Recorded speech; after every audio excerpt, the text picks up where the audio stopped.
mind, and soul.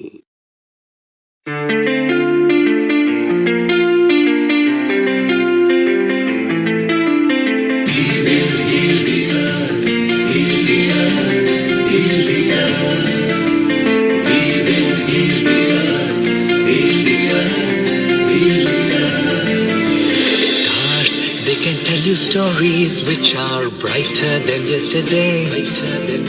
The streets have never been so quiet. The squirrels found a new hideaway. Tomorrow will never be the same. There is so much hope in our hearts. Brick by brick we shall overcome and walk right into a new start. Welcome to the brand new world. With the children of our Mother Earth, reach out your hands. Let us heal our earth together.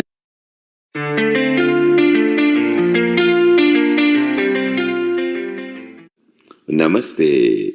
Listeners, this Sunday on a free global online episode, Yoga and Meditation for Body, Mind and Soul.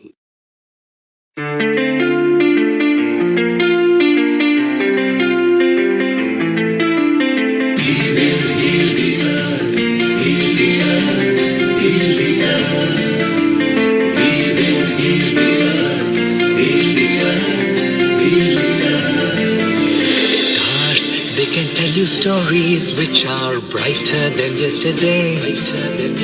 The streets have never been so quiet. The squirrels found a new hideaway. Tomorrow will never be the same. There is so much hope in our hearts. Brick by brick we shall overcome and walk right into a new start. Welcome to the brand new world. With the children of our Mother Earth, reach out your hands. Let us heal our earth together.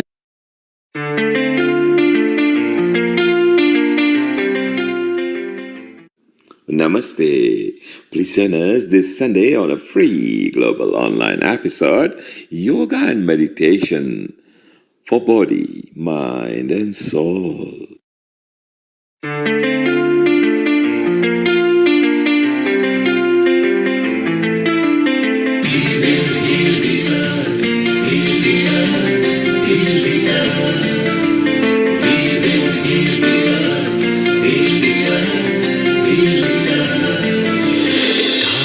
They can tell you stories which are brighter than yesterday. The streets have never been so quiet. The squirrels found a new hideaway. Tomorrow will never be the same. There is so much hope in our hearts. Brick by brick we shall overcome and walk right into a new start. Welcome to the brand new world. With the children of our Mother Earth, reach out your hands. Let us heal our earth together.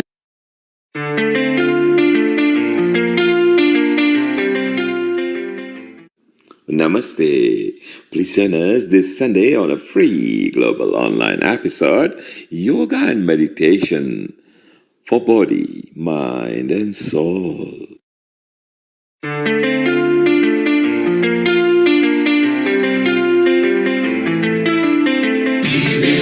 Listeners, this Sunday on a free global online episode, Yoga and Meditation for Body, Mind and Soul. Namaste. Listeners, this Sunday on a free global online episode, Yoga and Meditation for Body, Mind and Soul. They can tell you stories which are brighter than yesterday. The streets have never been so quiet. The squirrels found a new hideaway. Tomorrow will never be the same. There is so much hope in our hearts. Brick by brick we shall overcome and walk right into a new start. Welcome to the brand new world. With the children of our Mother Earth, reach out your hands. Let us heal our earth together.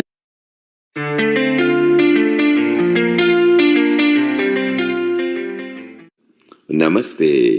Please Please join us this Sunday on a free global online episode, Yoga and Meditation for Body, Mind and Soul.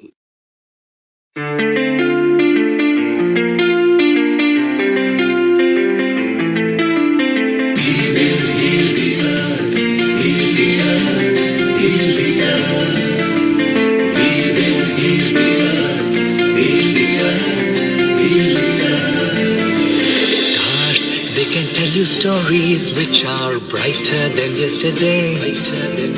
The streets have never been so quiet. The squirrels found a new hideaway.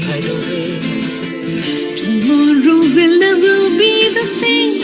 There is so much hope in our hearts. Brick by brick, we shall overcome and walk right into a new start.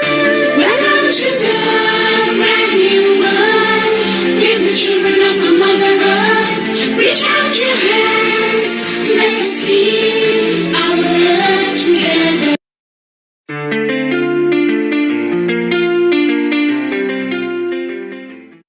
Namaste. Please join us this Sunday on a free global online episode, Yoga and Meditation for Body, Mind and Soul.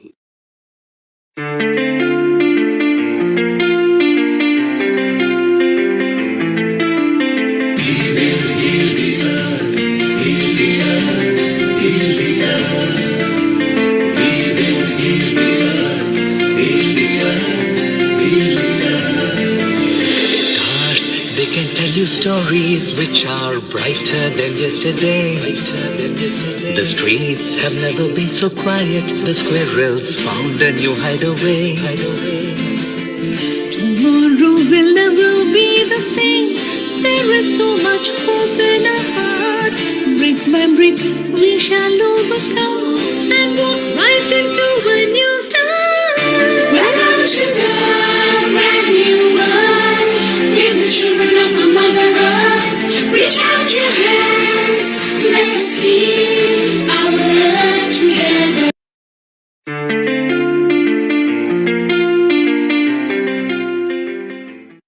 Namaste. Please join us this Sunday on a free global online episode, Yoga and Meditation for Body, Mind and Soul.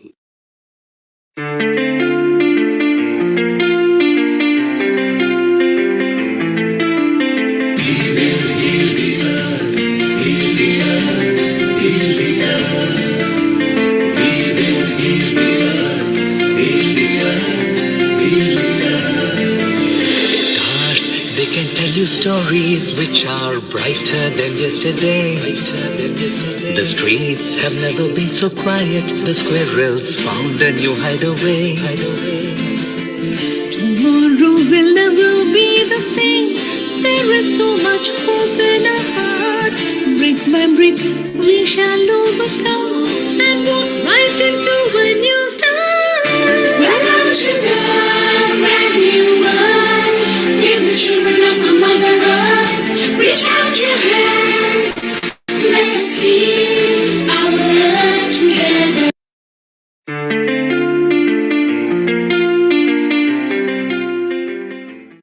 Namaste. Please join us this Sunday on a free global online episode, Yoga and Meditation for Body, Mind and Soul.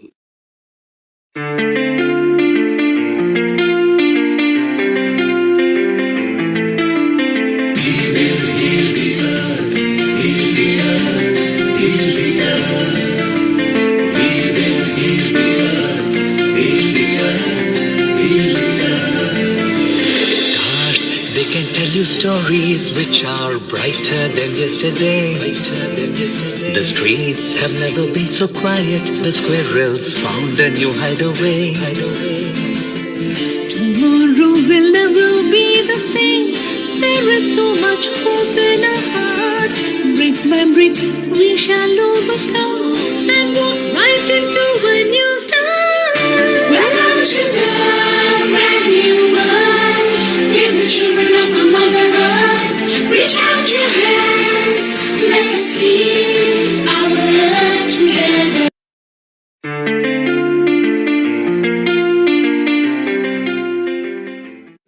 Namaste.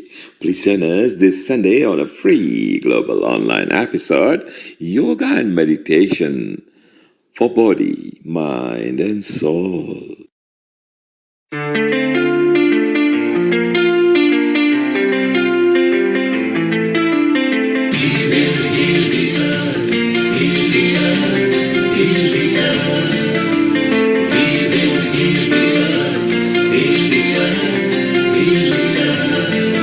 Stars, they can tell you stories which are brighter than yesterday. The streets have never been so quiet. The squirrels found a new hideaway. Tomorrow will never be the same. There is so much hope in our hearts. Brick by brick, we shall overcome and walk right into a new start. Welcome to the brand new world. With the children of our Mother Earth. Reach out your hands. Let us heal our earth together.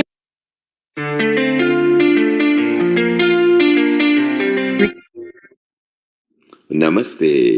Please join us this Sunday on a free global online episode, Yoga and Meditation for Body, Mind, and Soul.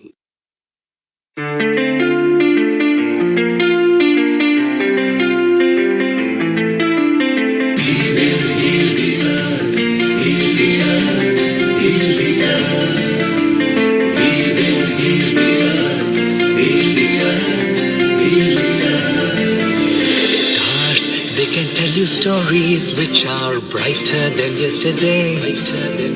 The streets have never been so quiet. The squirrels found a 10, 9, 8, 7, 6, 5, 4, 3, 2, 1. Global Namaste. Good morning, good afternoon, and good evening to all the viewers of Healing Our Earth. I am your host, Amrita Sharma, and I welcome you to this yoga and meditation episode that we are broadcasting at various partner channels today. And we will be talking about it more, discussing about the importance of yoga, let the peace flourish through yoga and in the life of people, and how we can use this holistic wealth for the tranquility of body, mind, and soul. But before that, let's have the Gayatri Mantra. Joining your hands together, closing the eyes, taking a deep breath inside,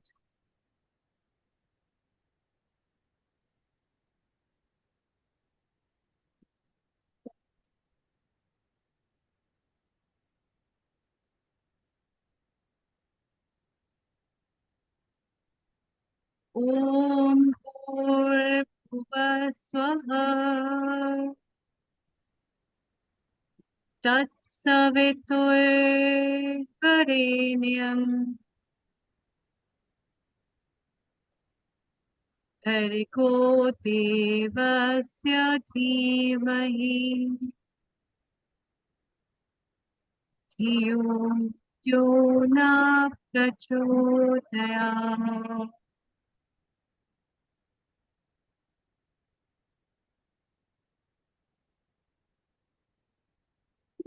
Swaha Tat Savitoe Varenyam Bhargo Devasya Dhimahi Dhiyo Prachodayat.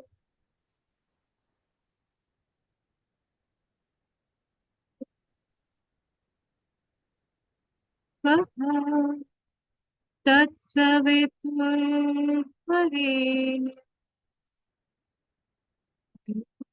Devasya Dhimahi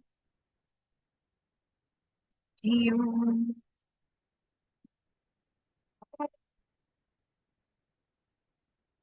Prachodayat.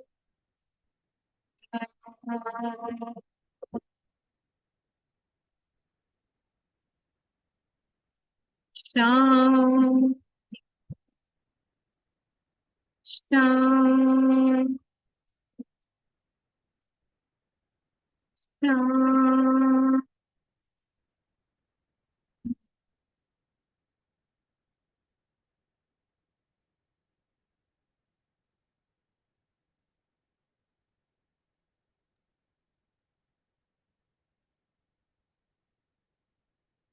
Welcome. Today's episode of Yoga and Meditation, where we are having so many guests and experts in the field of yoga, meditation, holistic healing, as well as professional and doctors in this field who are so enthusiastic to know and to let people know about the importance of yoga. And that is why today I'd like to welcome all our guests who have this episode with, and a lot more to come. Let's give a warm welcome to my co-host, episode co-producer, Riddhi Vyas from London. Global namaste to you, Riddhi. Global namaste. Alexandra from Croatia, who is also our episode co-producer and is running a well-being academy, as well as our health episode producer, Dr. Rajiv Gupta from United Kingdom. Global namaste to all three of you and a very warm welcome to today's episode. Riddhi, it's a delight today to have you all together to discuss and to know more about what are the benefits of yoga, how yoga is useful, how yoga and meditation can and are basically doing so much to the people in the times where there is war, there is crisis, there is pandemic, and a lot more things happening at one way or the other, on one place or the other on earth. So in this way, these kind of talks definitely add that tranquility in the minds of people. Yes, What have indeed. you to And I say? think we're actually quite lucky today as well that we are surrounded by so many intellectuals that not only have they actually studied yoga and meditation, but they practice it on a day-to-day basis. And they have one aim, and that aim is to spread the message of yoga and meditation globally, to inspire and to educate and to entertain people and to bring them onto this path of yoga and meditation. And it's just so lovely also to be joined by my co-host, Alexandra. Alexandra, welcome. What are your thoughts?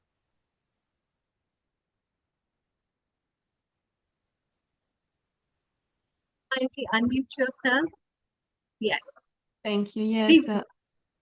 Thank you. Global namaste from Croatia, from beautiful Adriatic Sea. I really wish to welcome you all here soon. The global, soon we have next month, the International Day of Yoga. I think the 18th already the UN decided that's like really one health, one earth. It's this International Day of Yoga logo or slogan. So if I'm healthy and my neighbors are not healthy, if the planet Earth is not healthy, this is not going to work. So episodes like this, platforms like this, they contribute to this global health, the global unity, to global education, like you already said. And the practice. We support each other, we answer the questions, we ask questions, we leave some questions open because we don't know, and then we look and search for new guests, for new episodes where we can get more answers. But getting together, I think this is the most important, the community. And that's what yoga is about for me.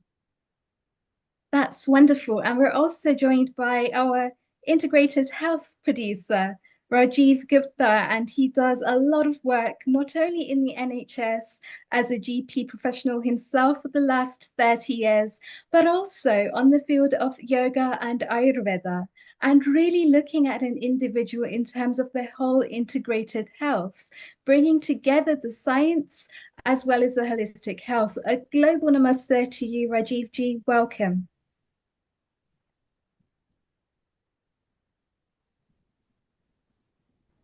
And your opening remarks, please.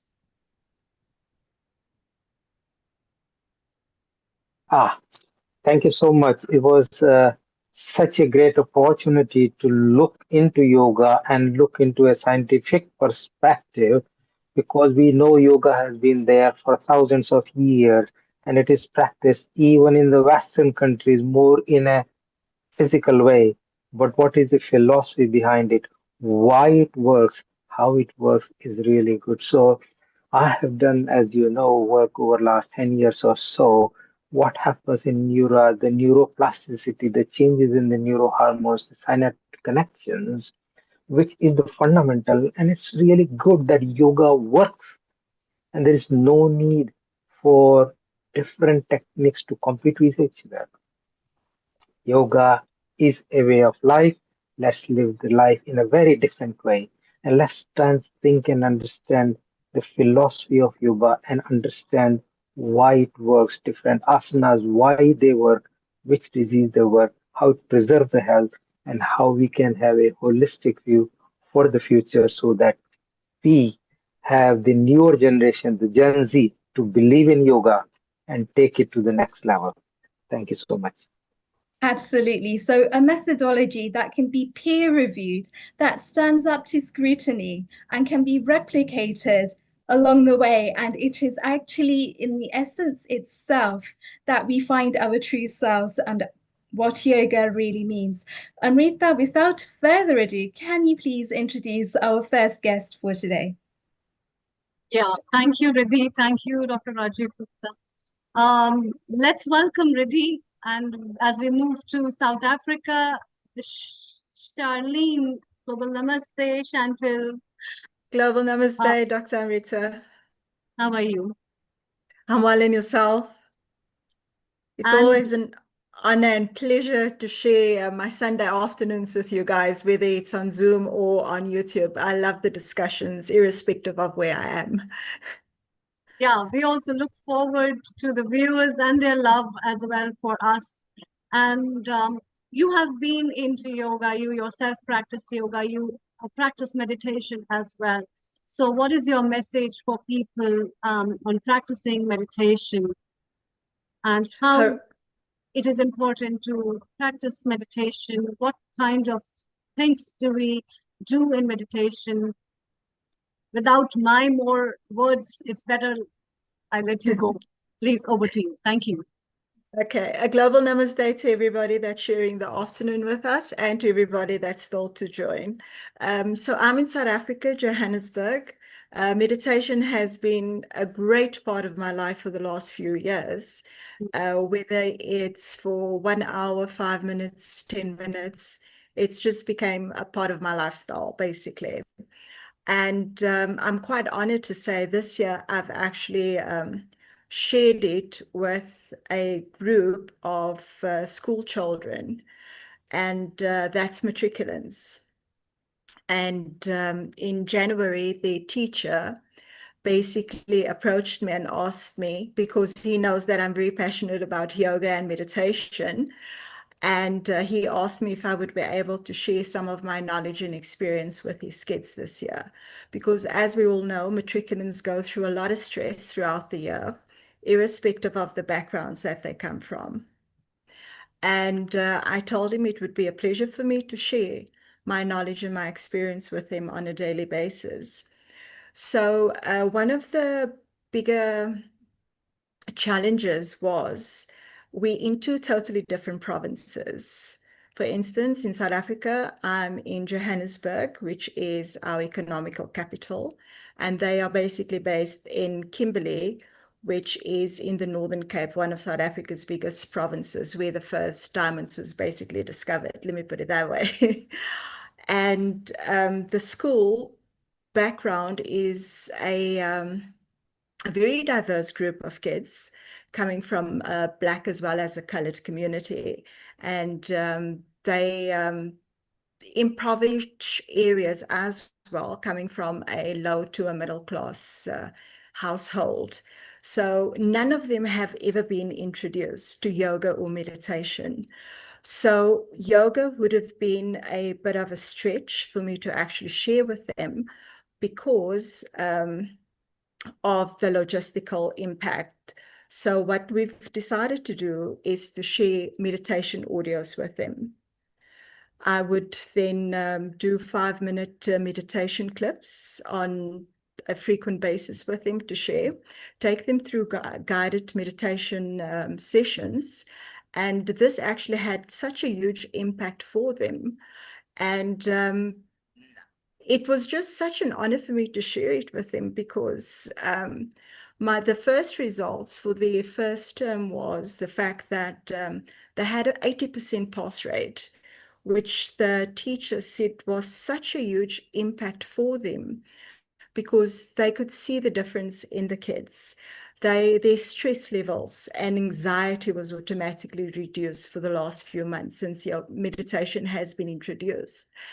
And they found that the concentration levels increased as well, which was brilliant, which means their focus and them being present in the class as a significant contribution. And it just shows the power of meditation, irrespective of the amount of time that you spend on it. It improved the learners through their calmness.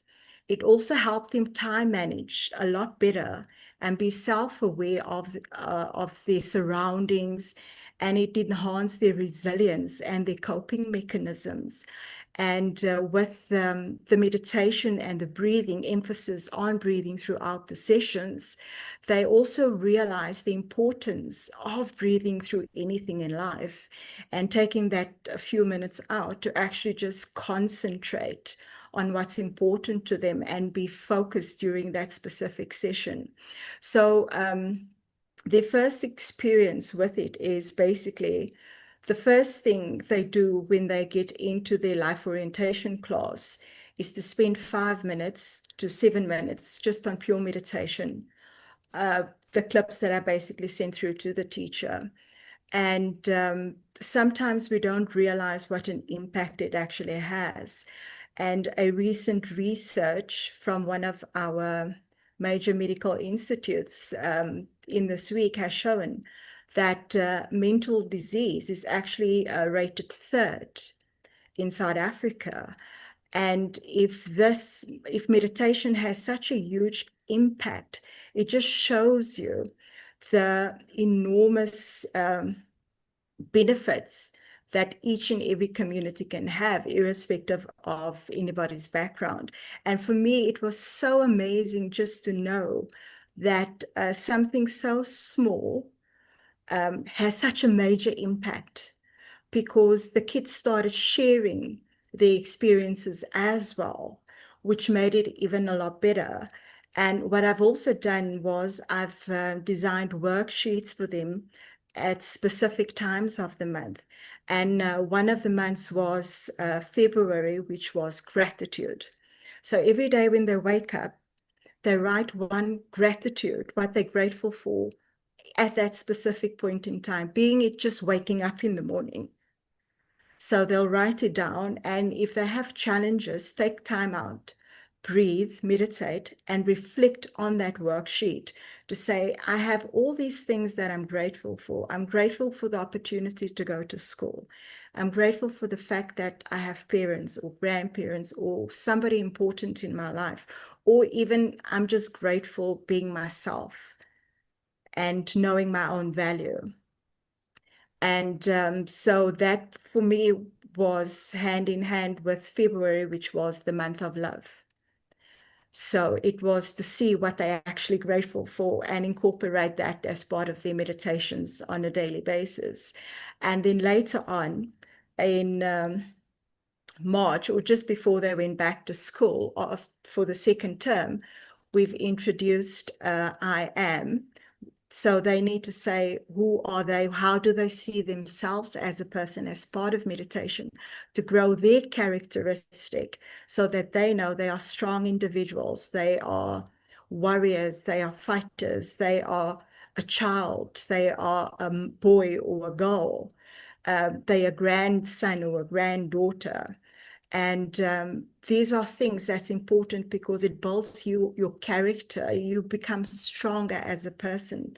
And mentally, if you reflect on all of these and you incorporate them into your meditation, irrespective of whatever goes wrong in your life, the fact that you actually have something to fall back on, whether it's sitting, breathing, and just following up on your breath movements, or just the stillness, because it's the stillness that's actually so important.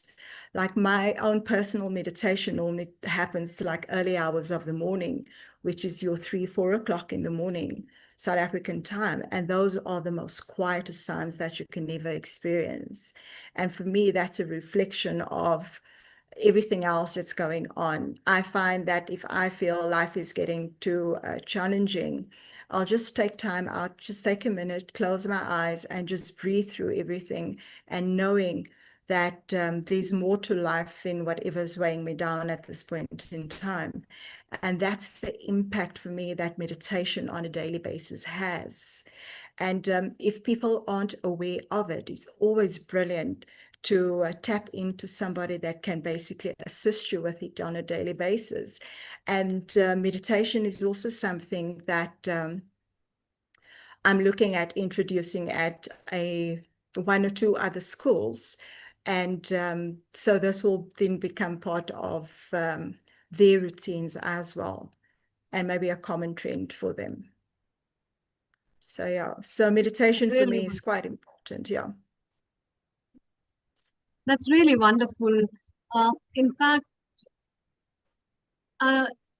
this kind of a work where meditation for future generation, meditation to give an idea to those little ones who um, are those budding stars who doesn't know who we are, to know about the presence of the soul within yourself. I think this is a beautiful job that you are doing. And I really liked your technique of working on the meditation that you talked about um, who I am, or you have to write about I am, you have to write about gratitudes. If I think as an elder, we start working on these kind of self-building techniques, it will give us a lot of answers to those questions that remain unanswered in our life, or where we get lost in so many situations in our life and we don't know who to address with, where to find the answers to. And I think these kind of meditation techniques where you are, it's kind of a self-retrospection on yourself, to know more about yourself, to Yes. look into and peep into your own storehouse of your thoughts and your own storehouse of your heart, and to see is really a beautiful thing, I think. And that's really wonderful. Let's have a comment from Riddhi from London to know more about it. And then we will move to Jitendra ji in London, India. Over to you, Riddhi. Thank you. The best thing that I like, Chantal, about what you just said, is to get them whilst they're young. It's to start Yes. to open up their doors to this from a really young age, because it influences their whole dynamics, their personalities, their characters. Everything begins to align to who they really are. Not who Yes. they're told they are, but who they really are. And that really is the essence of it. I mean, even as adults, I've seen so many people coming into yoga class and they are scared of being in stillness. They're scared of just being present with themselves. So by giving this That's gift to true. them from such a young age, what are your thoughts on it? I think it's actually quite great, because you find that the dynamics has changed over the years, and people or kids nowadays try and find something where they feel it adds value to their lives, and a lot of the times it's in not so healthy stuff, if you know what I mean. They start doing substance abuses, etc., because they don't know where they fit into society, because everybody's trying to influence them in a different manner, instead of them just realizing who they are. It's okay. If I'm creative, it's okay for me to be in that space. If I'm academic, it's okay for me to be in that space. If I fail, it's okay for me to learn from it, because it's not something major. It's something you can work on. It's a life challenge. Everything that you go through builds your character. And it's so important because, like you say, it needs to start at grassroots. And because the environment has changed such a lot over the years, and you also find that parents don't spend a lot of time anymore with their kids because everybody has a 9 to 5 job and they have to leave the household early and have a lot of other things to do. So the kids are basically left to their own devices. And if their friends tell them they're not worthy of X, Y, and Z, they actually take that to heart. And it's quite sad because then you find that they go out of their scope of their characteristic. And in most cases, sometimes it builds to suicide. Other times you find that the kid ends up with a group of friends that's very toxic for them. They end up in toxic environments. And if you build their character and tell them and express to them that this is who you are, and it's okay for you to be that person, and nobody can take that away from you because you basically define at the end of the day how you build your character. And that for me was quite important. So that, because one of the things that the teacher was telling me is that he was shocked that boys actually took to it quite nicely, because a lot of the times there's like this egotistical thing that it's okay, I don't have to do this. And coming from a Black background as well in South Africa, it's like nobody can tell me I'm a macho man irrespective of my age. And then they feel like this is a woman thing, you know what I'm saying? So for him, he was actually shocked when he said the boys in his class is actually taking to this. And it's phenomenal, the fact that they do, which also for me tells me that they open up. They're open to the process. They're willing to learn and to guide them through it, which means it takes the ego out of it. And that's an Excellent. important role as well. I was going to say it removes the limiting beliefs that otherwise would be imposed on them to help them to open up their thinking and to think in much grander ways about not the little problems in their lives, but about bigger problems in their lives, more helpful things that are going to help them to align with their passions, as well as them being grounded and centered to be able to navigate themselves through those tough times. Jitendra, what are your views on this? Global Pardon? Namaste. Global Namaste, Amrita, Riddhi, and everyone. Yes. Fantastic. So, Jitendra, you have done your PhD in Chakra Samhita, and it's something that you've been practicing for the last 35 years. You've also written a book on Dhyana Samhita as well as the Chakra Samhita, and you've earned global recognition for this. I just want to say congratulations to you on such a massive feat. Tell us more about it. The Chakra Samhita book, I mean, most of the people here know. So based on that, I prepared the thesis. And fortunately, it was considered as so many original findings are there. So on 31st, I mean, it's very recent. On this 31st, the convocation is there at Bombay. It's a Russian university, a very reputed Russian university since 1962.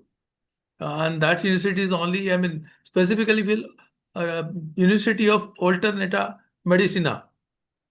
That means for complementary medicines only. It's that. So fortunately, recognition is being given to chakra healing. My importance part that. So various points were there in the book, like the specific importance of heart chakra, interconnectivity between various chakra. So many people believe that the more we move upward, if we meditate on third eye or crown chakra, it's not necessary to take care of the lower chakras. So that's a myth. So all those things were taken care of. Affirmations I had made of my own. Hypnosis and meditation, because I have hypnotic qualification also. So I combine the things, hypnotic meditation. So the people go directly in subconscious mind and get the advantage. So all those things were there. So otherwise it's a long thing. And it was more of psychological nature, metaphysical nature. Because in this, since 1998, so obviously now it's 28, 27 years. And I've come in contact with many. I was a faculty of behavioral psychology, behavioral science. So I was just trying to understand the impact of various thoughts, emotions on chakra. So all those things are covered in the thesis. So that is something about the thesis. And That's otherwise, wonderful. it's a And long subject, as you know, it is a right? very long subject and it's something that can go Yeah, into there are so much 21 depth. chapters. Yeah. Yes, but just to keep this on a very surface level for beginners that are first of all coming into the world of meditation, for Yeah. sadhaks that are just about to embark on this path, what would you say is the effect of dhyana on the chakras? And how can we help somebody on this path as a sadhak to be able to progress with the dhyana and the meditation? Eh, See, the meditation, the way in which you do the meditation, it will impact the chakras. Suppose you are doing earth element meditation or root chakra meditation, then root chakra will be balanced. It will go towards balancing. Again, I am not using the word strengthening because sometimes the chakras are overactive. Generally, we are used to say so and so chakra is blocked.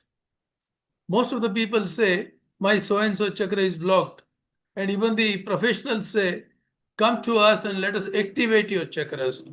But in many cases, the chakras are overactive. So balancing is the correct word. We have to use that word. If we meditate on the sacral chakra, which is very much required, because 50% of the population are going to gynecologist, and that gynecological department is basically sacral chakra department. So that is also very important. So the chakras will be impacted based on the meditation style that you are practicing. And to bring the people to meditation more and more. One thing is the advantages, the benefits are to be popularized scientifically. Because the new generation, particularly the younger one, even you are in that generation, they will be coming only when some scientific proofs are there. And there are a lot of scientific proofs. So they should be popularized. How hormonal changes are there, how it can be measured, what are the yardsticks for measuring the benefits that you have gained over certain period, all those things. But even before that, what is important is to clear the myths about meditation. There are so many misconceptions about meditation. Once I have already talked on this platform about who must meditate. So let us keep that part aside. And today, let me talk about the misconceptions about meditation. The biggest misconception is, first of all, meditation gives only good feelings. So many people start meditation and then for some time they start getting emotional, they start getting angry, they start getting sad, and they feel that after meditation, everything is worsening. Actually, that's a cleansing process. Amrita is there and she knows what happens in during cleansing process in Ayurveda. The poison comes out. So that is the emotional poison that is coming out. So the first biggest myth is everything will be right from day one. For some time, people will be cooling down. But then then the inner deeper cleansing will start. Then the person may come out with all the guilt, all the fear, all the frustration, anger, and everything, which can disturb a person. So that people should be educated about that. Another part is somehow, whenever spiritual points are there, then the people believe that aged people, they should meditate. It's not my time. I remember I was not meditating, but I was doing yogasana since the age of some 15 years as such. But when I was doing it at the age of 30, my aunt had told me, Arey, it's not your age to do all these things. Even for yogasana, when I was 30, my auntie had told me this. So regarding yogasana, after this Ramdev Maharaj and everything, it is getting popularized. But regarding meditation, still the people believe that after a certain age we should do that. Actually, the advantage is spread right from a child to the person who is on the deathbed. So the advantage is age-wise, class-wise, they should be popularized. Fortunately, now 21st December is the World Meditation Day. So I think some will move towards that. Further, when the pains, etc., bodily pains start, then many people stop doing meditation because of lack of guidance. They don't know that this pain that is starting, because that is also a cleansing part. The way there is emotional cleansing, there is a physical detoxification also. Suppose somebody is meditating. I have seen the people. I mean, all these cases are just against my eyes. Somebody stopped meditation because he came on the first day, second day, and then stopped coming. Afterwards, when we met and I asked, the reply was headache had started. Actually, when the energy started moving up, third eye blocks are very strong. So it takes time to break those blocks. So the pain starts initially, but immediately, if you stop that, then obviously you will not get the advantage. Some people don't, some people believe that only the monks do that, or the people who want to be monk, they do that. Gradually, that impression is now shedding off, and people are doing, but still much is required to be done in that regard, that it is all for all the people who want to live. Forget everything. For all the human being, it's required. One myth is it's a wastage of time. Who has the time to give half an hour or 45 minutes? Nobody has the time. We don't have the time. Actually, when we give half an hour daily, not once in a while, daily for meditation, then ultimately it results into increased efficiency, and you may save 2 hours somewhere else, because the decision making is very powerful, then very accurate. You can do the same thing with great speed because the concentration is more. All those things must be popularized, so it's not a wastage of time. Some people say, again, that's a misconception, it's boring.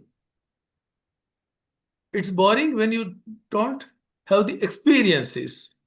So that should also be very clarified, that once you start having experiences, then the experiences are varying so much. Physical level, emotional level, psychic level, that you will never stop it. Say my example, I have given more than 10,000 hours of meditation, if you consider right, since 1998. So obviously, it's more than 10,000 hours now, and we never stop it. Anybody who's doing regular meditation will never stop it, because without meditation, he or she would never like to start a day or end a day. They are doing it in the night. So that should be once again clarified.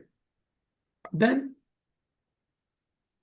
some people don't do it because they believe that we have to wear certain kind of clothes.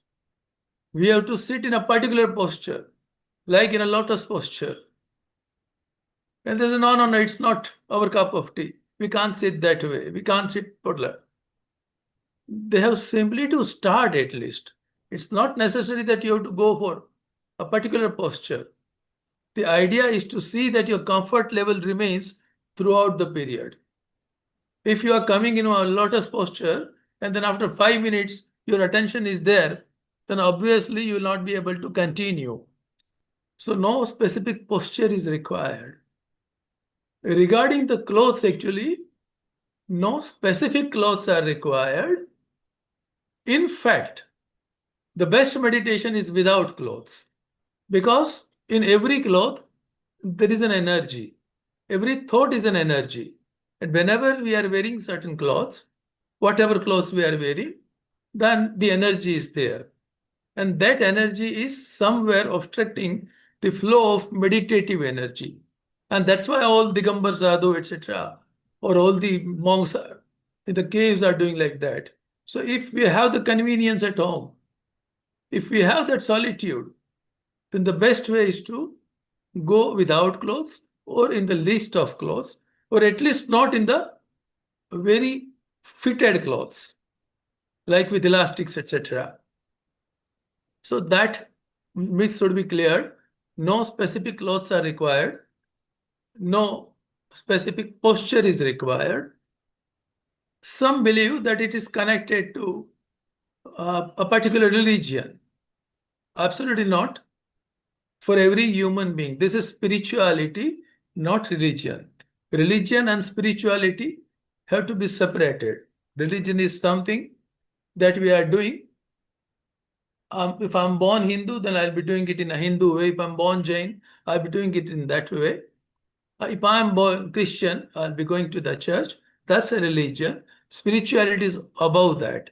So religion and spirituality, that difference, that should be clarified. That myth should go. Then escapism. Yeah. Some people say we are karma yogi. We believe in doing the things, not in just idly sitting there. It is just an escapism. Now, the people who are doing meditation, they know very well. See, what is escapism? To fly out from somewhere, to rush from somewhere, which is disturbing you. In case of meditation, on the contrary, you will be getting all the thoughts that are disturbing you. Suppose I have some issue, and with that issue in mind, if I start meditating, then that issue will come very strongly. It will come up very strongly. So it's not an escapism. On the contrary, our concentration, our energy is going more on that, and there are more chances of getting a solution. So that should be cleared, very cleared, that it's not escapism. On the contrary, it is going towards that. One part is, suppose it's my own case, my boss thought that I'm becoming non-responsive because some issue is there. I was in charge of some 50 branches in a regional office of bank, and suppose some issue happens at some place, then the people will be rushing. Oh, that particular branch has this issue, and so what will happen there? And if you go coolly, then people misunderstand it. Actually, you are unaffected and you are trying to find out the solution remaining unaffected. But the people who don't know about meditation, who have not tasted the fruits of meditation, they believe that it is, these people are, after meditation, these people are becoming non-sensitive. It is not non-sensitive. It is not becoming non-sensitive. It is becoming cool. It is becoming focused. It is becoming unaffected and trying to find the solution. So such points should come out. So this misconception, then one biggest myth. People start meditation and then sometimes they stop physical activity. They think that meditation is everything. It's not correct. So many people who had started meditation along with me in 2001, a big group, I joined a big group in 2001. So many people who had started meditation, they stopped all the physical activities. And then they started suffering because of various ailments. And then they contributed that to meditation, that we started meditation. Earlier, we didn't have any issue. And now, because we started meditation, this happened, that happened. Actually, it was not because of starting of the meditation, but it was stopping of physical activity. So other things are also required. I was talking to Riddhi before 2 days, and Riddhi was asking the question. Without her asking on this platform, I'm taking it now. Riddhi was asking me that suppose we meditate on the third eye chakra, then what about the other chakra? So again, not as a misconception, but we are customized to meditate only on the higher chakras, either on the third eye or sometimes on the crown chakra. There are only 7 chakras, and in 7 chakras, the entire life from birth to death is there, from conception to death, not birth to death. Then how can we ignore the other chakras? We can't at all, because every chakra is concerned with a particular system of the body. Suppose crown, that is with psychiatry and neurology. Third eye is with neurology. But what about respiratory system? What about cardiovascular? What about reproductive system? What about excretory system? You cannot ignore any of the systems. All are important. So one myth is doing the meditation only for the higher chakra. See, one tablet cannot go for everyone. One medicine and for everyone. Is it possible? Obviously not. So depending upon the nature, depending upon the elemental balance in a person, we have to choose the type of meditation that a person should do. If a person has so many issues with the root chakra, obviously, first of all, the foundation has to be made stronger. Without the strong foundation, this entire structure cannot exist. And if it exists, then it will be shaking. So many issues will be coming up. Secondly, if with higher chakras, everything is balanced, then nobody will go to a gynecologist or a urologist. But they have to go. We know that. One conditioning, particularly in many countries, if not West, in East, at least it's there, that when a person is spiritual, then they should stop talking about the lower chakras or reproductive systems or those organs which are connected with the reproductive system. How can we ignore something because of which our existence, our very existence is because of that? And how can we ignore that? Our life is around that. Our relationship is around that. And how can we ignore that? So the main point is here, everyone has to be recommended a meditation which is the best for that person. It can be relating to root chakra, it can be relating to heart chakra, it can be relating to sacral, it can be relating to higher chakra. And the best way is to take a 7 chakra meditation or a 5 element meditation. It's quite possible. In half an hour, it's possible. If a full half an hour or 35 or 40 minutes are given, then we can move through all the 7 chakras, all the 5 elements at a time through guided meditation. People leave meditation because of one reason, as I said, they say, feel it's boring or I don't have any experience. If it is there, then they should go with the guided meditation first. They can try different guided meditations. It's not necessary that one person's meditation or another person's meditation, but they should go on trying. And now Amrita is coming there, so I think my time is over. So, Is it? Jitendraji, I think this is a really powerful session here. What we're Yeah. basically saying is that one of the biggest challenges are balance, and there's been lots of research that's been shown which shows us that cleansing is so important, even whether that's on an emotional level, whether that's on a physical level, because it's those experiences that are causing distortions all of those times. It's those experiences that are distractions upon the path of meditation, and it's about surrendering and moving past those distractions and still being adjusted to our aim, still knowing the direction of our purpose, of our thoughts, and still moving towards that. What is some of the research that you found either during Chakra Samhita or Dhyana Samhita that shows that meditation works? So What is the some research? scientific research? Scientific research is, first of all, your brain waves change. Right. So EEG can be done, electroencephalograph. Like ECG, there is EEG, electroencephalograph. So if you, when you're starting the meditation, you should get an EEG. If you are that much scientific, then you should get an EEG when you're starting the meditation. And then after some time, after 3 months, 4 months, you can go with a fresh EEG, and then you will see the changes in that. Secondly, the another is hormonal test, because the hormones change.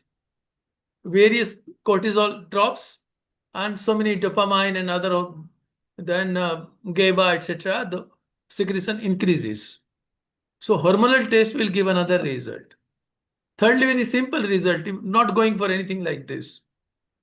Generally, a person breathes for, Amrita will answer. Amrita, may I ask you? Yeah. In 1 minute, Yes. what is the breathing cycle of a normal person? 72. Pardon? Pardon, I didn't get you. In 1 minute, And how many times I will breathe? in 15 to sorry, I can't. 16. Yeah. Sorry. Mr. Gupta is very close to that. I mean, it's generally people say that it's 16, 15, 16, something. So, Kushi Ladda, you are different person. Stop. Yeah, your 4 is not okay here. I'm coming to that. She is a person who is doing regular meditation, and so she is saying 4. So, if we go below 10, then the doctors will say it's critical. The doctors will say it's critical. So, the most common test is, once you are accustomed to meditation, your breathing cycle will be longer. Your one breath, that means inhaling, keeping inside, exhaling, once again keeping outside, remaining without breath, and taking the fresh breath. That is one cycle. So that will come down from 16 to 12, 10, 9, 8. Suppose mine is between 3 to 4. Even when I always measure just after waking up. It's my habit to measure after 10 minutes. Not immediately, because that will not be the correct figure. So after 10 minutes, I measure. So one person, this Kusi Lada, who said it's 4, because she is also habituated now. She's an avid reader of Chakra Samhita. She has read it for 4, 5 times. Her entire life has changed because of that. So she was saying there are 4, 5 people I can see they are there in the Zoom also. So those people who are doing it, Harpreet, yeah. So they have been doing it for quite some time. They're checking it also. And because of that, this thing has calmed down. So let us make a simple habit, not immediately, but after 10 or 15 minutes after waking up, just measure your breath. Put a timer. Start from 0. When you take the first breath, it's 0, because it is just started. When you take the second breath, it is 1. How many breaths you are taking? In 1 minute. Right? After meditation, once again measure it. There will be a change. And after 2, 3 months of meditation, it will be very different. When I'm speaking regularly with you, at this moment also, I'm very sure it will not be more than 4, 5, or 6 at the most, which is medically critical. So medical science is many a times misleading. So that is a simple test, right? And one more thing, people will be telling you that you have changed. That is one more test.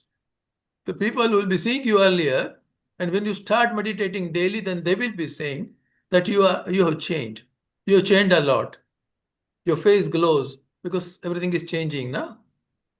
So the But I lower think that frequency emotions will come down, like guilt and frustration and anger. You'll be going for introspection. You'll be coming out of that. All those things will happen, So I was right? going to say that's the internal transformation that we can see is as Yeah, we're actually working on the meditation. Not only is it working on meditation, but it's also working on our breath, and our breath has an obviously. indirect effect on our mind. So one of Yeah. the easiest ways, and thank you, Anjuji, for sharing this today, is by Even if you are not focusing on the meditating on the mindful breath. breath, this will happen. It's not necessary to meditate on the breath. This will happen automatically.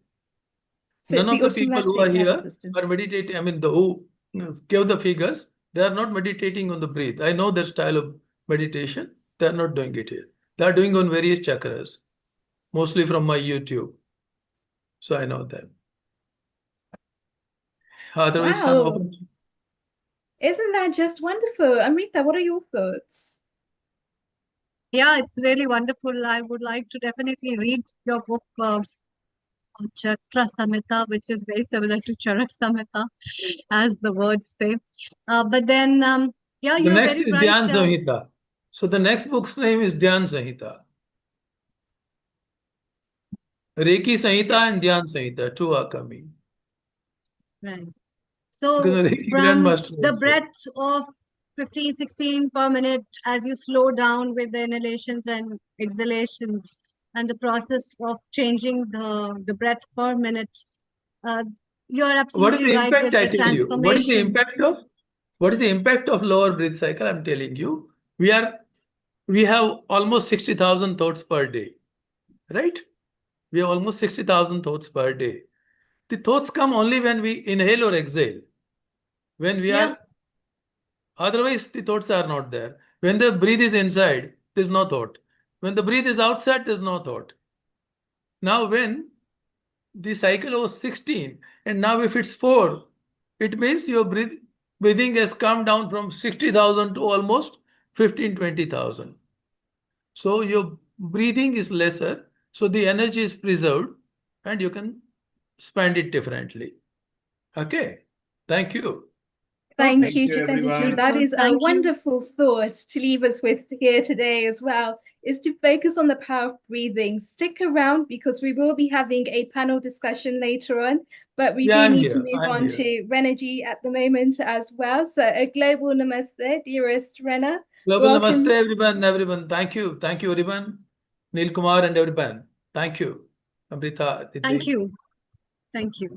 I'm here. Okay, okay. Bye-bye. Yeah, Dr. Yes, Rajiv, dearest you have Reggie. question. Global Namaste, Rena. We'll come to you. Let's take a short question from Dr. Rajiv and his comments. Over to you, Dr. Rajiv, for a while, please.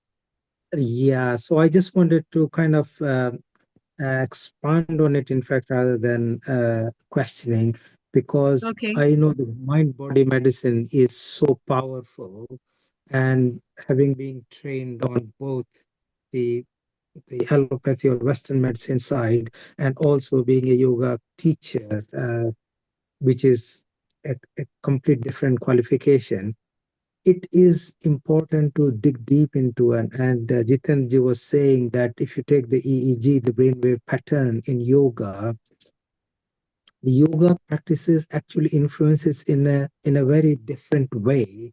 And alpha wave, which is increasing the calm alertness, which is Hmm. very different than anything else noticed. It is commonly observed during the yoga, and it reflects the state of calmness. And also, as you go deeper into the meditation or chakra alignment, theta state exists, which Hmm. is associated with the deep relaxation and creativity.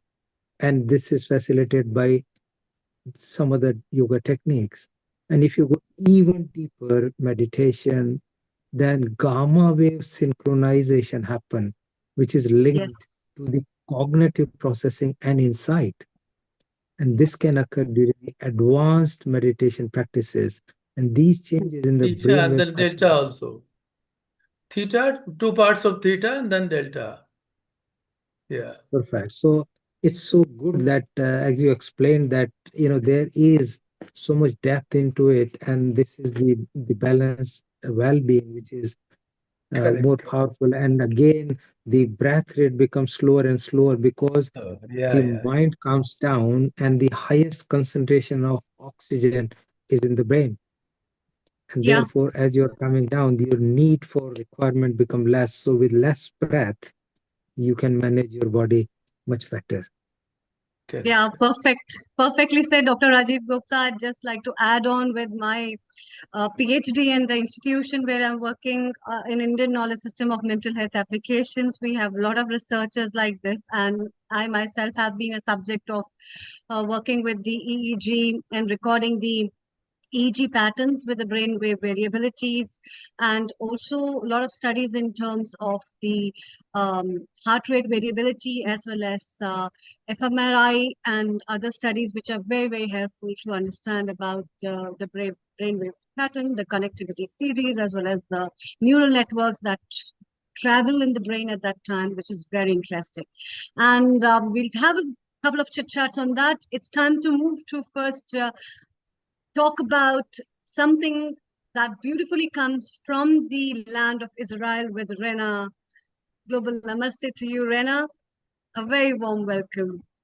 Thank you so much. Global Namaste, Dr. Amrita, Neil Kumar, Riddhi, Dr. Rajiv Gupta, the whole Healing Our Earth family. It's been a really long time, and I so appreciate the warm welcome and really just continuing to make me feel like family. A lot of you sent me messages on Friday wishing me a happy birthday, which was very sweet. My official birthday with the secular calendar is this coming Friday, but actually today is my Hebrew birthday. So Wow. yeah, so happy birthday So to me. let's have, yeah, happy birthday to you. Happy birthday to you. Happy birthday, happy birthday, happy birthday to you, dear Rena. From everyone, from Neil Kumar especially, and from the Healing Our Earth family, as well as from my side, abundance of wishes and lots of love. May your life keep prospering, and the way you keep smiling and spreading your aura amidst all these circumstances, may your life keep blooming with the flowers of prosperity, health, wealth, and the goodness that the nature and the God has bestowed on you. So many, many wishes and much love from my side. Thank you so much. What a beautiful blessing.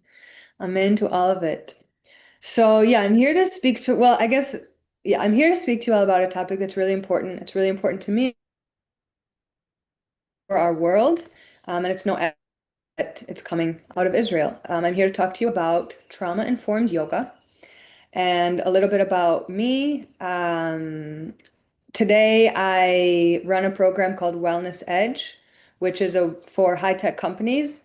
And for the first year of the war, I was running a nonprofit where I was teaching yoga to people with acute trauma from the war, and it turned out to be children and wives of soldiers.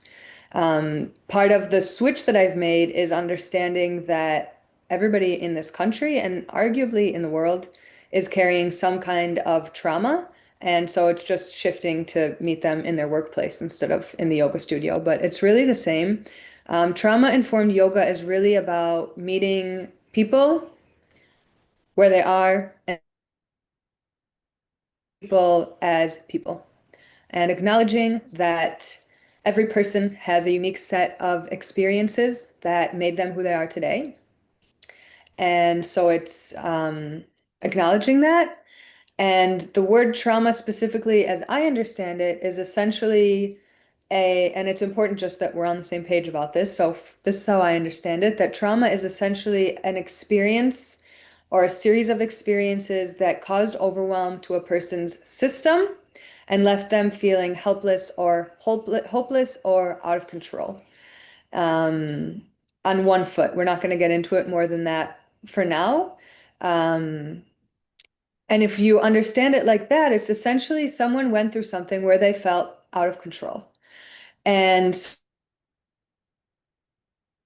a trauma-informed yoga class and acknowledging all the things that made a person who they are and brought them into your class, if I'm speaking to teachers here, then the most important thing is that these people, and again, most people are carrying some kind of trauma, so it's really anybody, that the goal is making people feel safe and prioritizing self-regulation.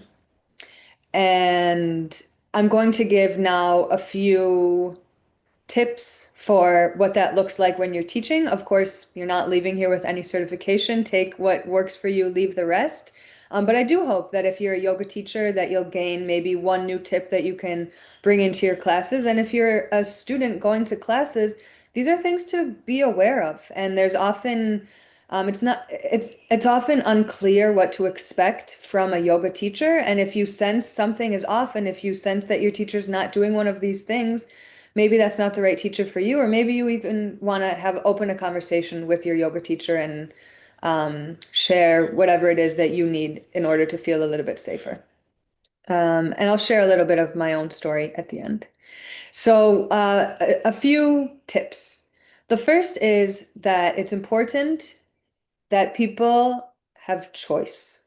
And this goes for every part of the yoga class, wherever possible. If you're starting with a meditation, that you give people the choice to focus on a point with their eyes open or close their eyes. It can be really triggering if somebody feels that they have to close their eyes. Another thing is when I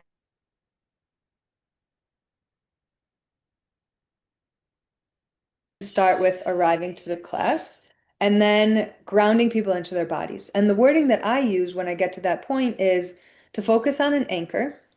It can be a point that you're staring at, a sound that you're listening to, a part of the body, for example, the soles of your feet, or the breath. And just go with whatever feels most comfortable for you today. Now, of course, people who are listening, you might know that connecting with the breath is the deepest way to connect with yourself and to anchor in. But it's not always appropriate for people to go to that place. Not everybody will always feel safe to go to that place, and that's okay. So it's really giving them that choice and allowing the choice to change from class to class for them.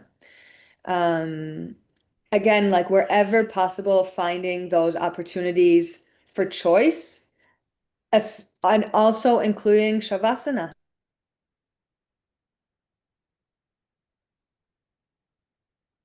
Is lying flat on your back with your feet about as wide as the mat, your arms by your side about 45 degrees, palms facing up. But if that doesn't feel safe for you, what's most important in Shavasana is that you are giving your body an opportunity to relax so that it can integrate all of the benefits from the practice and all of the lessons from the practice. And if it's more comfortable for you to do that on your belly or in child's pose or with your legs on a chair or with a blanket over your body or whatever it is with kids, sometimes they like to roll themselves up inside the mat like sushi, and then they feel like they're being hugged.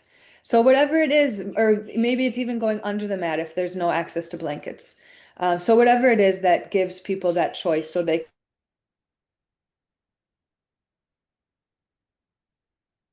touch. And again, this goes back into feeling safety.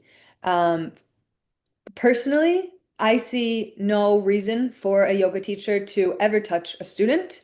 I view my role as a yoga teacher as a guide, guiding my students to reconnect back to themselves, and that it's been totally effective for me to just use very clear cues for how the body is supposed to be aligned so that it's safe, and demonstrating what that looks like for me, looking at them, and then using my words to tell them what needs to change just in order to keep themselves safe. If you feel really called to touch a student for whatever reason, you must ask their permission. And I know that sometimes you might forget, and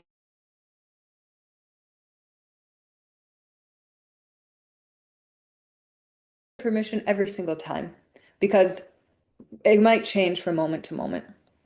The next point is that there are some teachers that are well-intentioned by starting the class by saying, if you have any physical pain or ailments, speak up now. The issue is that those are really intimate conversations, and that not everybody's going to feel comfortable sharing in that way. So what it does is either puts people in a position where they're re-experiencing potential traumatic situations without the safe container for doing that, or they stay quiet and they keep it to themselves, and then you as the teacher you can do it in one of two ways. What I would oh, it says my connection is unstable. It's good. Can you still hear me? Okay, so what I recommend that you do is that you have some kind of form that you give to students to fill out before the class begins, where they can put it all on paper, you can review it ahead of time, and then that also allows you to plan for the class. Maybe you're not planning the whole class, but a little bit to plan for what is going to be acceptable or not based on the students. If you're not able to do it ahead of time, then I would encourage you to have those conversations with each student one-on-one. It could be kind of in general, maybe it's showing up to class 10 minutes early and saying, if anybody wants to speak to me, come here. I'm available to talk privately. Or it's going up to every person individually and saying, hi, welcome. My name is Rena. I'm going to be your teacher today. Is there anything that's important for me to know so that I can make sure that that you have what you need to feel safe? Just an example for wording. All right, we've got two more points here. The fourth is to make sure that you're using, excuse me, to make sure that you're using invitational language. So rather than saying, I need you to put your hand here, or you need to now put your hand here, or put your foot here, or put your head here, or whatever it is, you could say, if it feels right, try doing this. That's one example. And again, to really cultivate that sense of choice. So like, just for example, in a lunge position, you could start off by saying, okay, start with your foot on the ground, and with your knee on the ground, and if it feels right, you can play around with lifting your knee off the ground. Just an example. For the fifth point, it goes back to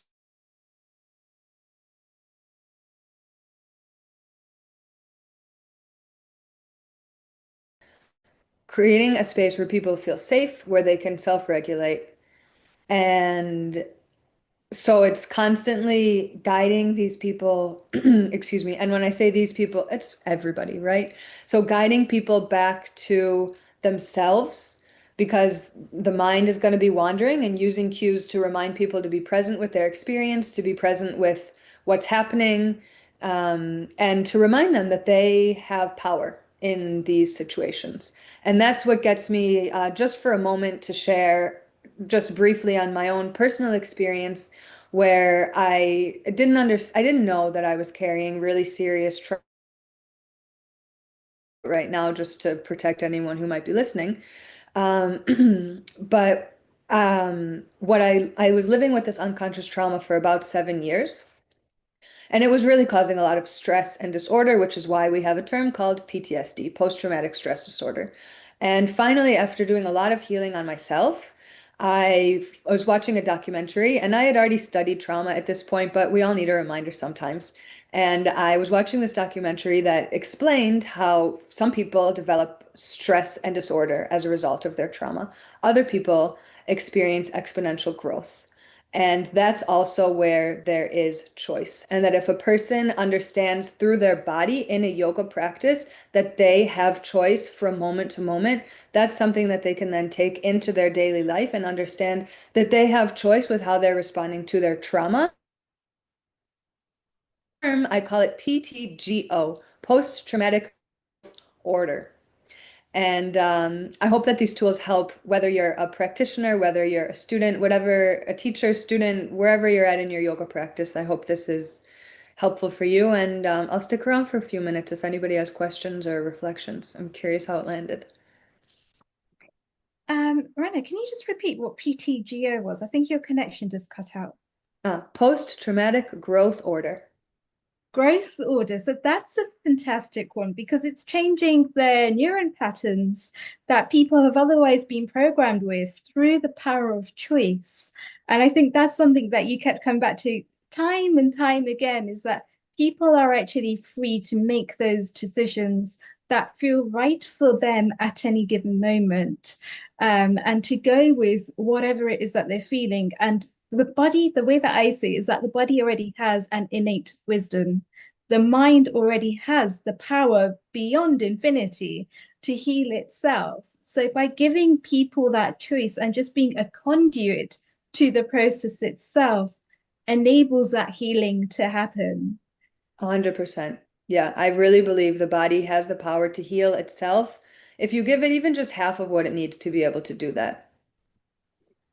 And I think that really is the equation there as well, is realizing what the body and the mind actually need at any given moment, because then it's so much easier then for people to pick up the other strategy part of it, to be able to feel into whatever's happening.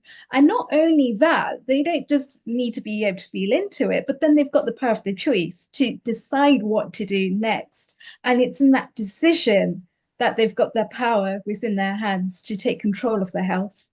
Totally. And I Yeah. also always teach, I always explain to my students, and I'm sure, Riddhi, you of course know this, but when I get to Shavasana, part of the reason I want people to really feel comfortable is I always say to them, modern Western medicine has only recently been able to prove what the yogis have known for thousands of years, and that is that the body, and I have chills, that is that the body has to be in a state of rest and digest with an active parasympathetic nervous system in order for it to heal itself. That is the foundation, that is the basis.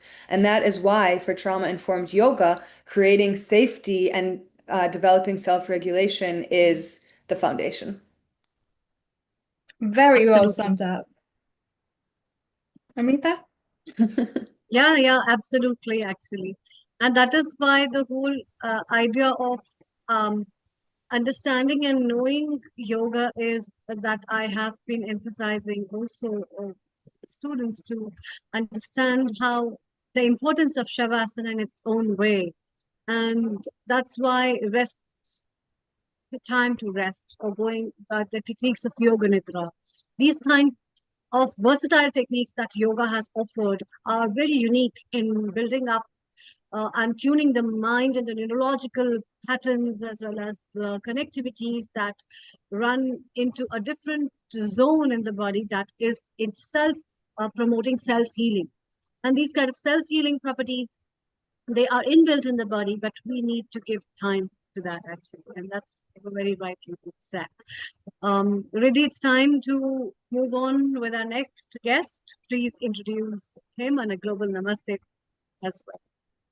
Global Namaste, dearest Dr. Vishalji. It's a pleasure to invite you back onto Healing Our Earth again, and in particularly your work on chakra physics, which absolutely interests me because it's not just from a social perspective and the external world, but it's about going within and really paying attention to those different nodes, really paying attention to the resonance, the mind resonance within, which moves us from dharana to a state of dhyana and even samadhi or kaivalya. Tell us a little bit more about your work. Okay. Firstly, I would like to, express my gratitude and salutations to all the esteemed members who have, assembled out here, and special salutations to you, Amrita ji, Dr. Gupta, Neil ji, and all other members. So I would like to, start with saying a thing that the Vedas basically uh, demarcate between, they distinguish between what we understand as mind. The Vedas, the Nath basically focuses on the brain part of the thing. Mind is where the emotions are. As the previous speaker was mentioning about the trauma. So trauma is something which is driven by emotions.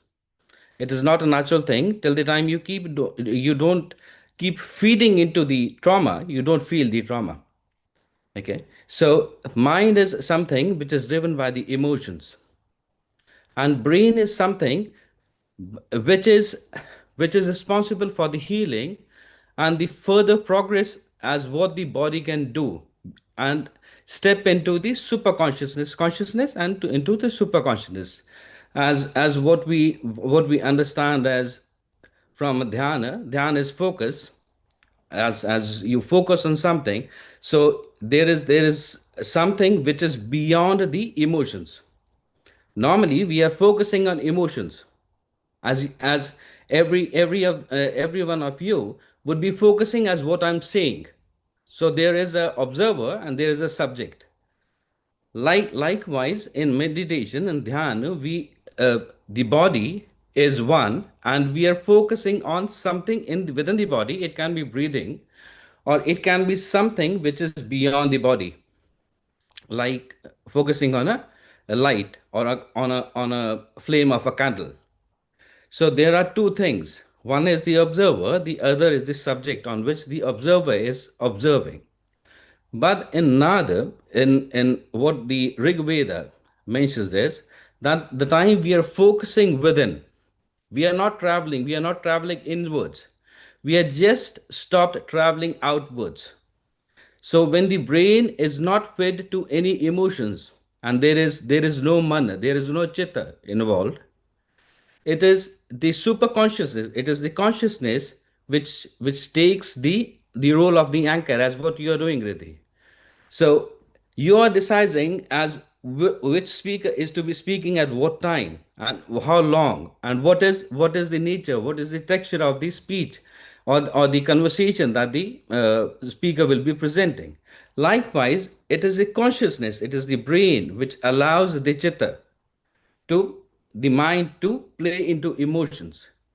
But unfortunately, the passing of this authority is taken by mind, and brain is hardly has any control. That's why people go into a great state of trauma or great state of anxiety. People have they don't have any control over as what they're thinking. There is a continuous monkey mind. So this mind is termed as, in the Rig Veda, it is termed as chitta. And this chitta is basically governed by how the society, how the family, how the society, how the neighborhood is. So it is driven by emotions. When a person goes into a state where there are no emotions, that is when the introduction into the consciousness happens. Even the time a person is focusing on something, there is some trace of emotions, but beyond emotions is where we step into the state of consciousness. And this is where the brain is in its natural form, and that's where the body, the brain, the physiological develops further, and there are no peripheries, there are no boundaries behind for it, and there is no prescribed way. It is like a free fall. It's like a free fall. So you don't know. Like in Earth, we don't know what is upper, what is niche, because it's a spherical structure. It is a spherical structure. Likewise, in consciousness, there is no prescription, there is no prescribed way. And the beauty about the Vedas is it's basically telling you, as you have a certain formulation of the energies within, as what we term that chakras. There are 114 chakras. So we have a certain formulation as how these energies are uh, aligned with one another. But there is a possibility that you can go beyond that. Okay, so this is what we know. But if there is a state of consciousness, then there is no sense as what you will feel in that state of consciousness, as what we commonly term it as samadhi. Because when you are in the water, you are not wet. You feel that you're wet the time you step out. Okay, so in the state of consciousness, you have no feelings as what you are experiencing, as what you're going through, because there is no association of emotions. So this is where we understand the energy. And once we understand the energy, we understand as what the the behavior, the flow of the energy is. And one of the easiest way of knowing energy is by sound, because we cannot see it, but we can still hear a bit of it. That's why before any mantra, before any mantra, there is a recitation of Om. Om is a nad. So we are trying to make the mind settle and the brain take the seat of a settle. So that's why we chant nad Om. And Om, whenever it is chanted in a longer pitch, so that mind, the emotions settle down. Fortunately or unfortunately, over the years, the changes have happened. There may be distortions, there may be alterations, but the real essence of the mantra, as mentioned in the Vedas, it was basically to have a meaning which is which cannot be comprehended into language, but can be understood by the brain. Okay, so yes, definitely, it's not an easy path, but neither it is to keep yourself healthy and happy. So this is what I have been doing, and uh, it's the blessing of the Almighty. It's the blessing of Mahadev that things happen, and the impossible is normally uh, I define impossible as I am possible. So till the time you don't know what your boundaries are, there is no one who can define you. So this is actually a really important discussion because what it tells me is that energy is on a subtle level. So whether we're actually thinking those emotions in our head, whether we're saying it out loud, sorry, thinking the thoughts in our head or saying them out loud, either way, it still carries an energetic vibration to it. So then is it the case that through focusing on the mantras, through meditating on the bija mantras, that we're able to change somebody on a not just a mental, emotional level, but also on a physical level? And is there any science to prove that? Yes, it is definitely provable, but for every study to happen, or every study to be for one to understand every study, there is a certain uh, you, uh, base studies that you have to do. Just metaphorically, I'll put down an example, like every person who's visiting a GP or every person who's visiting a consultant is not a doctor. Yeah, but there is a certain system which the GP or the consultant would be prescribing to that patient, and that patient can get over with what the patient is suffering with, right? So to know in totality, it would require a certain practice. I can say it theoretically, yes, it is possible, but the chanting of the mantra, if you are experiencing it, it is more to do with your emotions, because you're associated with it. Like I'm a Mahadev Bhakta. If I am to chant or I am to hear the Chalisa or the mantra of Mahadev in Sanskrit, I can associate with it. But if the same is chanted in Mandarin, I would not even understand. So it is not that I'm not finding the essence of the chanting, but I'm trying to find an emotional angle to it. Okay. So now this basically in which you don't have to understand the thing. You have to experience it. You have to sense it. And what it can sense is beyond the emotions, and it is not a this experience or this elevation will not be a time bound event. It will be a timeless experience. It will remain with you. It will remain with you. It will keep resonating the way it is the time you go to a certain level.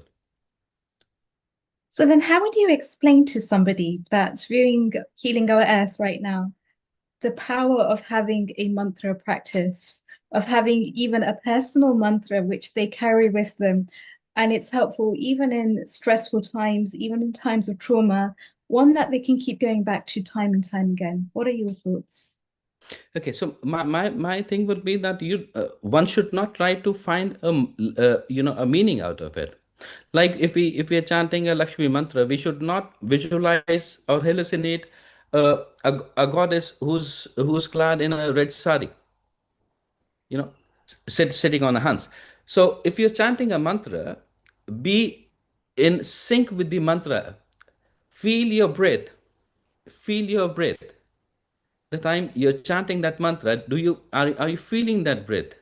So whenever unfortunately, if a person is into any kind of a trauma, that person should chant the mantra of the nad of Om, but it's not to be spelled as a word.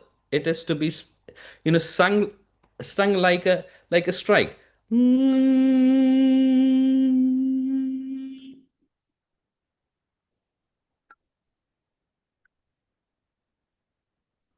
Now, depending upon what the kind of a trauma it is, there are thousands of variations as how you can chant Om, just one nada. It depending upon what your need is, you have to chant that, and that will bring the result to you. So whether that's through speeding up with that mantra or slowing down or even just doing it mentally will have a different effect on the mind, the body, and the emotions in that given moment. Exactly. It depends upon what your breathing is. It depends upon what your breathing is. Like we have a different breathing in the time a major in the army is calling for his platoon to be in the attention mode, and we have a different breathing the time a saint is addressing the conglomerate. So it depends upon what your breathing is, because your breathing is going to be defining your pitch, and your pitch is going to be defining as what you'll be feeling. That's why we have basically the postures normally with the merudanda straight, the spine to be straight. That's fantastic. Vishal, there's so much more that we have to discuss here. Please do stay around. We're going to be having a panel discussion at 4:20, and we'd like to invite you back for that. So please do stay around with us. But we're just going to move on to the next segment of our program with our co-host, Alexandra. Alexandra, a global namaste to you. And how have you been finding this episode so far? Global Akhila namaste, के notes everyone. It's अखिला वाले भेज दोगे मेरा record में देख लूं एक बार please it's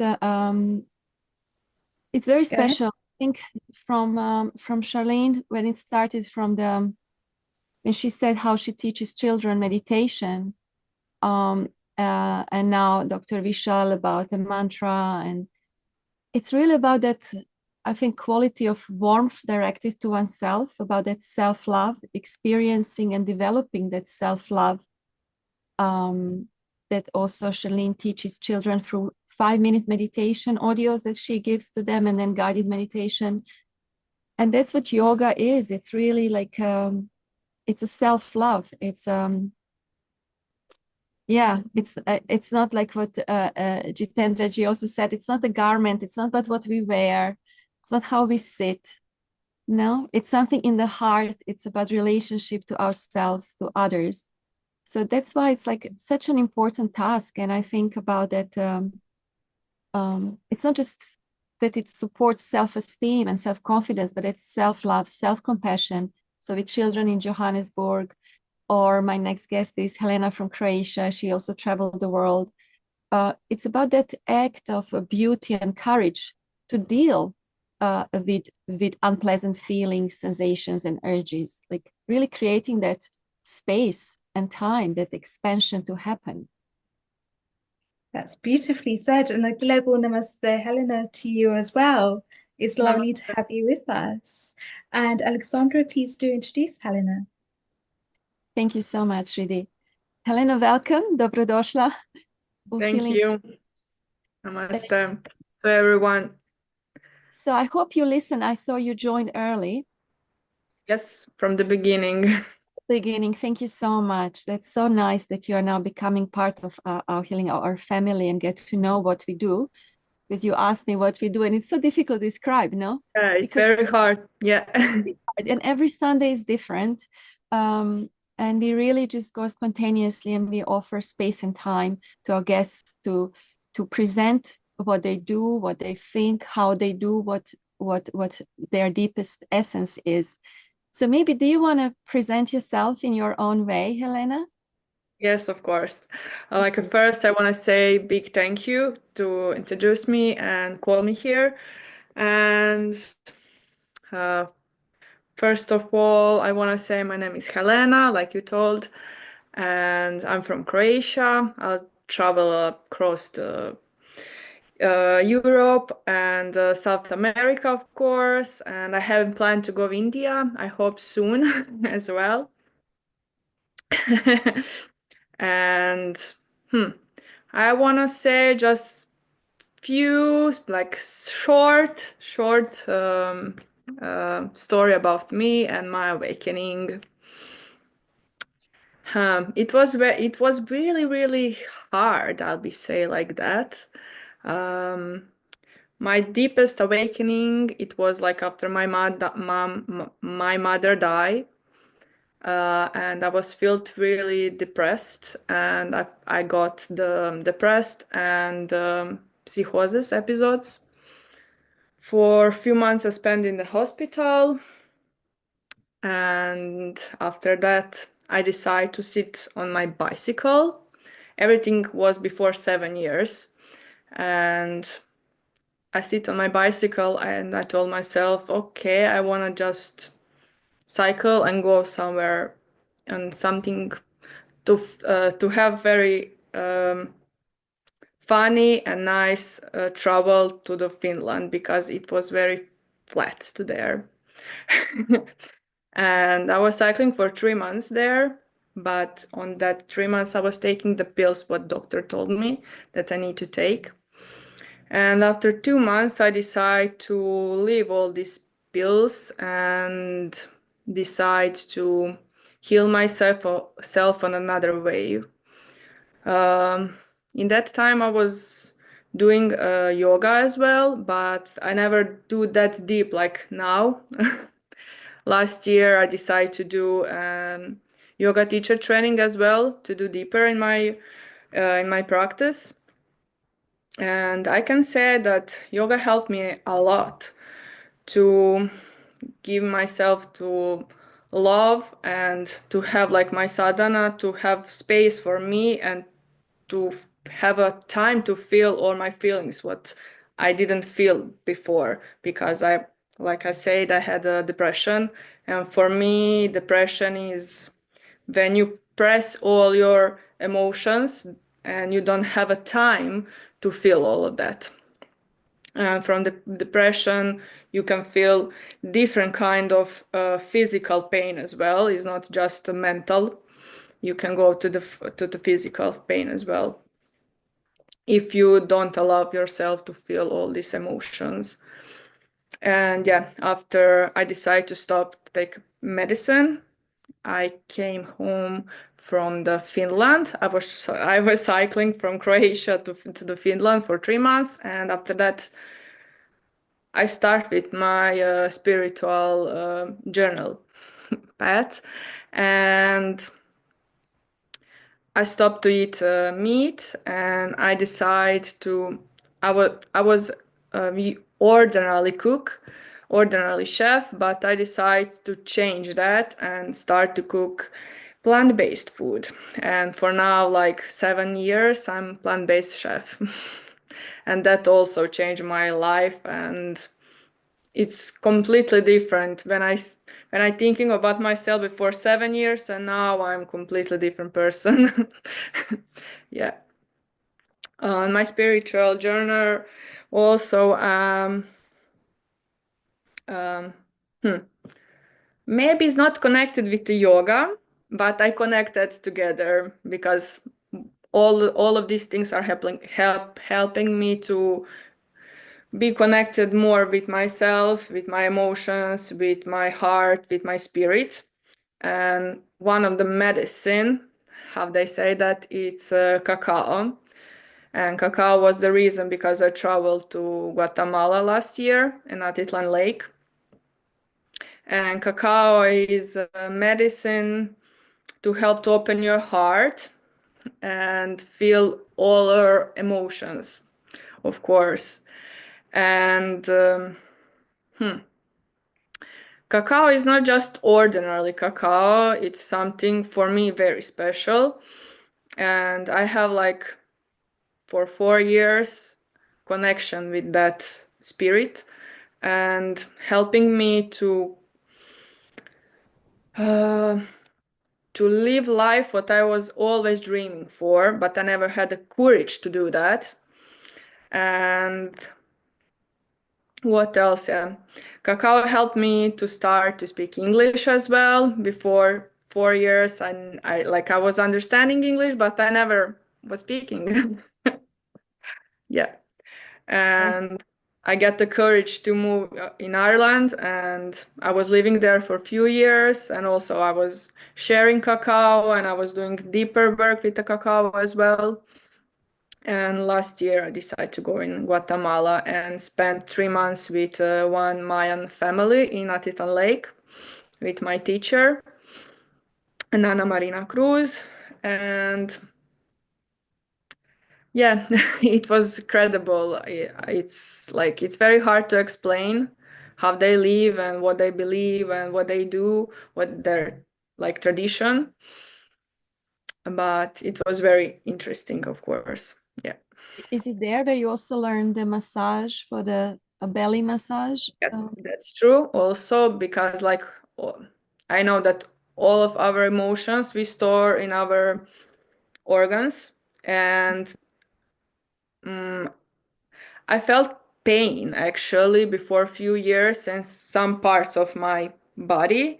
And I met one girl, she was doing abdominal massage, and she was doing abdominal massage on me for a few months, and I was feel much better, and I felt like I was connecting. And I decided to learn with my family there as well, with one teacher, also Maria. She doing like abdominal massage as well, and I was with her for 1 month. And now I'm doing massage on myself, and I start to share that tradition and that knowledge with different kind of girls, especially. And for now, I don't do on the men's, but maybe in the future. For now, I feel like it's for all my sisters to share that. It's amazing. So all these experiences, they're kind of meditative experiences, no, Helena? Yes. They bring you back to yourself, and then also you help others for that. So I hope you can be our guest also. Yeah, that's true. On a kitchen, we have a vegetarian, vegan kitchen episodes usually also. So maybe you can come and share some of your recipes and your secrets to plant-based cooking. That would be really nice. So what is like so you heard, you were there from beginning, like in South Africa, Charlene teaches meditation to children there. When I came back to Croatia, I was really surprised that it's not really taught in kindergarten or schools or universities at all. What would you recommend to Croatian system, school system, because you travel now the world, about that, about the power of meditation to be taught from the young age? I think that's really, really important to be aware and to be to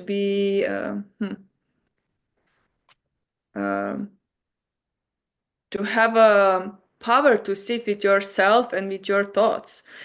Like when you are young, if someone teach you that, I think when you are adult, like you will have like easier life, like if I can say, like you are more aware. Yeah. Was that traveling on your bike also something where you also experienced those kind of meditative moments or processes? Yes, of course. Of course. Yeah. And I meet so many different people similar like me. And I meet so many people like that was vegan and vegetarian, and that helped me when I was came back to Croatia. I was like, okay, here you don't have like so many vegan and vegetarians, but for me that was like, okay, like Croatia is not only only country in the world. Yeah. And what do you say about the power of self-acceptance? I think this is also what you, when you went on your pilgrimage, if you want to say that, no, it's like a paradox. Like when we accept ourselves, then we can change. Then you could change the medication, then you can change your habits. You discover the world of yoga, meditation, of vegan cooking. Isn't it like that? It's really curious how it goes. Yeah, it is like without self-love, you cannot grow. That's like the first step, I'll be say. But like go slow and just every day it's new day, and every day you learn something different about yourself. Yeah. And And you make become, Mhm. Say, Helena. and making the steps from your comfort zone, it's like big thing, I'll be saying. It's how you deal with stressors. No, later that life throws at you. It throws anyway our way all the time. Stressors. So we just have to learn, regardless, how to stay present, to stay open to what is happening. But I understand it's not easy when something big like passing of your mom, or like the war situations, or it's difficult. But these things are there not to teach us, and they Yeah. kind of brought you closer to yourself, to your true nature. Yeah, that's true. After she died, like it was really hard to accept that, to feel everything, especially after she died, like all these emotions what I stored in myself, like they just come, just pump, and it was like it was really crazy in that moment, because I didn't know what to do with that. I didn't know how to deal with that, and yoga was helping me, and meditation as well, how to deal with all these emotions, what to do with them. Yeah. And we were not taught, especially in Croatia, but I guess in other countries also, that loving yourself, it's not a vanity, it's not luxury, it's sanity. It's necessary to do that, to take time for yourself, to treat yourself with good food, with good companionship. Yeah. Yeah. And food also is like the first step to heal yourself, to give love to the food. Mhm. That's what I'm doing. Like I always have like intention, and I always pray when I cook, and it's like blessing. So maybe then you can come and cook for one of our retreats That will soon. be really nice. Yes, I I love to live feed people. That's my gift, what I would love to share.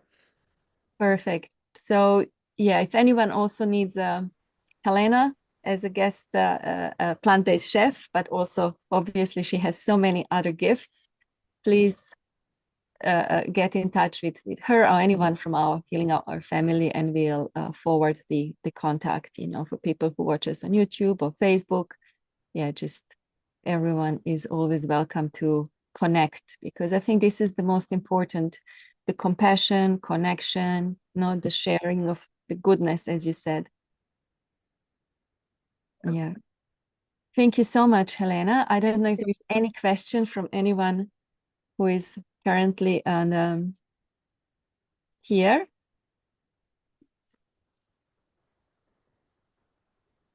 Charlene, would you like to add something?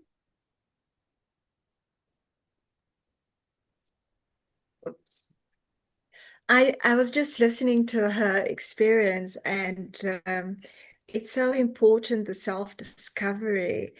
And when you talk through it, at first you could see your emotions, the pain you went through. And when you spoke about the rediscovery, you could actually see your face just light up. And it's so amazing because it's like I can feel your experience, and it's very touching to me. And I'm just thinking, like, you've gone through such a journey, most probably deeper than what we can ever imagine. And the reflection that you've actually gone through, I was actually just busy typing out a message to you to say, thank you for sharing your experience with us today. It's so informative and so amazing because I can see the glow in your face when you speak about it. And wanted to know if you actually have a blog where you actually do your self-reflection and your meditation through your food, basically. Yeah. Thank you so much. Actually, I have Instagram profile and Facebook page for now. Yeah. Okay. Yeah, If you so can maybe share your handle with me in the comments, then I'll check it out. Yes, of course. Thank you very much. Thank Thank you you. very much. Thank you. thank you so much, Elaine and Helena. This is a beautiful invitation, to embrace ourselves with all our pain, fear, anxieties, celebration of life, all our wins. So it would be nice to read about more that, Helena. So yeah, share your Instagram. Maybe just put here in the chat, and then we'll also do that on social media. And we have one question from London, from Lata. Hello, Lata.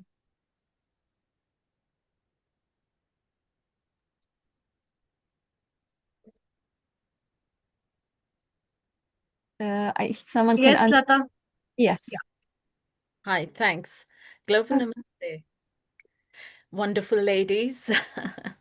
And welcome to Elena. I just want to thank you, Alexandria, to bringing her, because it's such a wonderful story of great courage and strength, how she, you know, embarked upon this wonderful journey of healing herself. And how you're learning the languages and the different cultures. And it seems like your mother shut one door, but she left thousands more there for you to go and explore and discover. So, it's wonderful how you've turned it into a positive journey and positive story. And yeah, I mean, I take a lot of encouragement from there. And I'm really impressed with the way you've managed to get the strength and courage to and speak in a foreign language. That in itself, how do you feel about doing that? I was feel like little bit like nervous. But now, like when I started, it's okay. Like I love it. Actually, I feel like I'm here for a long time actually, but it's my first time. Yeah. Well, yeah, we want to make you feel comfortable at healing our earth. Thank you. Thank you, Lata. Thank you so much. Thank you It's so really great to know, Helena. That's really wonderful, in fact. And before anything else, I personally would like to invite you to India. And I can see. So, I can invite you in Croatia, especially now when it's Oh, summer. yeah, on the yeah. coast. But my invitation is really special. I've got loads of students like you who keep coming, who have been the part of these kind of journeys in their life, and how yoga has helped them in self-transformation and healing is a very common thing that I've experienced. And I really feel very proud saying at this platform that after practicing yoga, these people stay strong and they help to make other people strong as well. So I know so many of them that amidst COVID, they were helping others to stay strong, that optimism is sustained with them. And yes, the light and beauty that India shares is very different, and you must experience it. And I can see the colors behind you that comes with a little bit of imprint that shows how much do you love yoga and the Indian culture in relation to that. So keep staying positive in that way, and I would say keep blooming others' life as well. That, which is very good and very, very nice. And I'm really happy Alexandra has invited you at this platform uh, to share your stories. And that's the beauty of our episode. It's not just about informing people, it's about sharing your thoughts, your experiences, and there's so much of learning through that. And especially this field of yoga and meditation is incomplete without the essence of those self experiences that we have, because there is no set parameters for knowing things. And your self belief, your self experience, your inner happiness is the best proof that you show to people about what you practice and how you are. So, really great. Over to you, Alexandra. Take over. Take over. Thank you. Thank you so much. I think that Indian influence is coming from Helena's boyfriend, Alan. No? Okay. Is he there next to you, Helena? Yeah, he's here.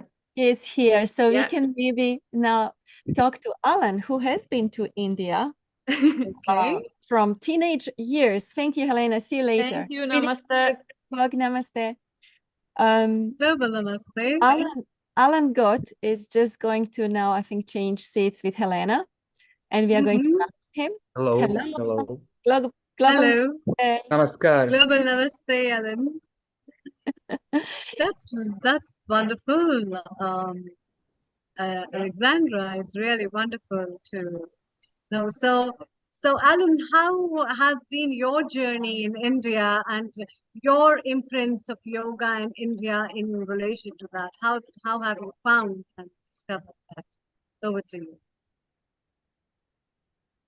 First of all, thank you for inviting me to talk and to share my experience, and all greetings to everyone who is watching already live or who will be watching on some other internet platform. So, like my way with India and specifically with Indian spirituality started from the very young early childhood. When I was like in primary school, I already started to like maybe with 11, 12 years, I start to read Hermann Hesse's Siddhartha, very famous book. And then after Siddhartha, I read it.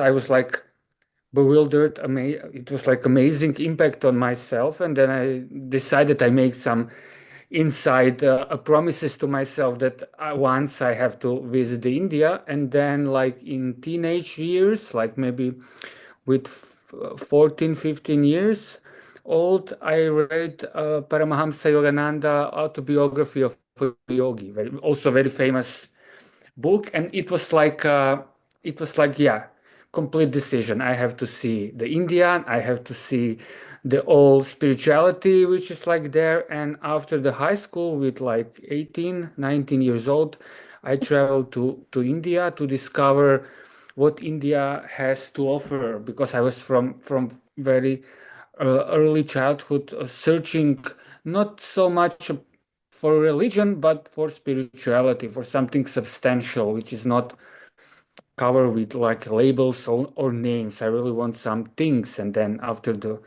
readings these two books which I mentioned among others, it made me like impact, okay, some so-called Hinduism is something which I would like to discover. Then I lived for years in different ashrams, travel all around India in different places. And then for myself, I found like that something what is very close to my heart, what's relate to me is bhakti yoga, like the yoga of the heart, or so to say, the yoga of devotion. I stopped in Vrindavan. There I was also for some times there. In Vrindavan is very famous place in India, the birthplace of Krishna and all the pastimes there. Everyone knows about Vrindavan. who knows about the Hinduism. And it was really something what deeply touched me. This bhakti was something where I understand that we are all different. Okay, we understand we are all one, expressing in different forms, but everyone has his own, so to say, adhikar, some propensity. And this is like the bhakti, the devotion is something what really touches me, touch my soul, and I found my way through bhakti yoga. And this is like what I want to share specifically today, how this bhakti yoga changed me,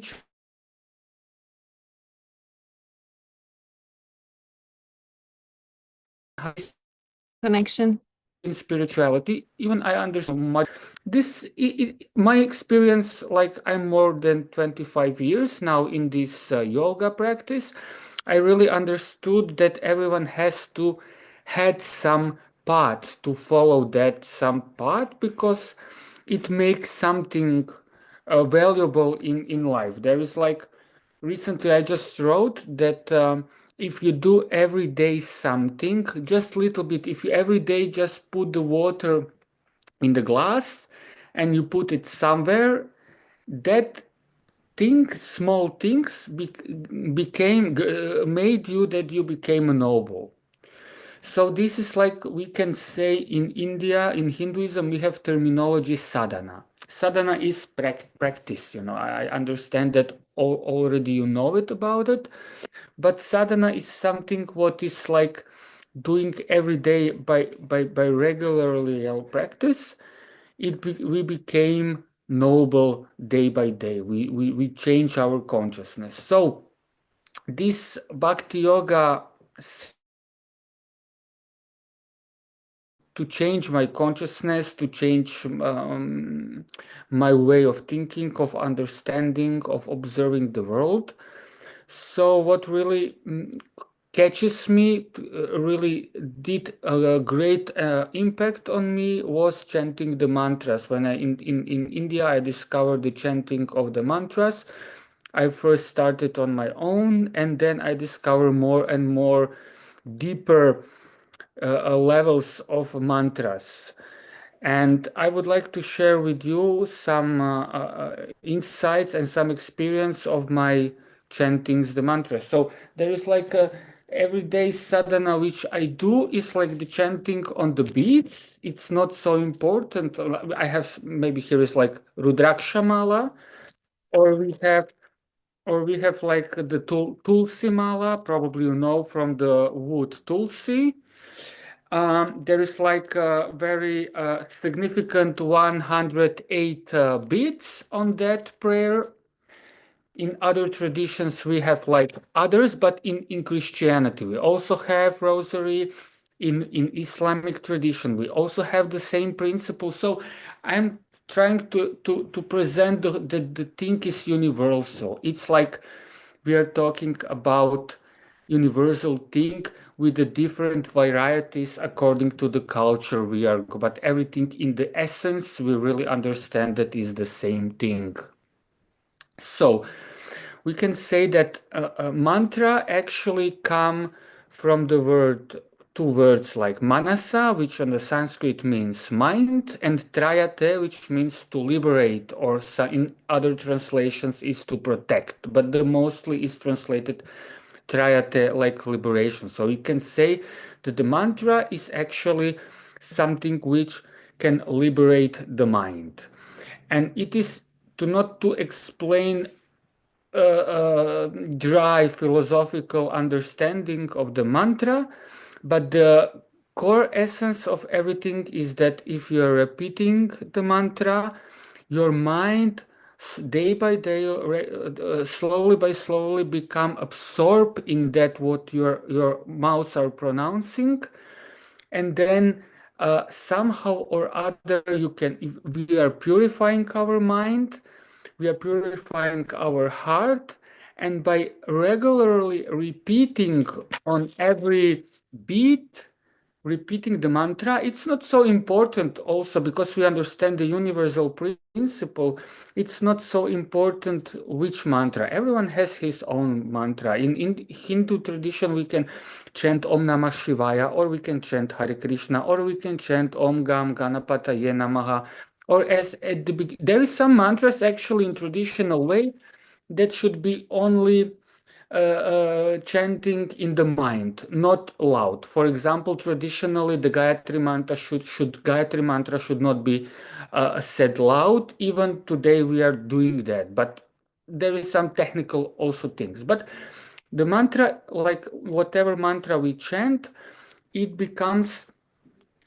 actually brings our mind to the present moment, and to somehow or other to push our mind through our emotions in particularly bhakti way, which I am trying to present from my own experience, through elevated emotions to that highly spiritual vibration. We create that frequency which really like brings our mind in the here and now state, and which really through the repetition and regular, if we are doing, for example, like 1 hour or 2 hour a day every day, we are training our mind like we are training the muscles in gym. We are training our mind to become present, to train our consciousness, our state of understanding and perceiving the reality around us, to be here and now, and in that really magical state of consciousness here and now. You probably all know and heard about Eckhart Tolle. He's famous about that thing, you know. He's like preacher of that here and now state of consciousness, as he's very famous all over the world. I will not explain this in the details. That's very nice, Alan. We would like to also have some mantra chanting from you also. Yes, yes. And when you talk about here and now, about the consciousness aspect, so what made a difference in your life coming to India to know about the consciousness, and what do you believe is consciousness actually, and how spirituality has brought you closer to your self-realization? How have you found that? Over to you. It actually, in Indian, so to say, spirituality really opened the gate of my psyche, which I never knew that it is really, that I have all these gates in myself, so to say, and open like some new things to me, which I was like exploring during the years. The consciousness is actually the symptom of the soul, so to say, that we are alive, that we are so, you know, that we have a soul. It's like this, the consciousness is of having a soul, so to say. And this kind of practice, that to get into that state of consciousness here and now, to become fully present, expand this kind of consciousness. So it really like opens our state of perceiving the reality in which we are, in which we can find ourselves. So I also would like to chant a little bit. I would like to also chant. I have like traditional Indian instrument with me, and also like other Which instrument way are you having? of if harmonium. Harmonium. Perfect. So Yes, since yes. how long do you play Actually, harmonium? Hmm. like 20 years. Oh, wow. But I'm not professional musician. But this is like really like also some kind of another way of sadhana. If we chant on our beats, this is the sadhana for ourselves. but also it is very popular, especially in Croatia, in my country, and in the Balkan in the last decade, so to say. It is very popular that the different yoga groups get together and we are like chanting together different mantras.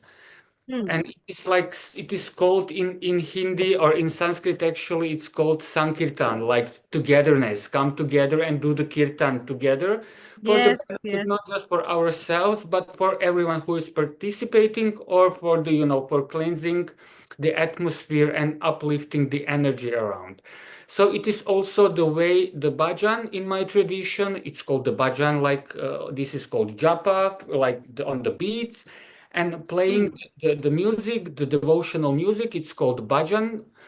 It is also a way of sadhana because it also involves this emotion to have emotion toward God, toward ourselves. And with this elevated spiritual emotion, we also purify our existence. So I would also like to have just a minute or two to play so that you can also have the experience of this kind of sadhana which I'm practicing.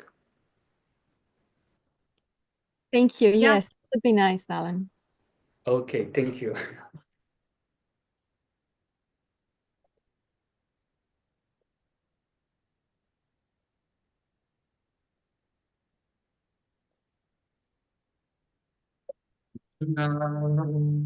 Hare Krishna, Krishna Krishna, Hare Hare,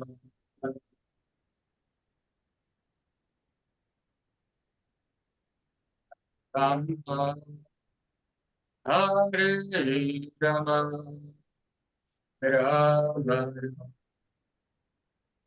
Rama. Alan, can you hear me? Alan, can you hear me? Alan? Helena?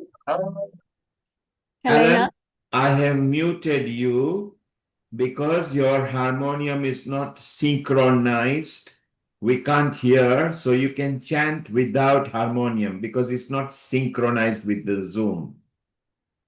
Alan, did you copy that? Alexandra, maybe you can send him a Okay. message. Yeah. He's not listening, so if you could send him a message over there, he can chant without. Maybe if he goes for Gayatri Mantra, which is universal, so it'll be good. Okay, Alan, you are listening to me now. Your harmonium is not synchronized with the Zoom, so it will not come in the Zoom. You can chant without harmonium, okay? You can unmute yourself. You can unmute yourself now. Maybe you can go for Gayatri Mantra, which is a universal. Just unmute yourself, please. Yes. Hello, Ellen, you're back. Yes, okay. Yeah, so you don't have to use the harmonium. Next time, maybe we'll send you the notes, how you can synchronize in the Zoom. You like Gayatri Mantra as well? Bring it on without harmonium. Yeah, okay, but I will not waste the time. I think we already passes the time, but or we have enough. Let's have one Gayatri Yeah. Mantra and then we'll move on. Over to Yes, you, yes. Ellen. Okay, thank you. So yeah, we can have this Gayatri mantra. Om Bhurбhuva Swaha Tatsaviturvarenyam Bhargo Devasya Dhimahi Dhiyo Yona Prachodayat. Beautiful, Ellen. I love your style. It comes from the heart, and Yeah. everybody loves Gayatri Mantra simply because it's a universal mantra. It doesn't belong to just Hindus or Indians. It's now a resonance.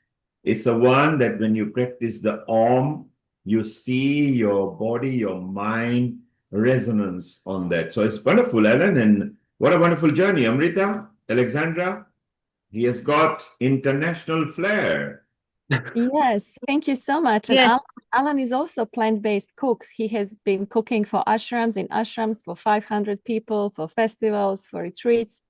So that energy he brings definitely into his cooking, no? It's food full of love, just like your chanting and your mantras.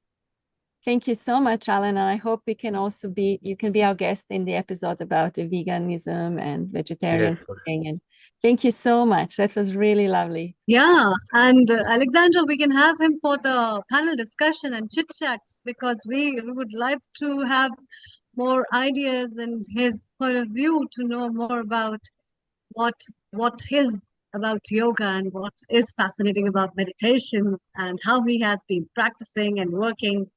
So that was really very amazing and beautiful to know about the beautiful colors that India holds and has given to you as well.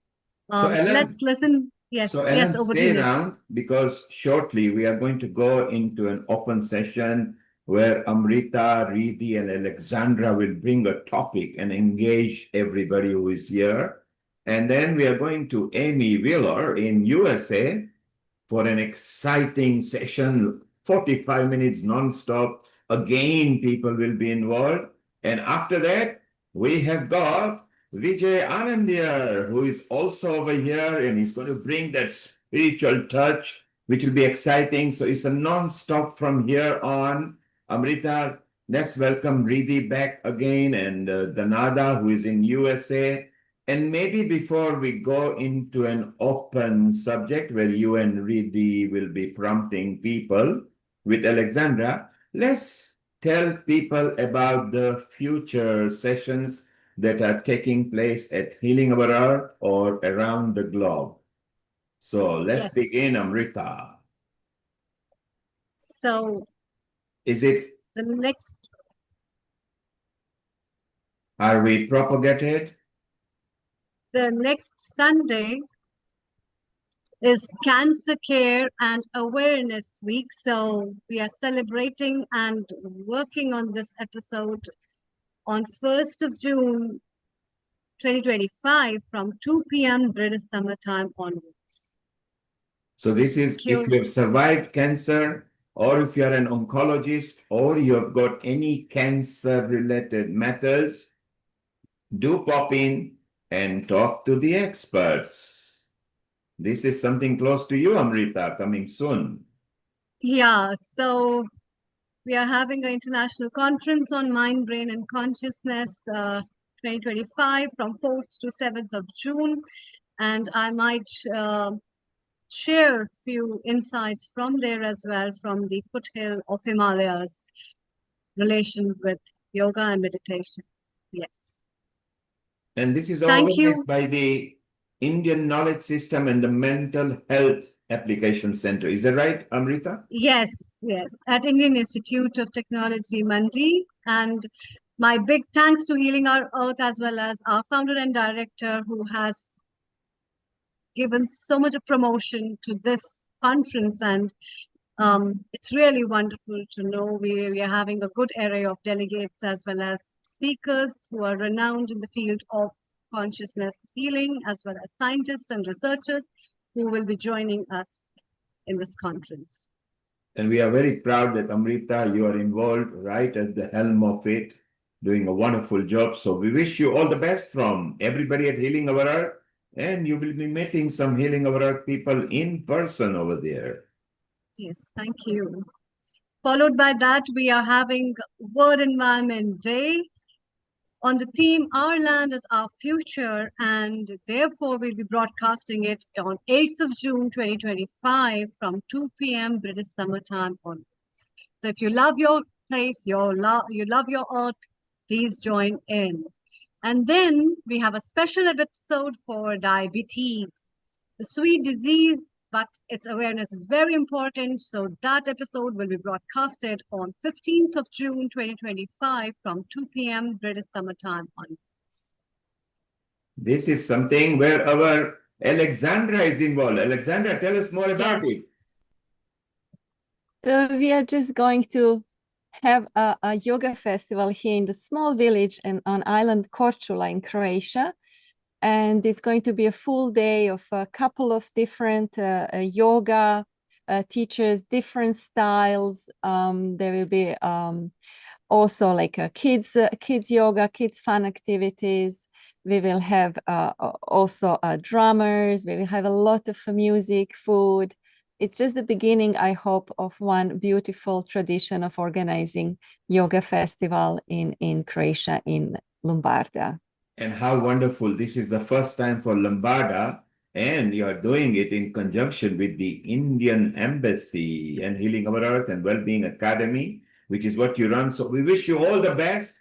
And maybe the following day on the online of Healing Our Earth, you can tell us more about it. Isn't that right, Amrita? Yes, definitely, which will be broadcasted on the special episode of International Yoga Day Special on 22nd of June 2025.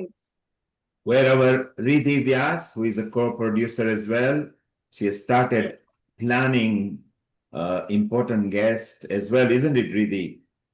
Yes, we've also got a Vedic hour coming up as well, which is where we've got dharmic scholars coming together to show us the integration between yoga and spirituality side, as well as science, backed knowledge, backed research that's been replicable and known methodologies to be passed down to the common person. And it's going to be a wonderful session by very popular personalities who are resident part of Healing Our Earth. So it's going to be very good. Keep an eye out. And then comes the 300 episode. Can you imagine? We started just with a few episodes. Ellen, you will love it. We started with Gayatri Mantra for the Earth. We had 80,000 people, and it was the first Saturday of pandemic, and then we shifted to a Sunday. And now we are on 300 episode at the tail end of June. Wow. Amazing. That's an want- achievement in itself, and a massive congratulations to you, Neil Kumar, for leading the team so well. I think more Absolutely. congratulations to each one of us. I just happen to be a medium, and since I do that for a lot of communities and organizations and governments, to me it's just a pleasure. And what a team we have built up. Really, that's you. You are now a producer. You started as a contributor, then you started being part of it and a team, and now you are a producer also and a co-producer in other episodes. Look at Amrita, our chief admin. You know, she came a bit late, but look at Lips and Mouth. Alexandra, who was the first yoga producer with Healing Our Earth. She has brought so many facilitators, Sharon, Dr. Lalit Sodad, Dr. Milan Shah, Meena Khagram, Wai Ching Lee, Rajiv Gupta. Look at the team. Tirelessly they work, and it's all free. Kirit Mistry, who brings health episodes as well. So we are going to see all of them on this 300 episode, and some of you youngsters will carry it on way beyond several thousand, I hope. I think this is everybody's favorite as well, isn't it, Amrita, Riddhi? Yeah. Guru Purnima special thing of sense and gratitude towards your teacher. A special episode where we specially pray and offer our gratitude towards the teachers because of whom we are what we are, and which will be broadcasted from on 6th of July 2025 from 2 p.m. British Summer Time onwards. Effectively, we are teachers of each other. Our parents started us, they are the best first teacher we had. Can you imagine? We never recognized them, but they are the best teacher we have had. And it's so wonderful that we can do that. So Riddhi, Amrita, you also got a part of a session that you want to discuss, but we are going to involve whoever wants to get involved now. But let's have you, Amrita, Riddhi, and Alexandra for the next 10-15 minutes discuss the favorite topic that you guys have identified for this time, and then we will involve people and their comments, etc. Riddhi, you can kick off with Amrita and Alexandra. Over to you. Fantastic. So this next segment is something that is very dear to my heart because we're talking about things from a whole holistic perspective. A lot of the times It's something that only, I believe, the holistic medicine side of things can bring together. When we look at holistics, we look at the whole integrated being. So being the mental, the physical, the spiritual, the emotional, and how we basically bring all of these sides together to be able to heal the whole. A lot of times the gap that I've seen in modern medicine is fantastic, phenomenal for treating the symptoms. If somebody has an injury, say for example, they've hurt their leg and they go to a doctor, the doctor is absolutely the best person to be able to diagnose what's happened and to be able to offer the first sense of treatment. However, if it's, as we've spoken about in this session here today, trauma related, emotional, psychosomatic, stress related, then actually medicine may only provide part of the cure. And that's really where we want to start to look at the bigger picture. We want to see what's happening underneath the surface. When we can start to peel back those layers, when we can start to have a look at a deeper integrative approach to figure out exactly what's wrong. Where is this problem actually stemming from? And to go down to the root of it. Because in my experience, when we can go down to the root of it, we then take back the power in our hands to do something about it, to be able to look at things from a 360-degree view and to realize what's happening and where. And that, my friends, is the power of healing. Amrita, what are your views? Absolutely. As you said, this power of healing, which comes by self-understanding, by self-knowing oneself, as well as I mentioned, by self-retrospection, understanding, and knowing about the reasons of my thoughts and tracing your thoughts. So different kinds of meditation, different kinds of ways gives you a way to know about yourself. It's not necessarily what is somebody doing might be useful for you as well, but it might be that something that you find or discover perchance gives you utmost peace, and then you find your way to know more about yourself. And I think the whole purpose of knowing about yoga and doing meditation is to just know about who I am, the purpose of me being here, the purpose of me joining things together, and what kind of life ultimately we live, because ultimately what matters is a peaceful life, and what will go with end is a peaceful heart and a peaceful mind and a peaceful soul. Therefore, to integrate that peace within is the ultimate treasure of life, and how we do that is based upon how well we understand ourselves. And to know ourselves, yoga and meditation is the best medium. Nothing more can work rather than a medium through which you know more about and give pause to yourself, that integrate a space within you that was too much already that you weren't knowing about it. So it's something like a child who has everything but doesn't know what it is. And slowly, as we discover ourselves in this life of connections, relationships, and the circles of the Maya or the colors of the life, we realize that the reality is beyond these colors, but it's the true reality is what is within me rather than the reality what I see. And in today's time where the virtual reality has taken up so much step, it's very important for us to realize the real reality, what we are, and how beautiful this life, which is gifted by God to us, can be made more beautiful and more peaceful, so that the journey that is beyond this human body can be more better than what we think, actually. And that's why we have this wisdom within us to know that. That's what I have to say. Beautiful. Alexandra, Global Namaste. Over to you, opening thoughts, please.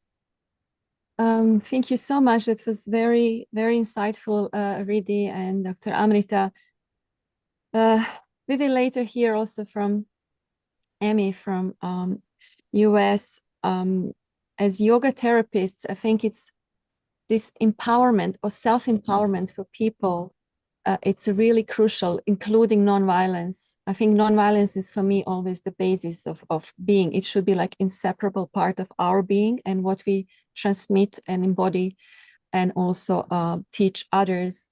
So Gandhi said, where there is love, there is life. So teaching yoga, yoga therapy, mantra, cooking, dance, whatever we do, if we do it with that kind of attitude, I think that's the place to go. That is not that is long-term benefit for everyone.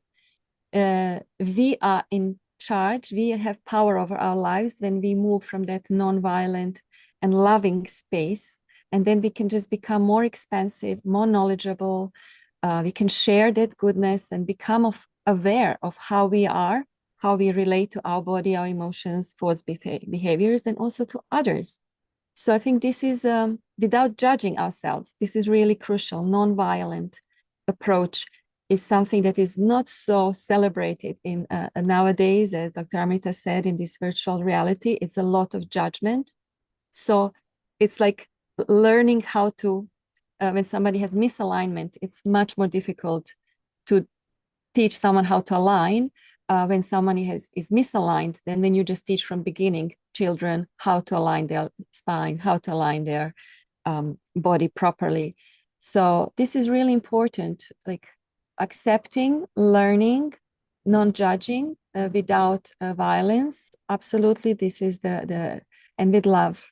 I think this is the crucial ingredient. That's beautiful. Yeah, really. Let's welcome Sister Aneta as well, who is in India. Om Shanti and Global Namaste, Sister Aneta. Om We have Shanti, Sister Global Aneta from Namaste. Brahma Kumaris. Who better than you can talk about it and tell us more about the wisdom of light that comes from within? Over to you, Sister Aneta. Thank you. Okay, thank you very much. And one more time, Global Namaste to the whole family of Healing Our Earth. And greetings of peace and greetings of love.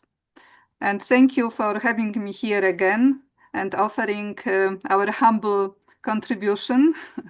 And I think the theme is very important. It's about healing, holistic healing. And yeah, one of the main epidemic that we are living through today is indeed stress. And it is not transferred via air, but it is present in almost everyone's mind. And it doesn't know any borders. It doesn't care about the age, education, wealth. It actually attacks everyone. So, and then this can be manifested in so many ways. There are so many phases of stress. As you have mentioned, there is mental health issues, then physical health, then financial stress, then family stress, in a social communities stress, but even the global stress in terms of wars and climate change and all different crises. So it's like, yeah, this stress is omnipresent. And we need indeed a holistic approach. And what I believe we need is to heal the seed, because everything always starts from the seed. And sometimes when we think about stress, we blame things outside, maybe some people or situations or events, but actually the stress, this pressure, the tension starts always here inside. And I would say that stress is like a tree. You know, it's a big tree that actually grows from one single seed. And the seed is a thought. And it's very important actually, and I would like to offer this understanding of Raja Yoga, that thought is the seed from where our feelings grow. Then our feelings, they define our attitude. Then the attitude creates the behavior, our actions. Then our relationship are built based on that.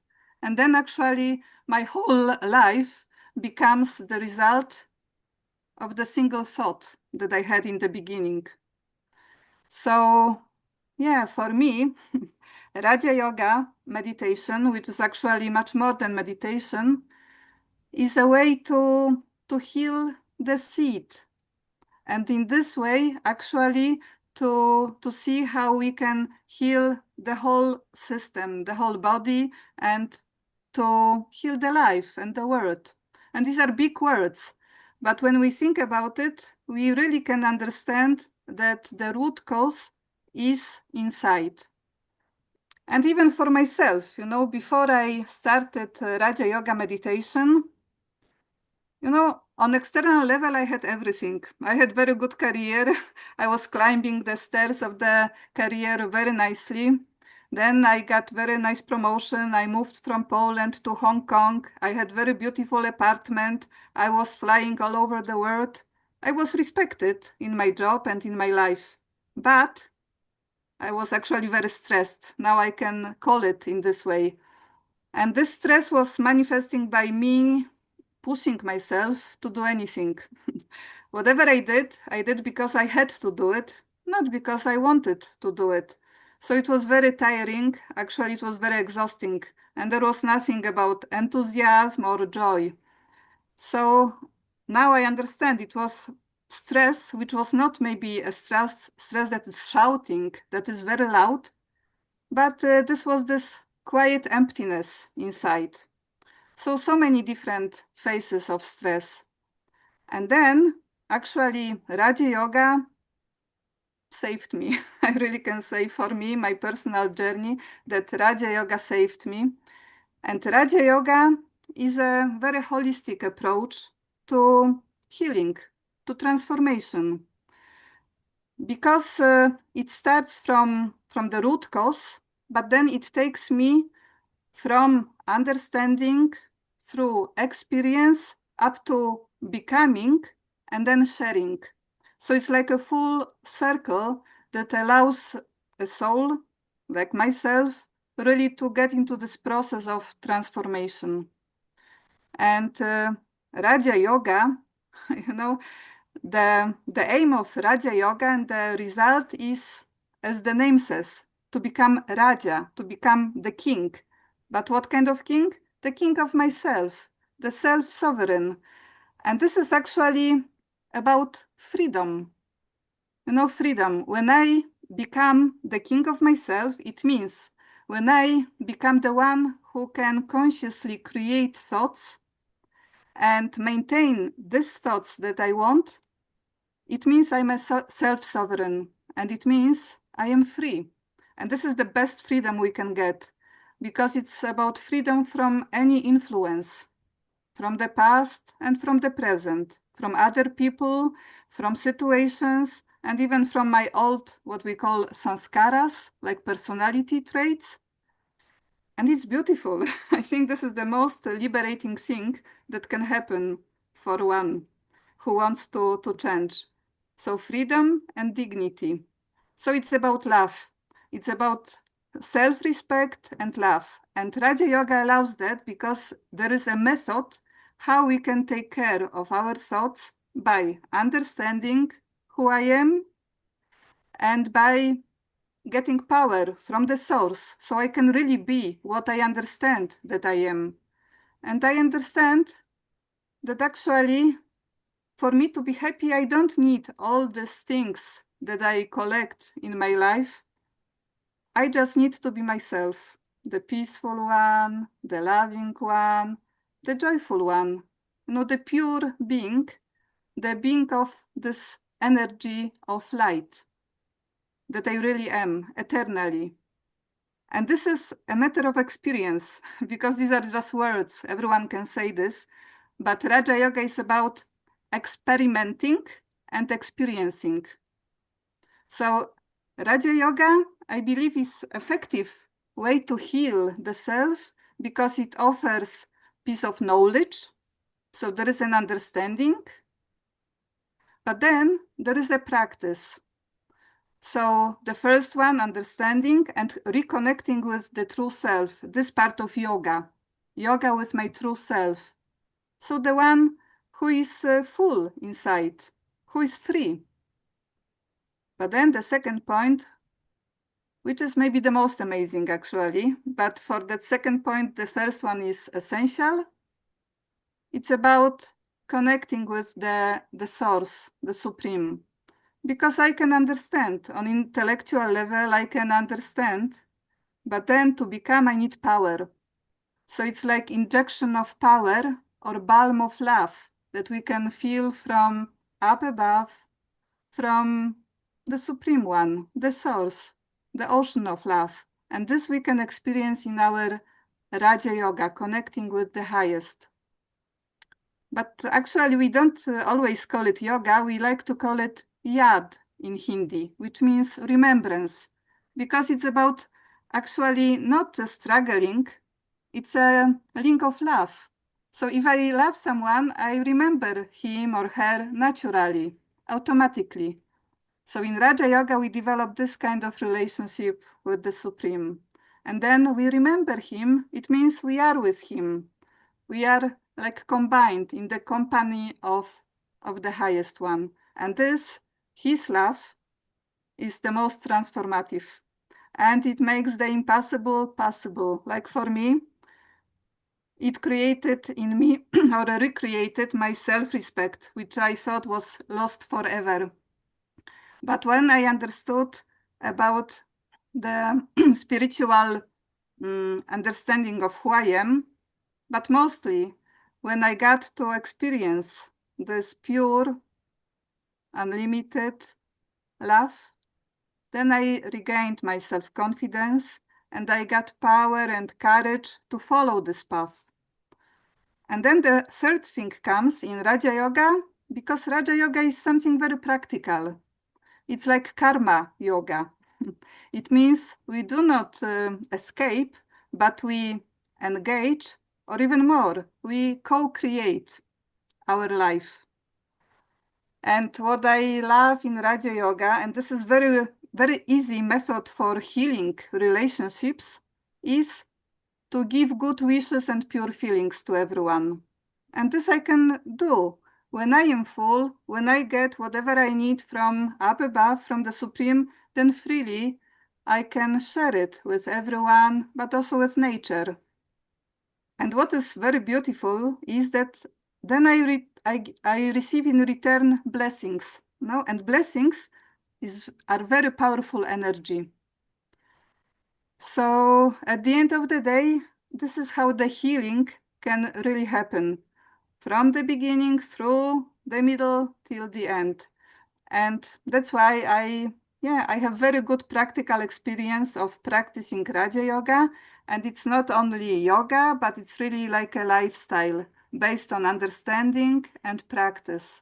So yes, this is what I would like to share maybe in essence. And thank you very much for listening to me. Beautiful. That's beautiful. And I So, think that is really powerful, Aneta, from this space where you're actually going from a space of absolute emptiness to then being able to remove those limiting conscience, to be able to see the ragas and the dveshas, and then to see beyond that as well, that there is a deeper connection. There is a deeper sense of being within our own elements, and also to connect to the divine, whatever form or shape we choose to call that divinity.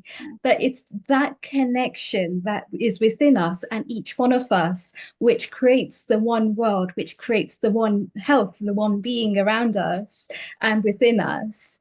And I think that is so important, because a lot of the times we're not actually focused on our own healing, but we're looking at other parameters to try and compare up to, or we're looking at different ways and seeing things from an external perspective. But the way that you've just put it is to let go of the external and to go within. to start to see things from the internal, because that's really where the power is. That's really where the Sanskriti is, the intentions of being able to see things for what they are, not worse than they are and not better for what they are, but exactly how they are, because that's really in that moment we can have the power of intention. And that power of intention is when we decide what to do next. And actually, science proves it as well, that we've actually got 5 seconds between the state of something happening and the action that we take to make that decision. And it's whether that's going to help us and move us forward, or whether that's going to hinder us and hold us back, and whether it's helpful to us. Most of the times, 96% of the times, our mind is looped in automatic negative thoughts. So it's about being able to reprogram those neurons to find something in that moment that is going to help us. And we can't just think of something off the top of our heads. We've got to have this constant programming that we are doing day in and day out. Most people will actually call that a sadhana practice or a routine of some kind, which enables them to be grounded in those elements, so that when the shitty rainy weather really does hit the ground, they've got their practice there to be able to be calm and balanced and grounded to know what to do next. And that's often what I find as well, the time that people tend to forget about their sadhana practice, or it tends to go by the wayside because automatically it becomes, oh, I'm too busy. I don't have the time to be able to do this. I've got too many other things on my plate. But they don't realize that just by taking those 5 to 10 minutes and really grounding deeply in that moment, they've then equipping themselves with the tools and the strategies to be able to take a positive action, to be able to take an action that's going to help them to move forwards, rather than to be stuck in this whole victim mentality of, I don't know what to do, or I don't know where I'm going. Now, what we've actually done is equip them to think differently. And that's really the power that I see behind the meditation practice, by equipping ourselves with emotional regulation, by being more aware of what's happening within us and what's coming up, not necessarily judging it or labeling it in any kind of way, but just sitting and just being in that state of silence. Thank you, Because Riddhi. that's really where Yes. you can take our power back. Neilpai. Thank you, Riddhi. So let's see. Let's give 2 minutes to Dhanada, 2 minutes to Keith, and 2 minutes to Trusha to see what positive tips they've got to move forward. So let's go with Dhanada first, then Keith, and then Trusha. Stand by, 2 minutes each. And then we also want Sri Vijay here as well, although he'll be coming later. Let's get more opinion, what tips they have got to move forward positively. Over to you, Dhanada. Hello, Namaste Neil, Namaste Amrita ji, Namaste Riddhi ji, and everyone. Good morning from USA. How are you all doing? Doing well? Global Namaste. What are we discussing? So you heard as you were listening, what positives would you use to move forward? We were discussing many matters, but now we are moving into positive tips to move forward. You only have a few seconds to decide. So what would you suggest? Well, at my experience level, I find more on a meditative, the idea to run faster is much bigger level. Of course, you can do yoga, but the meditation is various kinds, and I will quickly explain you. There are types of meditation, and I was listening to, I forgot the name actually. The guy was talking about the japa, and he was doing, and then he put on the harmonium and sing for all of us. But the meditation is one that you chant out loud. The one that is called Vaikari. Vaikari, which means you are taking one word and chanting it out loud. That is called Vaikari type of a meditation. In another word, the second more powerful meditation is about japa. Japa is basically, right now what I'm doing is I am doing like a om in my mind. I am just putting that in my mind. That is very also powerful. They say that level 1 from level 2 is probably 12 to 15,000 times much more under the much more significant under your mind to impress and reduce the stress and enhance the co-conscious behavior towards yourself, and that would create a very morphic field that supports healing. The third one is about looking. So if you are visualizing in your mind, visualizing on screen something, that is called pashanti. That is also one type of a meditation that helps many people to heal, and the intention is setting behind the visualities is more rajasic, more overconsumption, like we are on the screen all the time. But in that screen, if we are putting some kind of a nice meditative images, that also calms your rajas and tamas. And the last one, which is very powerful, that everybody should practice, since you asked me, Neil, what should be the faster way, is the one that is in your mind. So if I do nothing, and if I want to chant, and if I want to say something, but I am suppressing that feeling, I am intentionally saying I want to just being a spectator, and I do not want to say it out loud. I do not want to visualize it. I do not want to say it in my mind also, but just have an intention towards being a spectator, is the 16,600 something as per the Hatha Yoga Pradipika.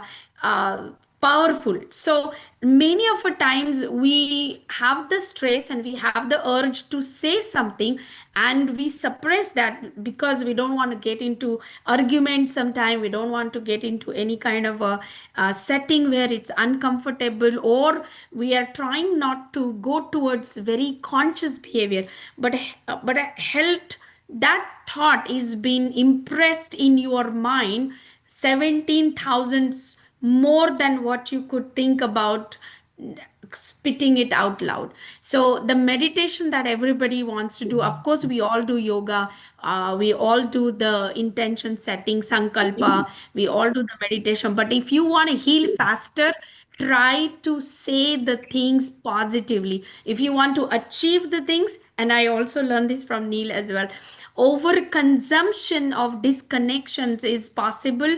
So you have to say it out loud that you want to happen something. That's most powerful collective healing from the meditation and pranayam. Thank you so much. Thank you, Janada. So there she is. She's positive. Make it happen for yourself by being positive. Let's see what Keith has got an announcement. He's a Tai Chi and a Qigong lead at Healing Our Earth. Keith, your tip for stress relieving emotional release tool for modern medicine. You are, of course, more like a scientific approach. You've got 85 years worth of life on the earth, and the announcement you want to make. Over to you, Keith, for next 2 minutes. Right. Very quickly, we know that we are aligning through our harmony of Indian and Chinese cultures to meet the demands of the requirements of the health and authorities throughout the world. And I mentioned on previous occasion the commencement of an organization, if you'd like to call it that, called the Global Expert Advisory Group. This is to do with Tai Chi and Qigong health and well-being.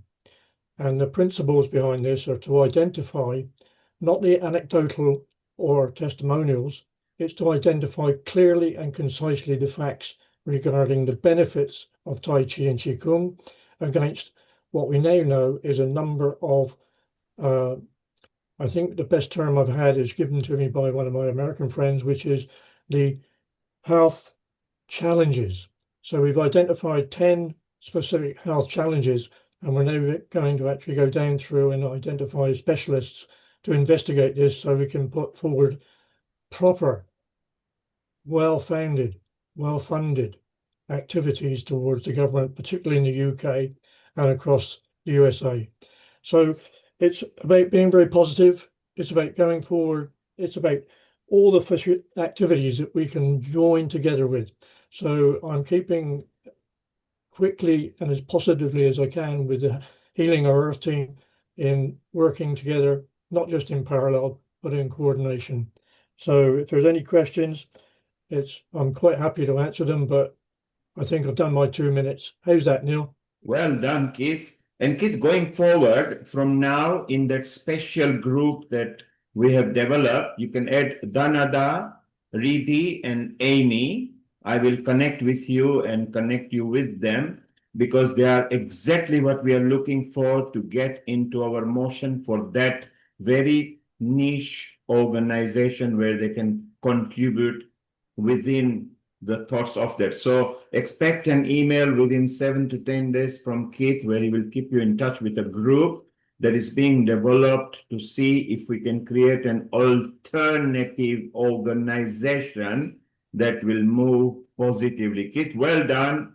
Of course, Tai Chi and Qigong is wonderful, and Keith is also producer at Healing Our Earth for those episodes. We love you, Keith. Only 15 years to go for your century. I'm going to add one more person over here, Sri Vijay Anand, who Riddhi will be introducing a bit later.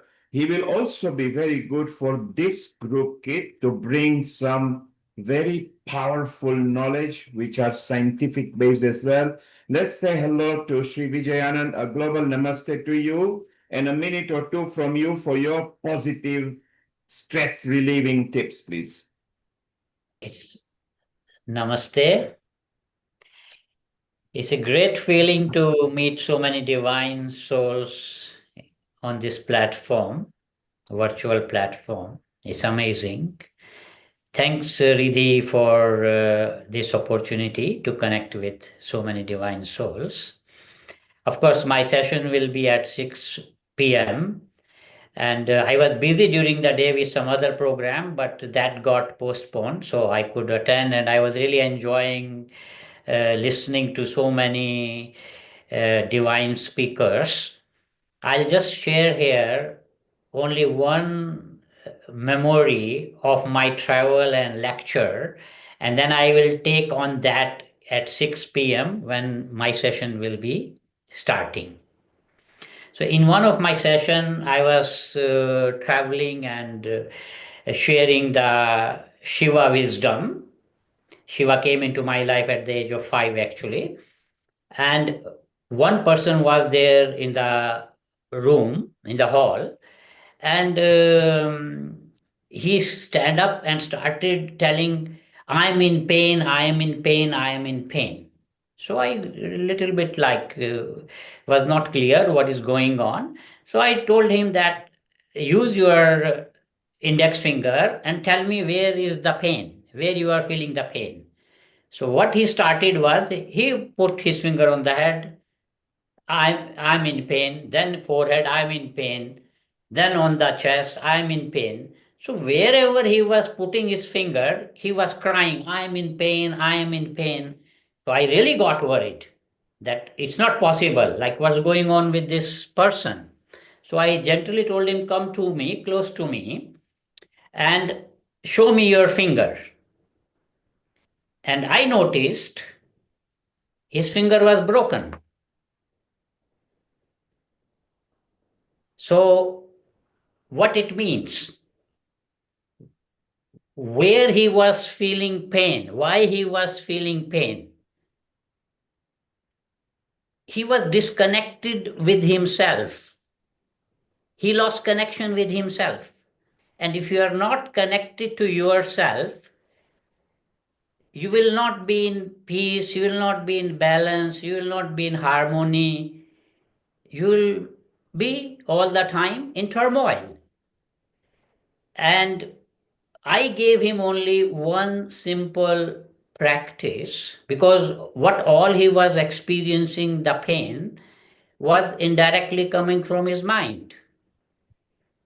And just to give you a small glimpse, that how Shiva knowledge is powerful, which I'll be sharing in more detail at 6 p.m. If you just simply close your eyes, put your palms on your knees, bring your attention in the center of forehead at the third eye, and make 3 smiles with breath. When you are inhaling, you are smiling to the third eye.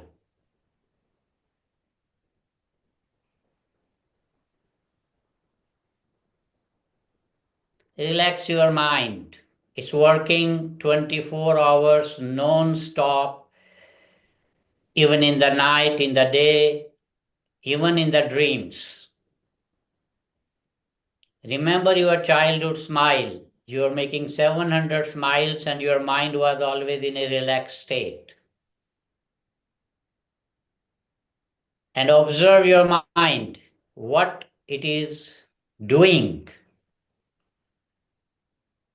It's thinking and thinking non-stop.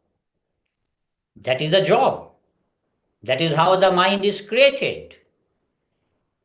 Now see the magic of Shiva knowledge. Take the job of the mind. The more poor mind also need relaxation, rest, and doesn't know how to relax. And you can help the mind and make your best friend by reversing the role. Instead of mind giving you constant non-stop thoughts for a second, keep your attention at the third eye and ask the mind gently, please give me a thought, and wait.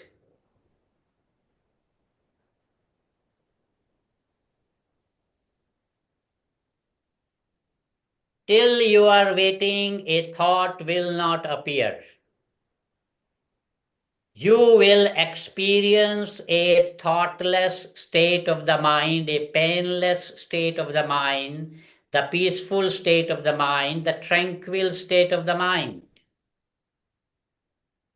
And your mind will say 1,000 thanks to you, because it never had this possibility to relax.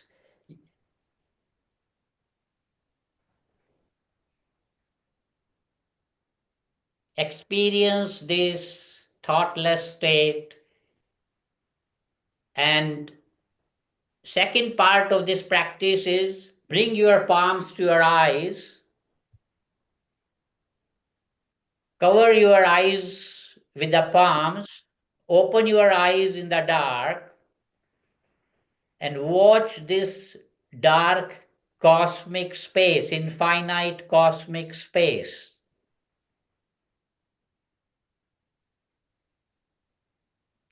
And pay attention, the thoughts have relation also to your eyeball movement.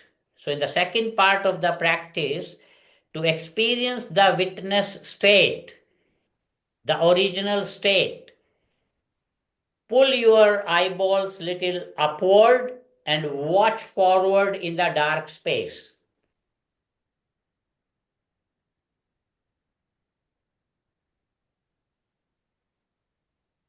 Breathe normally as you are breathing. You can always add a little smile in your breath. A magic will happen in the second part of this practice. Your eyeball movement will stop and you will enter in an effortless state for a longer period, non-doing state of the mind. No thought will appear till you will practice it.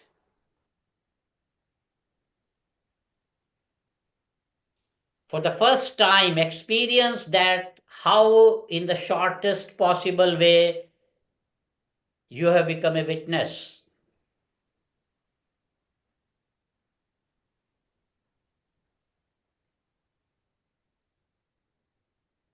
And that was the main aim of Shiva knowledge, to give you the practices, to give you the tools, techniques, to make you the master of your experience. You will experience what you need, what you want, not you are forced to experience. Gently bring your hands back to the heart center, Anjali Mudra, Namaste Mudra. Open your hands in the Lotus Mudra. Everybody knows Lotus Mudra. It is a very evolved group where from the Anjali Mudra, you keep the little finger and thumb together and open the middle three fingers in the form of lotus petal. You are again manifested from the infinite cosmic space back to the physical dimension. Experience the unconditional love of your inner child, your lotus flower in you, and get ready. You are reborn and you are ready to start the journey again. Hands to the heart center, rub your palms. Put your hands on the face again. Deep breath.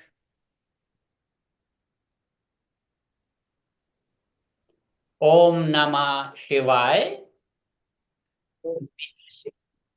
simply means universal consciousness is one.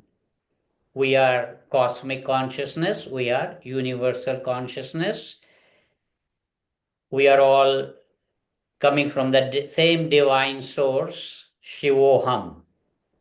Thank you. Thank you. Wonderful for that Shiva knowledge over there, mind over matter. So you will hear more from Sri Vijayanand just before 6 o'clock. He'll be appearing over here, where we will be catching tail end from Amy Wheeler. Amy, just before we come to you, 1 minute comment from Trusha in India. Trusha, just 1 minute, your comment, please, so we move on. Thank you.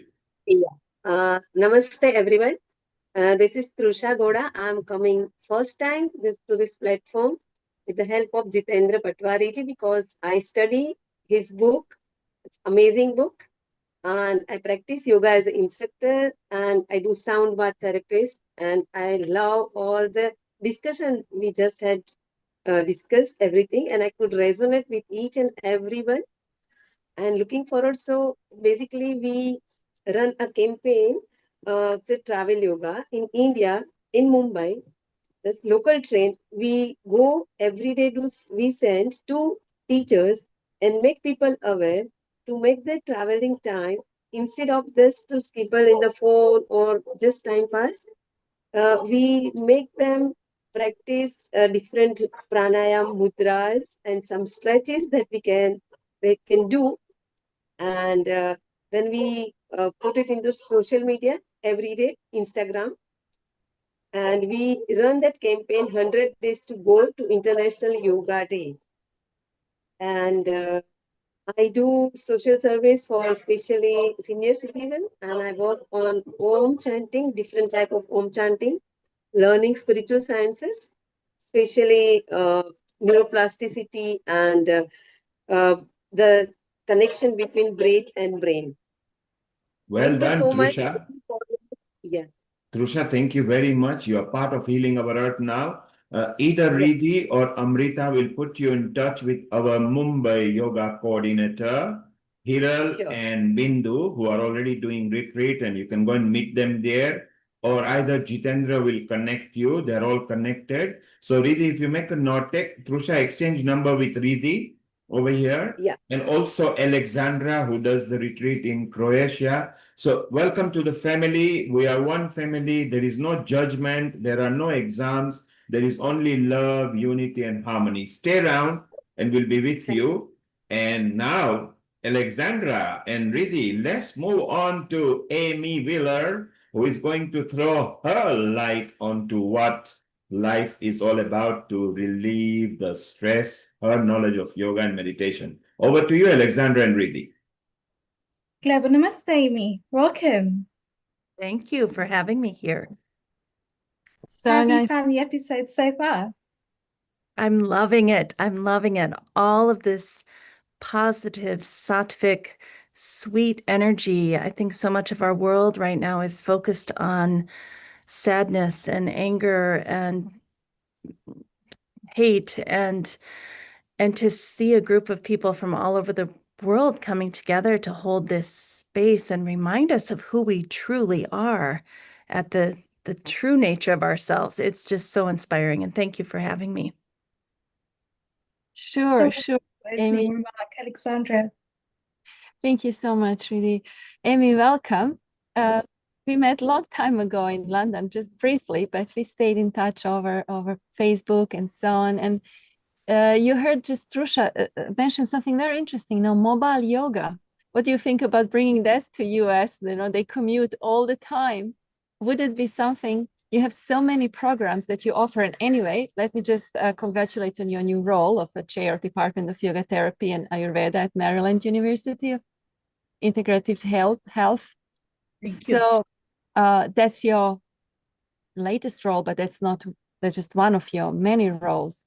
Would you like to introduce yourself to our audience, please, before we go deep into the sowing seeds, planting seeds of love?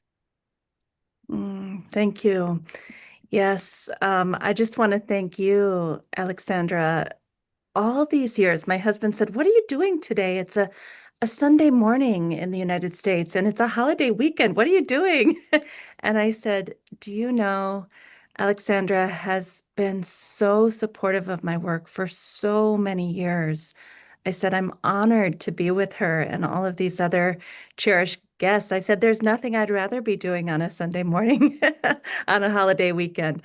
And I've just been here an hour and I'm already so inspired. I feel like what we've heard so far has shifted my thinking. I know a lot of us have heard many of these things before, especially if we've been studying in the Indian traditions for 20, 30, 40 years.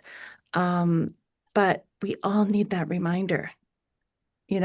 Some of us are writing books on this, but then to hear someone else say it in just a slightly different way, or maybe there was a message that one of us needed to hear this morning and it was just at the right time, like, oh yeah, I forgot about that part. So anyway, I just want to thank all of you. I can see from the planning that you did with me how much time and energy and work and heart you've all put into this. And it's just so well organized. I was sitting here as I was watching everyone thinking, wow, this is an organizational mastermind here. So anyway, I just want to thank you. Many of you don't know me. We haven't met, and I look forward to getting to know you in the future. But as Alexandra said, I've had a yoga therapy training school for many, many years now. I've studied at the Krishnamacharya Yoga Mandram in South India in Chennai. And I've been studying there for since 2000, and love my teachers there. Everything that I talk about is from my teachers. None of this is original to me. And I study even now with them 2 mornings per week on Zoom. We're going through the Yoga Sutra for probably the 8th time, word by word, and chanting it. And just, everything that I talk about today, I want to give credit to the people who have taken their time and energy and love to talk to me. So where should we begin? I think I want to begin with a little story, unless there's anything else, Alexandra or Neil, that you want to say before we begin. Just go ahead, Amy. Just do that. Thank you. And feel free to interrupt me, anyone at any time. I like a collaborative discussion. I don't exactly love just kind of talking to the void. So if Riddhi or Lata or any of you, Mita, you want to say something, just jump right in, because I think this needs to be a community affair. As we know, the very first thing we learn in yoga is our yamas, our how we treat each other, our social disciplines, and really caring for each other. So, all right. So a little story. I've been noticing, at least in the US, and I think this is going on over the world, how much hardship there is, how much suffering there is. And as we know, yoga is about reducing or lessening our suffering as we come to remember who we truly are. But I've just noticed so many of us having trouble with our friends and our families and our colleagues, and really having trouble in our relationships. And in the Upanishads, we talk about these different layers of the human system, and one of them is Vijnanamaya. It's my wisdom, my way of communicating, my way of perceiving, how I connect with other people, how I am in relationship with other people. And so, my degrees are in psychology, and that's really what I'm interested in. I think it's really easy to kind of bypass all that and just talk about the love and light, and we're going to meditate every day and live in the bliss. But what really happens when someone we care about or someone we have to work with just really upsets us or has a completely different worldview than us or a different opinion than us? Like that, for me, is where the rubber hits the road. I don't feel it's that hard when I'm in meditation to go in that more etheric, spatial, light place, lightness and full of light. Like for me, that's become a place of refuge that I can go to. But what happens when I come out? And I take a little piece of that daily practice with me, but I can't say that it always ends up making me a better human being. There are some days where I just am not a better human being. And so yesterday I was looking in a thrift store for a picture of a bird. I wanted a bird. Some of you know there's something called the bird model from the Panchamaya, or I'm sorry, from the Upanishads. So I wanted this bird. And I was in a thrift store because I believe in healing the earth. I don't believe I have to go and buy something new every single day. And I think there's plenty of places where we can exchange the things that are no longer useful to us, and we don't have to keep filling the landfills. So I'm a big thrift shopper, and so I went to 5 thrift stores yesterday looking for this picture, and I couldn't find it, by the way, but that's okay because I'll have more fun another Saturday looking for my bird. But the reason I think I ended up in this particular thrift store is there was a beautiful couch for sale, and there was an older woman, probably about my age, maybe mid-50s, and there was a younger man, he was probably 35, and I was listening. Maybe I shouldn't have been, but I was listening as I looked at each piece of art. And they were having a discussion, and they were clearly on 2 opposite sides of the political spectrum. And how they even got into this thrift store to sit on the couch and talk to one another was a miracle to me. But every time she would say kind of something full of hatred and rhetoric, this young man would be so gentle and so soft, and he would say, "Excuse me, ma'am, I need to interrupt you there. I don't even agree with your original premise." She was saying, "Oh, people are taking health care and they don't deserve it, and they didn't work for their health care." And he was just so soft and so gentle. And he would say, "Ma'am, I just need to interrupt you.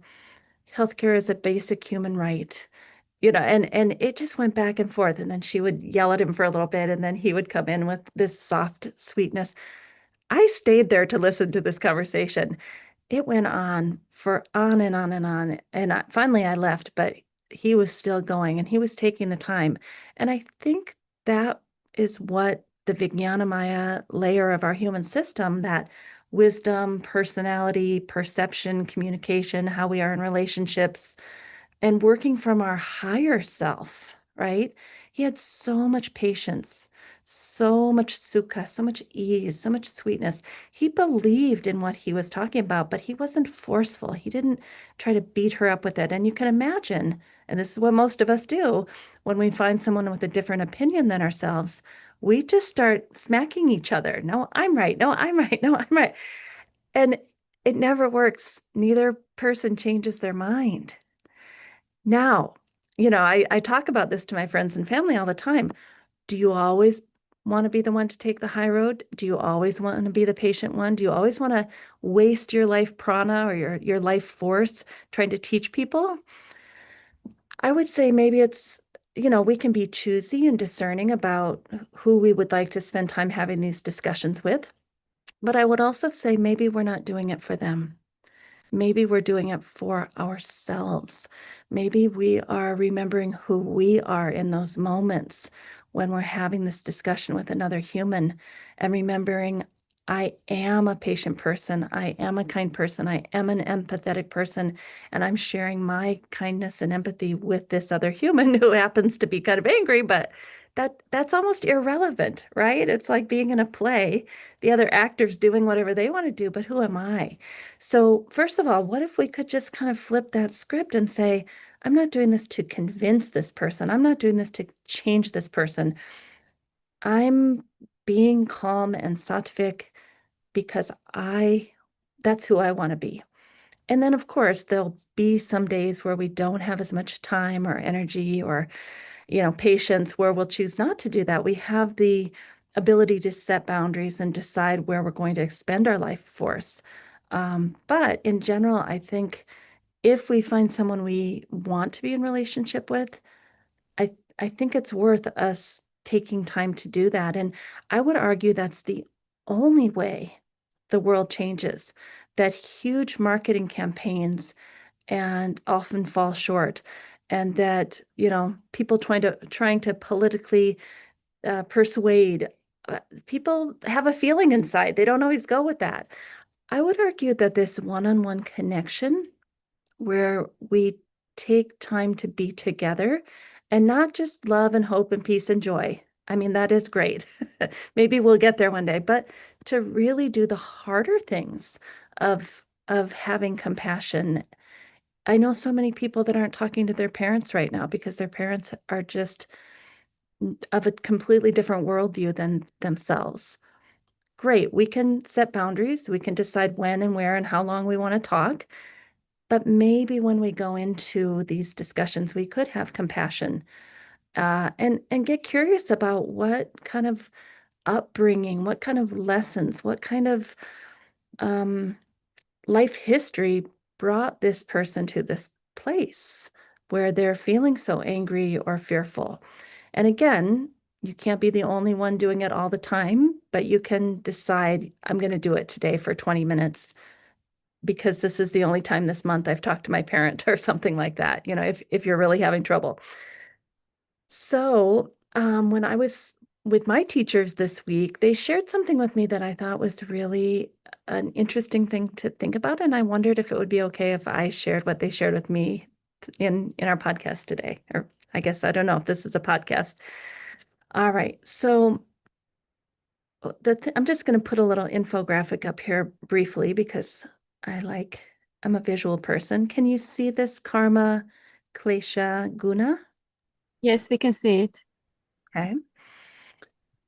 So the way my teachers were explaining to me, I had actually made this infographic about 10 years ago, and I don't know if I really understood it until the other day when my teachers reviewed it again. And that's the beauty of having a teacher that goes over and over and over. And I think when we are ready to learn, even if we've heard the same lesson over and over, something new clicks for us, right? I had a student who once said, why are you going over this again a second time? We already learned this. And I just thought, oh, okay, we're going to learn this over and over and over, because when the student is ready, then the wisdom occurs. So this cycle that I wrote this down 10 years ago, and I think I finally just got it. Each of us has what I'll call some residual, karmic residuals left over in our body, our mind, our energetic body, our spirit, even our breathing patterns. We have a residual left over from something previous. Some people say that could be in a previous life. Some people say it's in this life, but there is a residual that is left over inside of us. And that it could be a positive residual. It could be a not so positive residual. And my teachers describe it like you've made a bowl of garlic soup, and that even after you've enjoyed the soup and you've poured out what is no longer good and you go to scrub the pot, the next morning you go to make a tomato soup and you smell the pot and you're like, oh, it still smells like garlic, even though I'm going to have a different dish today. Well, that's kind of like the residual that's left over. There's always something that is left there. And that residual causes what we'll call the kleshas, the 5 areas of suffering. The main one being misperception. So this residual that's left over from a previous time is causing us to misperceive. At the far end of the scale, the biggest misperception is that you think you are this physical body. You think you are this mind. But really, you are consciousness. So that's kind of the big misperception that we all forget, that we truly are consciousness and that this body is temporary, this mind is temporary. But underneath that larger misperception, there's many other misperceptions that go along with it, and we call these kleshas. It could be something like, I either identify my ego as too big or too small. I have too much confidence or I don't have enough confidence. I start to think I am my home. I am my car. I am my belongings. I have to focus all my energy on taking care of my stuff. And my stuff, my car, my house, it shows something about me. This is the image of who I am and what I need to present to the world. That's actually a misperception. You are consciousness. Your consciousness that has accumulated some belongings while you're here, but they are not you. They are actually not even a reflection of you. So that's one of the misperceptions. Another misperception might be that we have attachment to things, that we finally got that perfect job and now we want to hold on to it forever, that we finally found that perfect partner and now this person is mine, mine, mine, and I'm going to be jealous every time they leave the house. Or this child, I've spent 18 years raising this child, and now I don't know how to send this child off to college because this child has become me. How can I let this child go into the world? I'm so attached. And again, these are very human reactions, right? We want safety, we want security, we want love, we want to know that it's going to be okay. And when we have to lose things that we're attached to, we don't feel loved, we don't feel okay, we don't feel safe. So it's a very human thing, but if we remember that we are consciousness and all of these objects and even all the people in our lives are ways for our consciousness to play together, to be together, to love together, but they are not to be held onto so tightly that it causes us suffering. Another klesha that may cause us some pain is aversion. I don't like you. You made me feel badly last time we were together. You've got problems. I'm going to morally and ethically judge you because you're obviously a horrible person. I don't like that color. I don't like that food. I don't want anything to do with those ideas or concepts. They're awful. You know, we get into this very judgmental place and we miss the nuance of life, and we just start labeling things as overall bad, and I don't want that, and get away from me. So this again causes a suffering. It's not who we truly are. That's the wounded part of us that's talking and feeling and being. And if we really remembered that we are consciousness, maybe some of those things wouldn't have to penetrate us so deeply and hurt us so badly. Another klesha is fear, just downright what is going to happen next. And I think one of your previous speakers spoke to this. Can we start being more in the present moment? Why are we always out so far ahead of ourselves, basically worrying about things, 95% of which never happen?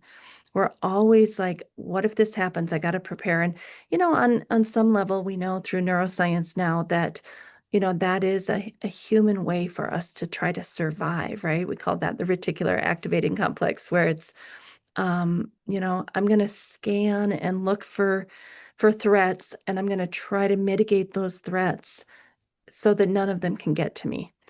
But we spend our whole life then focusing on the threat, and we always forget to be in the present moment and enjoy the truth of our true nature here and now. So sometimes we're worried about the past, sometimes we're worried about the future, but the bottom line is that a lot of us have a lot of fear. So let's go back and tie these kleshas back to our karma. We've got this leftover residual, if you will, in the, as we talked about, the inside of the soup bowl. That residual feeling tends to trigger whatever klesha: fear, attachment, ego identification, aversion, misperception, that through these little leftover karmic residual things that have happened, when we come into a certain situation with a person, place, thing, boom, that's when certain kleshas start to pop up. And what the Yoga Sutra says about this is we have to recognize this early and pluck them when they're very small. If we're not very self-aware and we just keep on going, doing what we've always done, this thing that was maybe a little tiny weed that we could have meditated and realized, oh my gosh, I'm just living from a fear mentality right now, or wow, I'm way too attached to XYZ. Instead of plucking it out because our daily meditation helped us to see it clearly when it was small, if we just get going too fast through life and we're completely stressed out and we never take time to check in with our own deeper true nature, that little weed can grow and grow and grow and grow into a big oak tree. And I always say, you don't want a big unstable oak tree next to your house, because then when a big wind comes, that oak tree is going to fall on your house. And even trying to cut down a huge oak tree right next to your house, it's a very dangerous thing. There's no guarantee that that oak tree is actually going to come down carefully. So if we wait too long for these kleshas and they get bigger and bigger and bigger, that's the equivalent of, oh my gosh, now I'm going through a divorce. Now I can't find a job for 2.5 years because I've started doing too many drugs. And again, we have compassion for that. We know that addiction is a coping mechanism.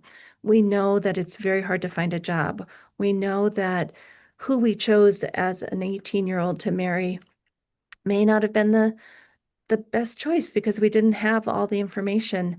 And now we're 40 and we're wondering, wow, this is a very different scenario than I imagined for myself.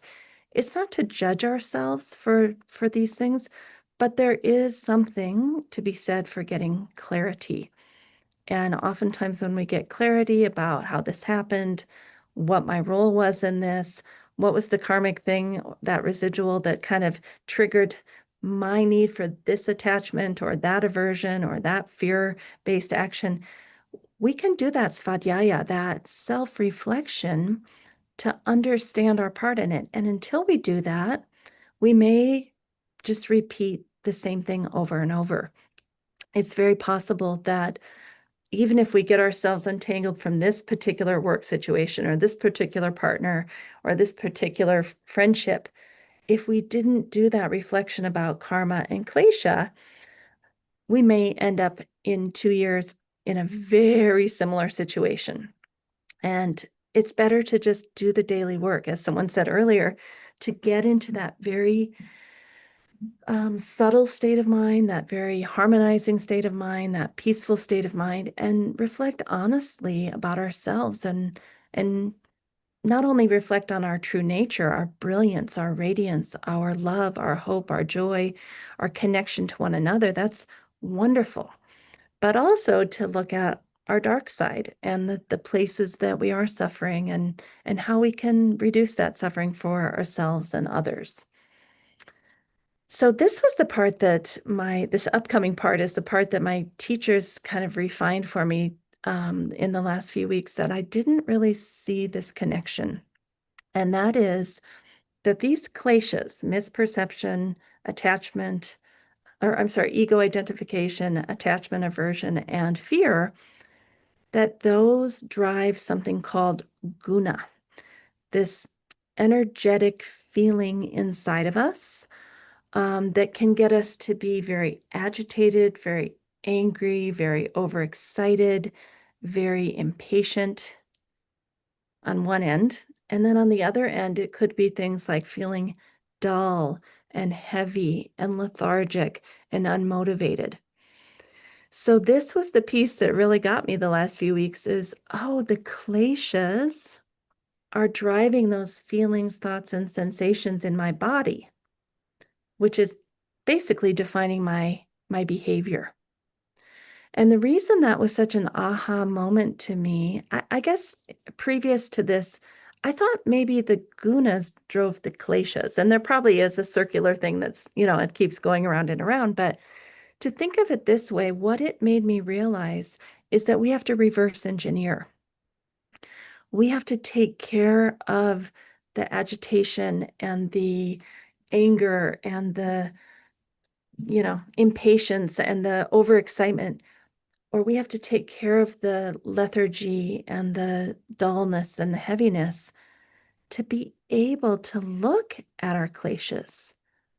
It's actually reverse engineered.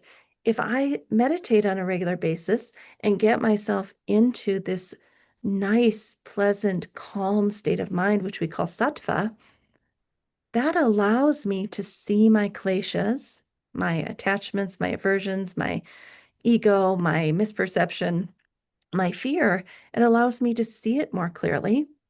And then maybe even it backs up for me to even see what those residuals from previous behaviors and situations and people, how that connects. Now, I promise I'm going to take this back to the young gentleman in the thrift store with the older lady. It's coming back around. Stay with me. We're almost there. I think so many of us believe that if we talk loud enough, fast enough, if we are smarter than the other person in this argument that we're having in life, if we've watched enough TV to get all the facts and to school people and be smarter than them, that somehow we're going to change their ideas, their way of viewing the world. But if you look at this model, that is not how it works. And in fact, if we got all bent out of shape in our gunas and we were agitated, if that young man had sat with the elderly, I shouldn't say elderly, she's 55, just like me, the older woman, I was called grandma the other day. So if we think that getting more and more agitated and angry to scream our perception at somebody is going to change us, we are sadly mistaken.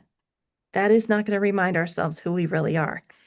I guarantee it will never help us to reflect on our own kleshas.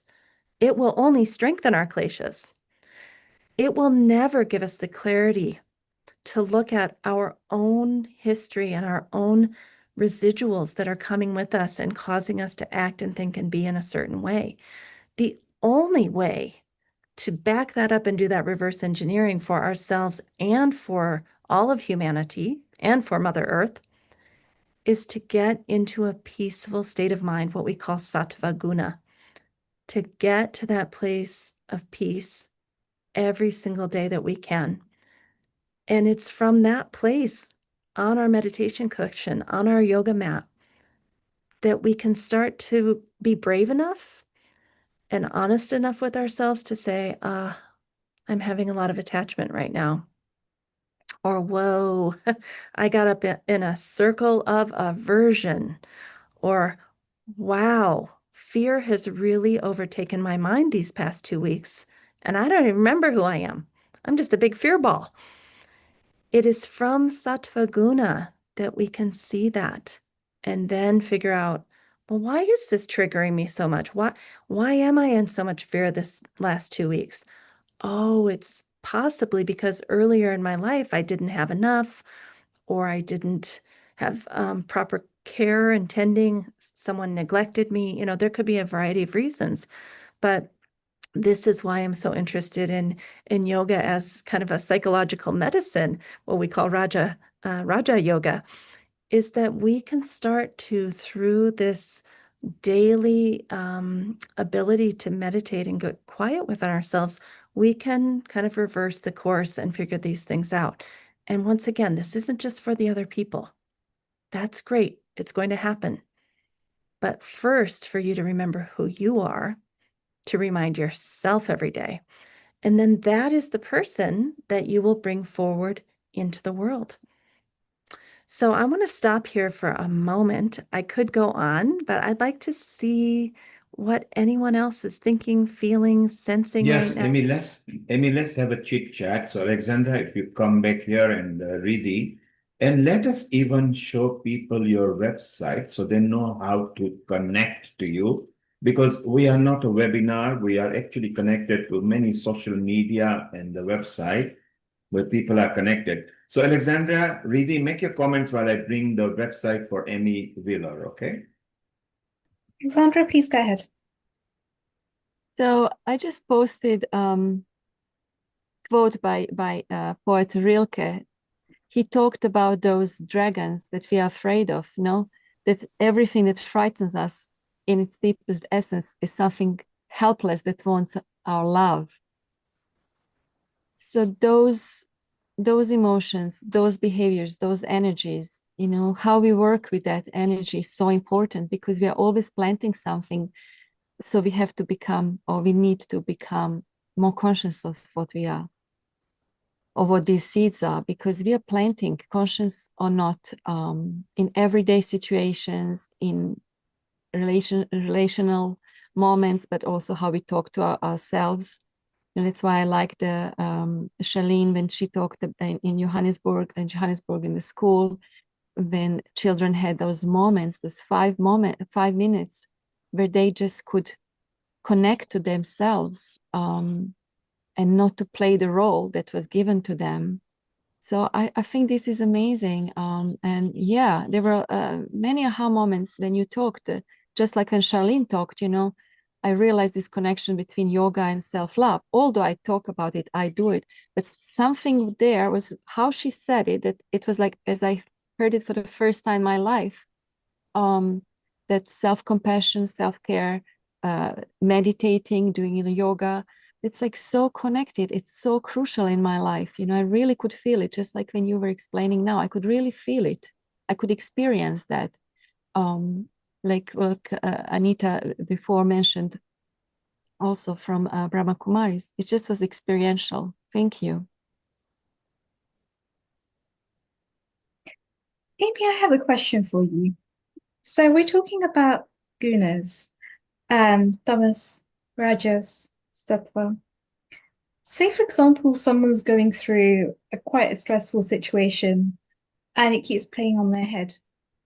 They find themselves, they're not in sattva, they're either in rajas, or if it's really causing them burnout and exhaustion, they're going to be in tamas.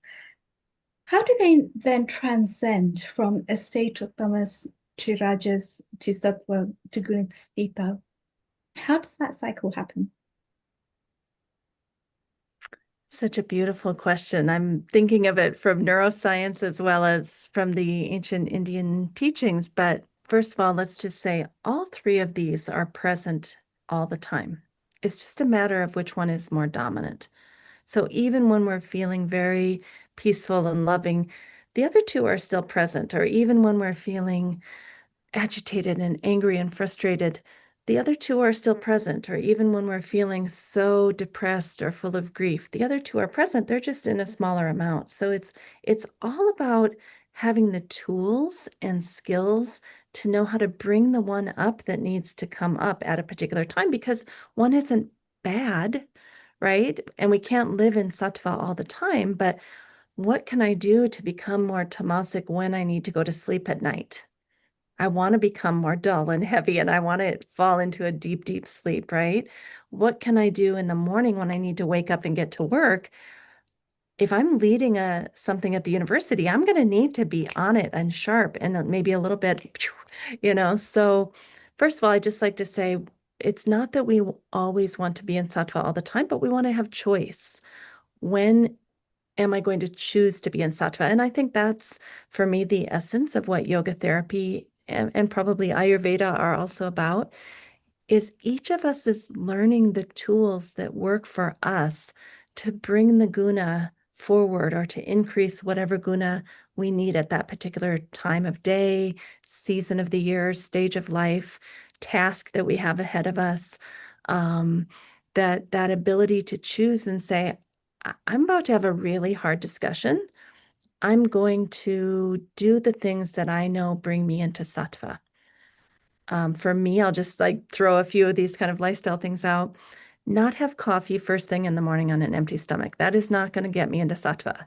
Warm water with lemon, going outside on my deck and letting the first morning light come into my eyes, listening to the birds, getting a little movement early in the morning makes my body feel really good.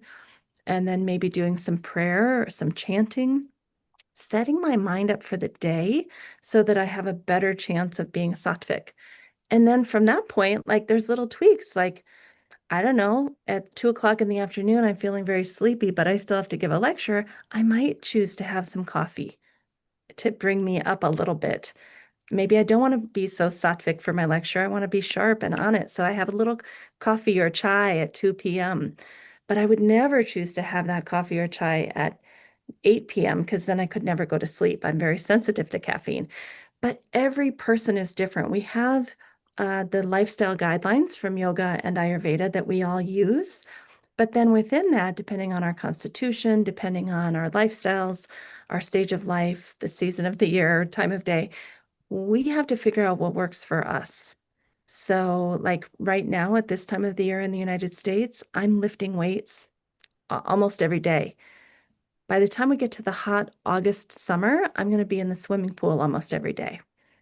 Somebody who lives in the Southern Hemisphere, that might be reversed because their winters and their summers are reversed, right? So I think this is the art of yoga and Ayurveda, is to understand who we are and how to keep our system in balance to some degree, and then have choice about, am I going to bring myself up? Am I going to bring myself down?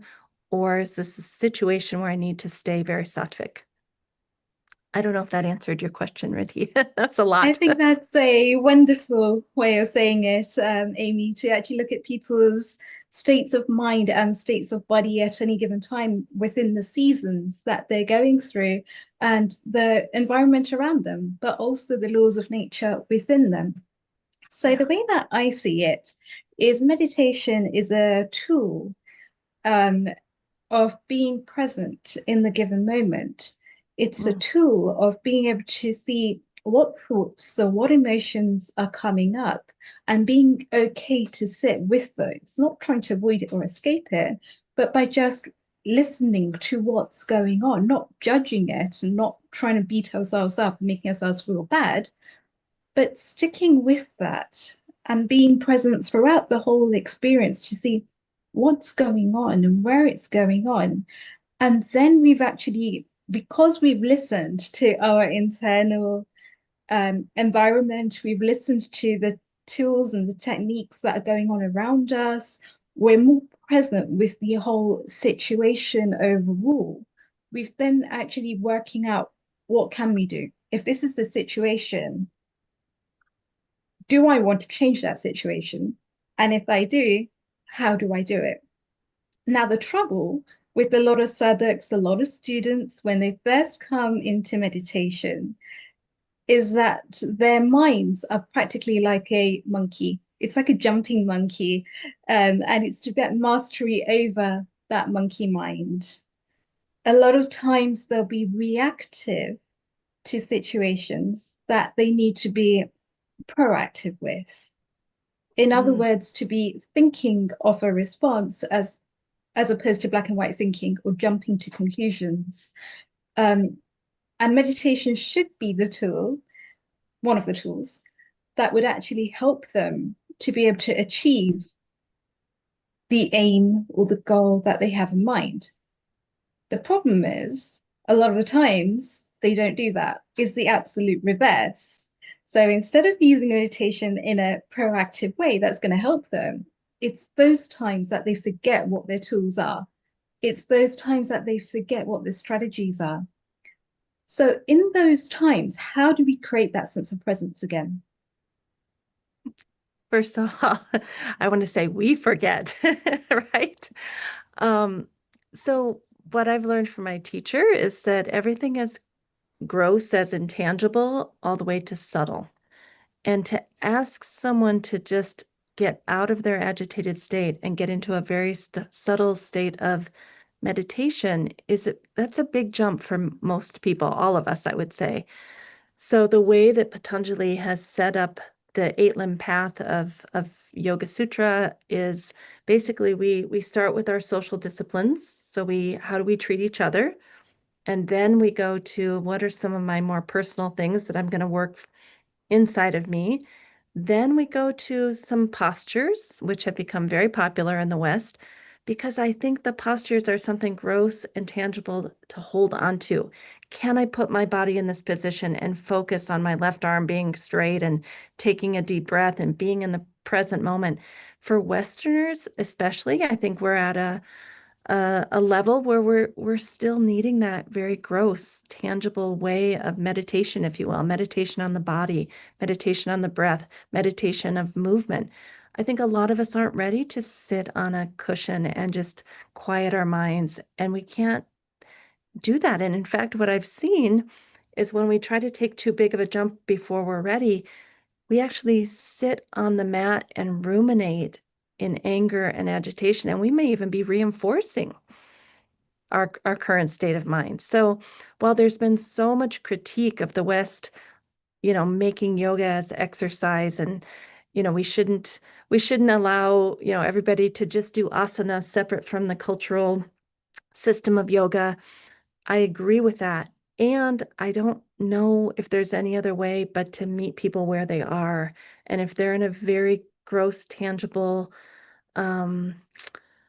place, maybe asana with breathing is it. As long as that teacher, and here's the key, we can't not mention that this comes from India. We can't excommunicate the deeper spiritual teachings. We have to be very clear, like, hey, this is step one and we're meeting you here, but there's so much more. So don't just do this one thing and then move on. Just know we're meeting you here, and then we will go on a journey over the next 10, 20 years together where we take you from that more gross, tangible place of in your mind and body all the way to a more subtle place.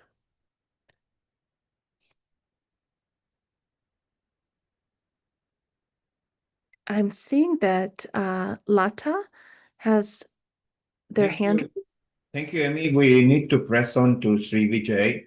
Let's show people your website. Right now, you can just punch in Amy Wheeler or Optimal State on any of the engines that you're in.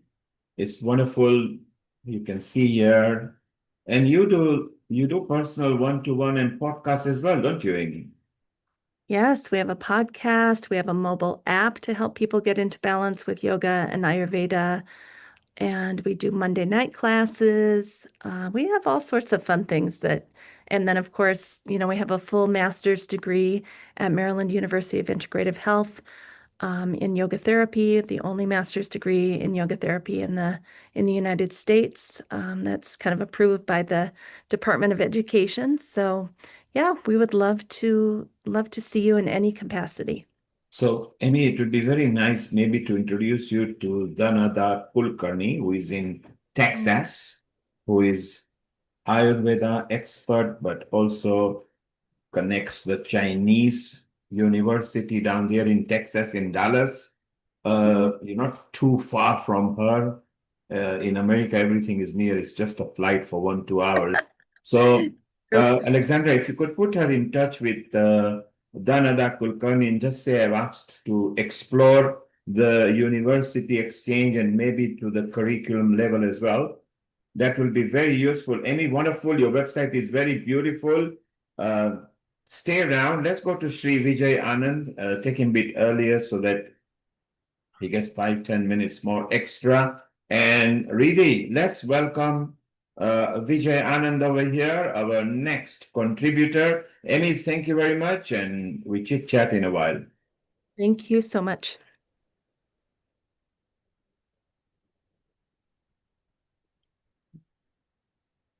Riddhi? bring your hands in front of your heart center. Okay, so I was on mute, sorry. But Amy, thank you for a wonderful session. And a global namaste to Sri Vijay Anand. Sri Vijay Anand, just to introduce him, is a dedicated practitioner of Tantric Hatha Yoga, and he has been practicing since the age of 5. He is rooted in the sacred teachings of Shiva's Tattva Gyan and Swar Yoga. He weaves a tapestry of profound knowledge through the 72,000 nadis, the subtle pathways of prana. And he's been inspired by the 112 Shiva Sutras from Vigyan Bhairav Tantra, a scion in the esteemed lineage of Rishi Vashishta, and one of the revered Sapta Rishis, known for their profound understanding of Shiva's knowledge. And it's a wonderful opportunity to learn more from Sri Vijay Anandji today. Welcome to Healing Our Earth, and a global namaste to you. Thank you, Riddhi.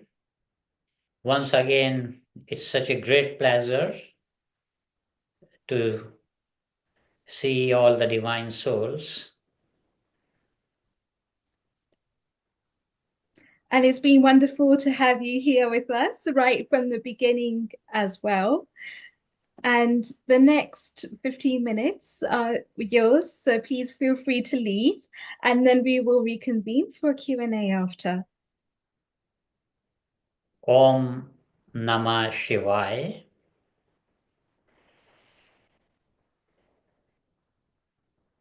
My journey started with listening to a very sacred prayer from the age of 5, which comes from one of the Upanishad.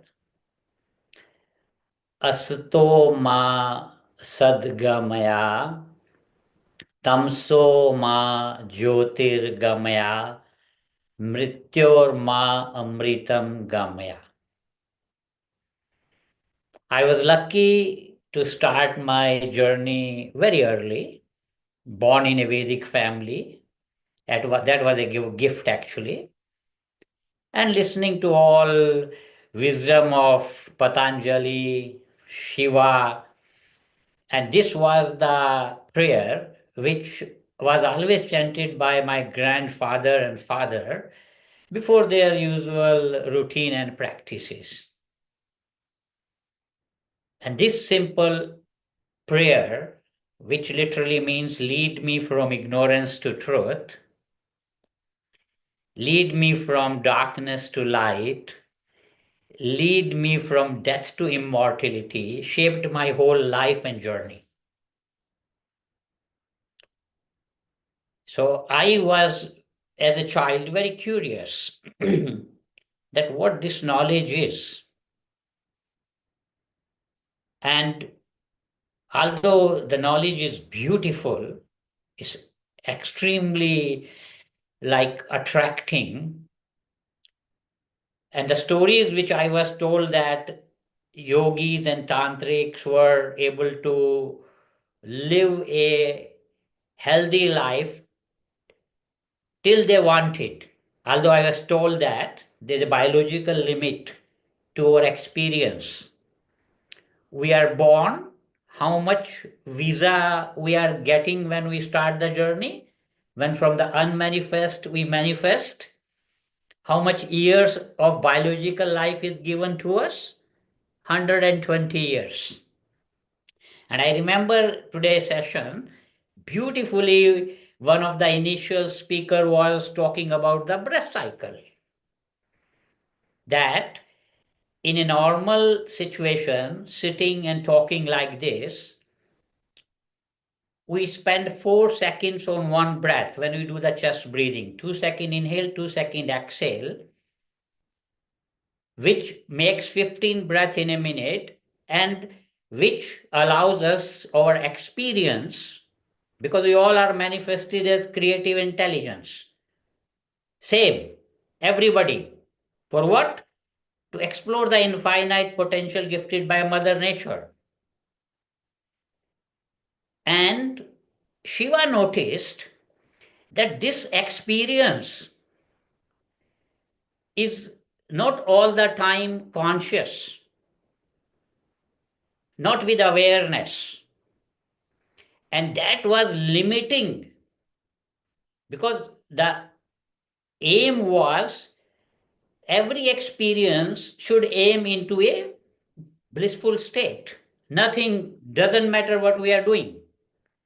Any activity in life, in the end, if it is a conscious experience, if it is the awareness experience, should end to the 5 kosha, ending with the last kosha, Anandamaya kosha, a bliss body, a blissful state.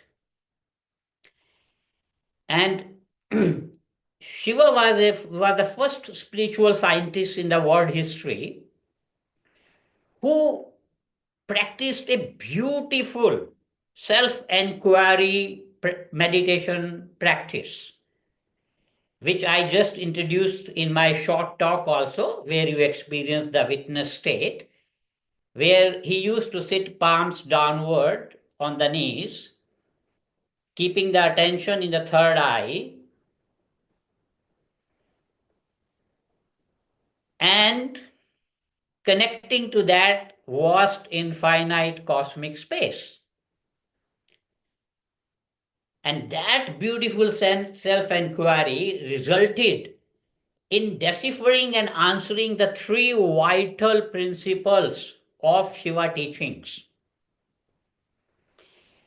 And 2 knowledge systems were shared by him, which are still the most powerful knowledge systems ever created in a scientific way. What was the first system? Tattva Gyan, element science. How the elements are flowing at gross level through these 5 fingers, 5 elements. At a gross level, how you can regulate and control their flow. The second science which attracted the attention of Shiva, that all the experience what is happening in the physical dimension after we manifest, who is controlling this experience? The prana energy. So prana in Tantra is considered as the shadow of the soul. And the prana is the source of 5 elements, 5 senses, and 6 gross forms. So in our journey, we manifest as prana, and then this prana gets transformed into 16 gross forms, which we are experiencing through which breathing cycle? 15 breaths in a minute. And that limits us. All the experience happening from this breathing cycle is not a conscious experience. It limits us. And in the morning, the speaker was talking, and I was really enjoying it, that he was telling that if you make a shift in your breathing cycle, and if you learn how to slow down the breathing cycle, but not only the breathing cycle, he did not share the technique, but Shiva shared one of the most secret, most scientific, most beautiful practice, which if you are now having little time, or when there will be a gap, arrange a chair or a table or a sofa and a yoga mat. And what you need to do is lie down on the floor on your spine, on your mat, and put your legs knee onward, your foot on the chair or sofa. And your hands are beside your body, palms upward. It is a magical practice, and it is a magical, you are creating a magical energy space, which I will explain when we will be coming back. As I understand that there will be a small break. Would we have a small break during my talk, or I can continue? You can continue. So if any one of you have this possibility now, because what I'm going to share is a very simple, a very powerful practice which will deal with the body and mind doing state. So if you have the possibility, lie down on the floor.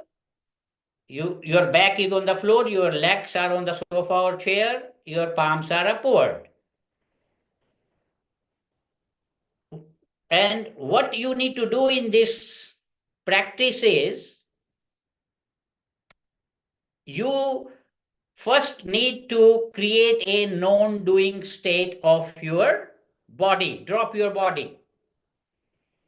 Let the mother nature holds you in her arm, you just drop. No effort. Let all the joints relax. Let all the body parts relax. Slowly, slowly, all the inner organs will entering into a relaxed state. In principle, you have never experienced a complete relaxed stillness in your body, even in the night. No. This practice, first part, 5 to 10 minutes, you just drop and relax. Create a complete non-doing state of body. And pay attention why I am asking to lie down and use this specific way of lying down. Your heart is not pumping blood in this pose. It's relaxing. There is maximum amount of blood flowing in your brain. There is a lot of space being created in your stomach cavity, activating the samana prana, which is a very important prana. If it is in balance, you are in a homeostatic state, a balanced state. And after it, your next task is to deal with the mind, the monkey mind, the challenging lower mind. And your mind is doing what all the time? Thinking, as I told in the beginning. So what you need to do in the second step of the practice, you start breathing with smile, as I told when you were creating a witness state. So you are smiling, a magic will happen when you will smile with breath. In an effortless way, your breath will elongate. From 2 seconds, slowly, it will become 3, 4, 5. And you will connect to your inner child, which is the source of love, joy, and bliss inside you. If you continue, it will relax your mind completely. And not only it will relax your mind, it will also bring your mind into a witness state, a non-doing state. And then the magic will start. If you achieve the non-doing state of the body, non-doing state of the mind, and if your breath is slowing down, and if your breath drops to less than 5, your experience will change. That experience, what you are having with the 15 breath in a minute, will be a totally different experience when your breath will be less than 5 in a minute. All the gross distractions, the body, the mind, the food, the scriptures, the austerity, the 6 gross forms will dissolve. And you will start deconditioning. You will start going back to those subtle parts of the energy which are your roots, from where you originated. And do this practice. I have a nice, beautiful article about this practice. I can share it with you. You can connect with me either on WhatsApp or through my website. I'll share my WhatsApp number in the end and website also. This one single practice, experiencing the non-doing state of body and mind half an hour before going to sleep, can create a magic in your life. It will take care of all the problem of insomnia, hypertension, anxiousness, anxiety, depression, you name it. This one simple practice where you can achieve in an effortless way a non-doing state will completely reshape your mind and body software. And it will create such a deep connection with you, with yourself. It will be a permanent witness state you will be experiencing in your outside doing state also. And you can always share your experience with me, and I can guide and advise you how to make this practice deeper and deeper and deeper, and more important aspects of this practice, the higher levels of this practice can be shared. So we experience this complete stillness and silence. Body is still, mind is still,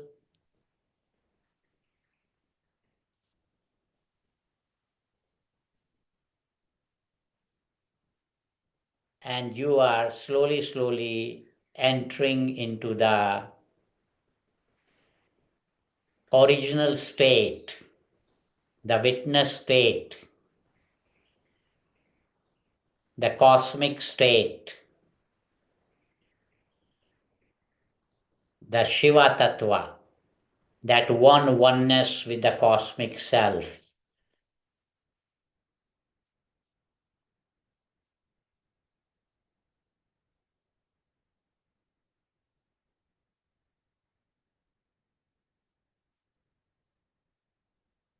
When you want to come out of the practice, move your legs back on the floor gently. Still lie down in the Shavasana. Don't immediately come out of the practice. At least spend 1 minute in the Shavasana, becoming aware of your body, of your breath, of your mind, the changes you have experienced in your practice.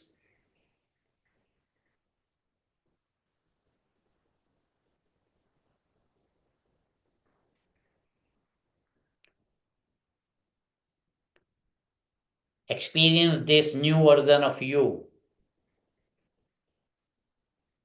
And then slowly lie down on your right side, and then gently come back to your sitting state. So sit comfortably, come back.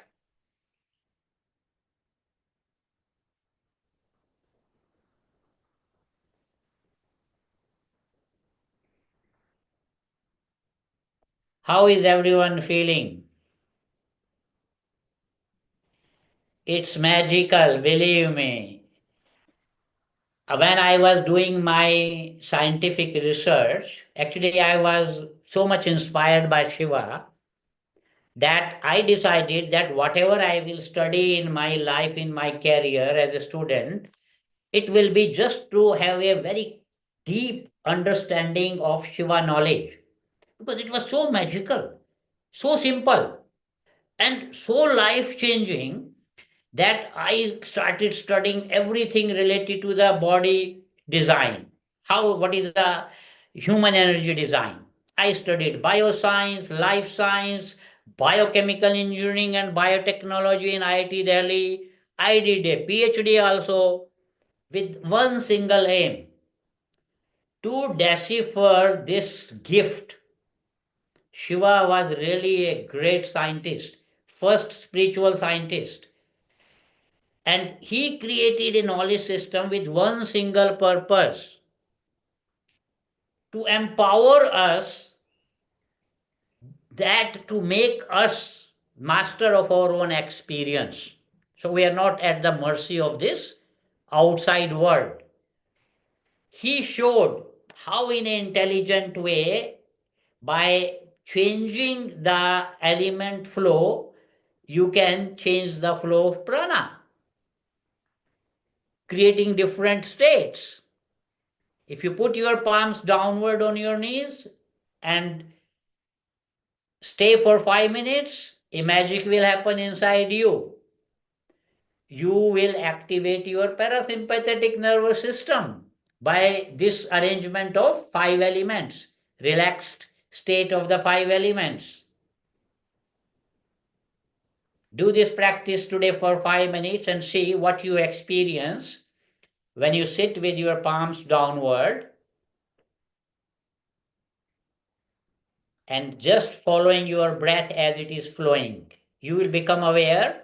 If you sit like this 5 minutes, your breath will start flowing in your belly.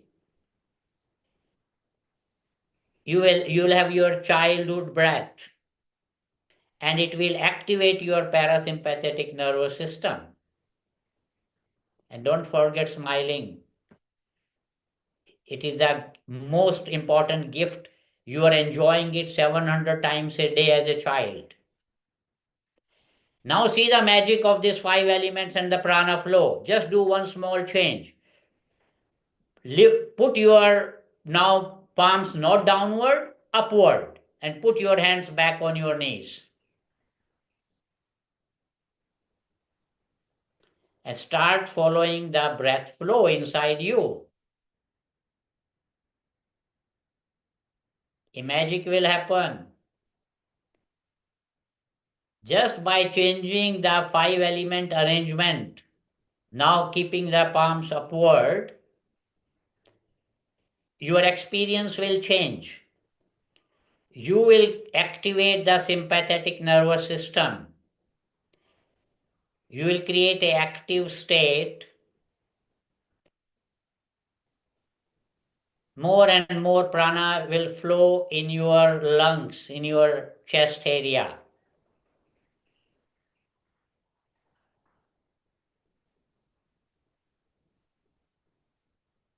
You will feel very energized. A lot of energy you will feel in your palms, in your hands, from nowhere. Just you have activated the dormant channels.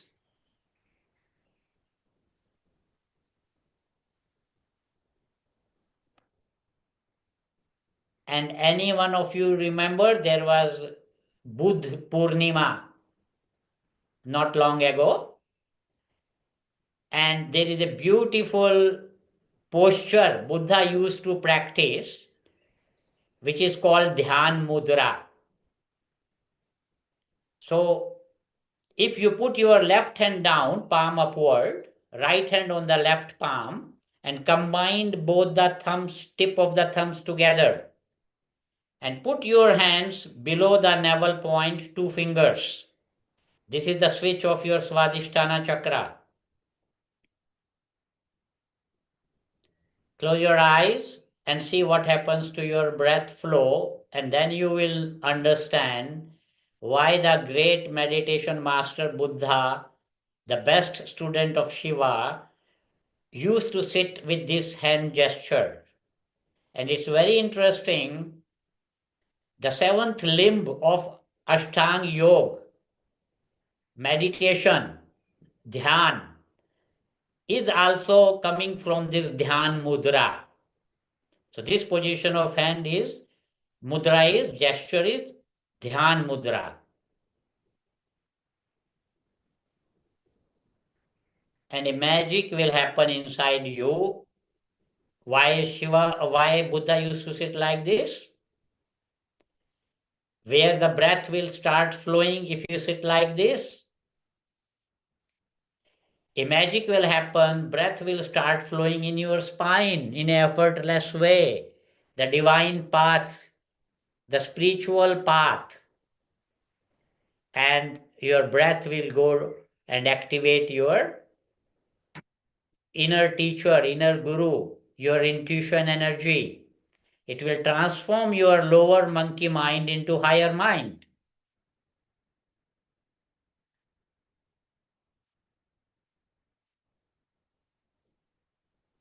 And you will activate the Jupiter energy inside you, the Guru energy.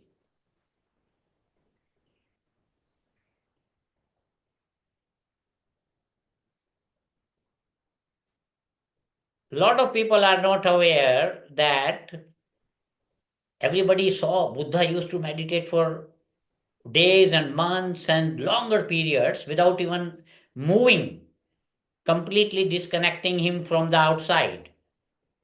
So they were not able to understand how using this Dhyan Mudra, he could achieve a complete balance in him, completely dissociating from the outside world any energy need. So the second secret, again a mudra given by Shiva, a magical mudra called Khechri Mudra. And in Tantra and in Ayurveda, we divide the lower mind in two parts, outer mind and inner mind. And if you roll your tongue in your mouth cavity, you will become aware it has two parts, soft palate, hard palate. And if you will see in the upper part, hard palate, the two sides are meeting in the center and there's a point. So bring your tongue at that point and then lift your tongue upward in the soft cavity.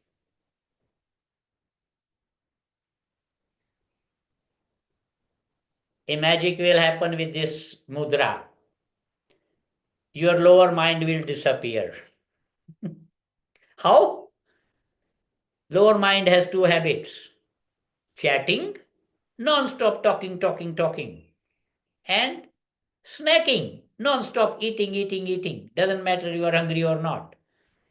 Can you talk when you are doing the Khechri Mudra? No way. You cannot talk. Can you swallow the food? No. Your lower mind is gone because two activities are not allowed. And what will happen? You will activate all the inner dormant energy channels to generate the prana energy from inside.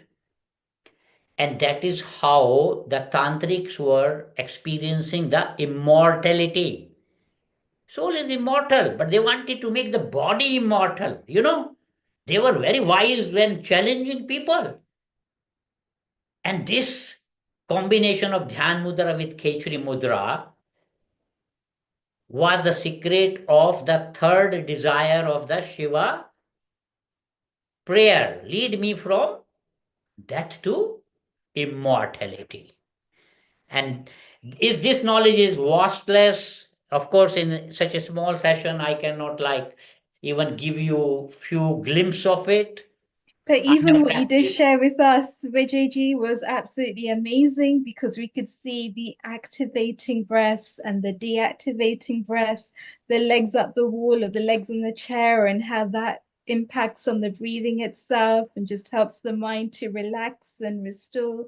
Then we had the palms facing downwards, and we could really go within and be our own teachers. And then we turn the palms upwards, and we were actually more receptive to what it is that you were saying. We were more aware of what was going on around us as well.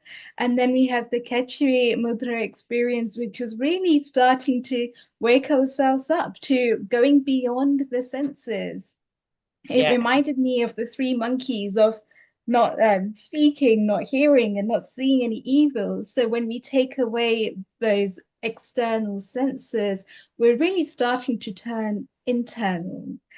And I feel like that is an experience for many sadhaks who are just coming onto this path as well. It's that ability to take away the chaos of the external world and to turn internal.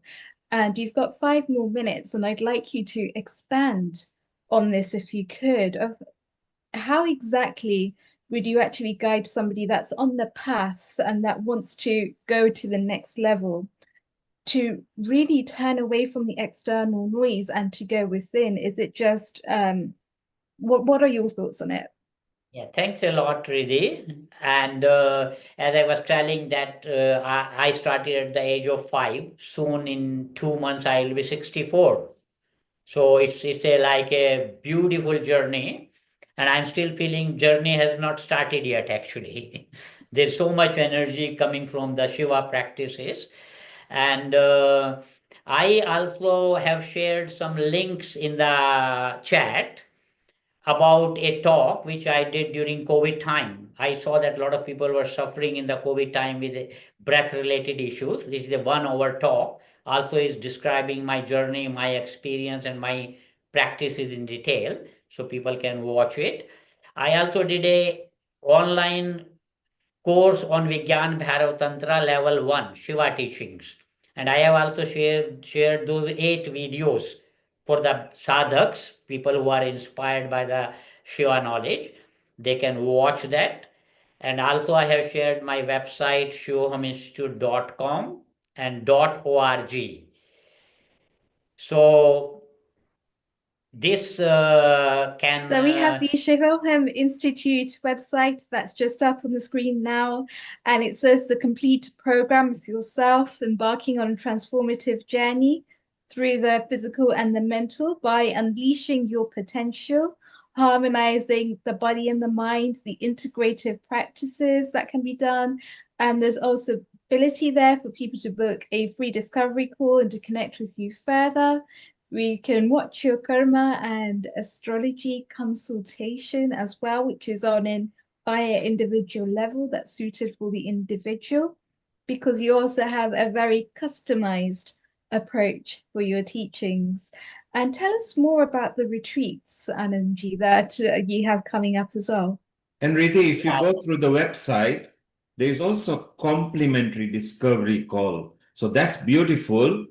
After complimentary discovery call, you can then decide to take up a course or a consultation. So it's beautiful. So you just visit the website, put in your search engine, Shivam Institute, or just put Sri Vijay Anand, and you will know where to go. Yes, we've still got 3 more minutes before we conclude. So over to both of you. Thank you.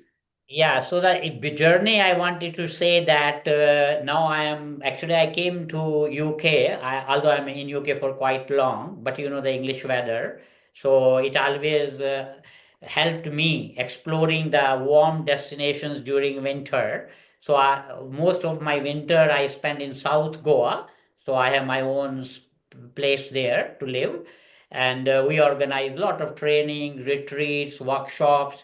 And then, of course, we also have a lot of activities, including teacher training in England. Every September, a 10-month course is started where people can learn in very deeper way, almost whole year, the whole knowledge system of Shiva. And also, we also have presence in Europe. So I have a lot of teachers trained in England, in Europe, in India. And we have 3 programs coming in Europe, in Hungary.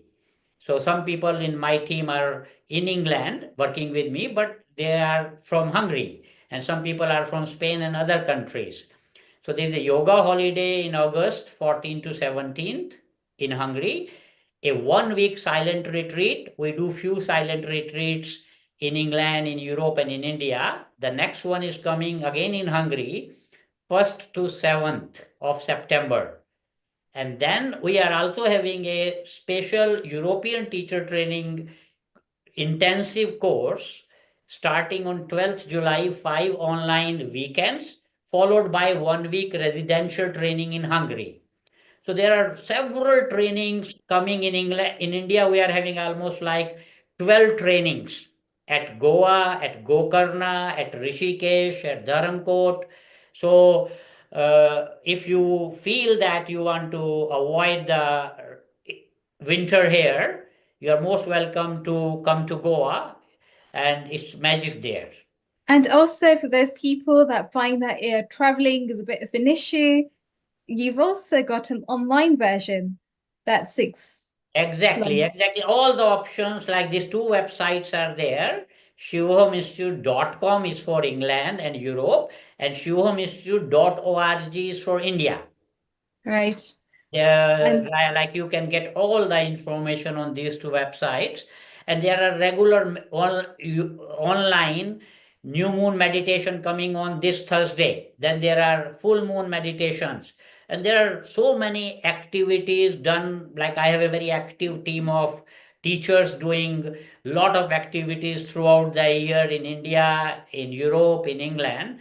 So you can make a good choice that what fits and what you need. That's fantastic. So something for everyone. And you're also part of the alumni at IIT Delhi. Meet Amrita. She's also a part of the IIT team. Yeah. Actually, this is very global namaste. Namaste. This is very interesting that I am also representing IIT Delhi Alumni Association in England. So I was We had a word. 21 to 23, and this now also I am the coordinator. So all the IIT Delhi alumni activities are coordinated by me. Amrita, since Vijay Anand is also doing outreach in Hungary, maybe you can introduce Zope to him and see if we can get dialogue going and bring the Vedic knowledge and yoga. And also Thomas can be officially introduced. So if you make a note of it and keep Riddhi and Vijay in thing, and let's see how we can develop the family, okay? Of course.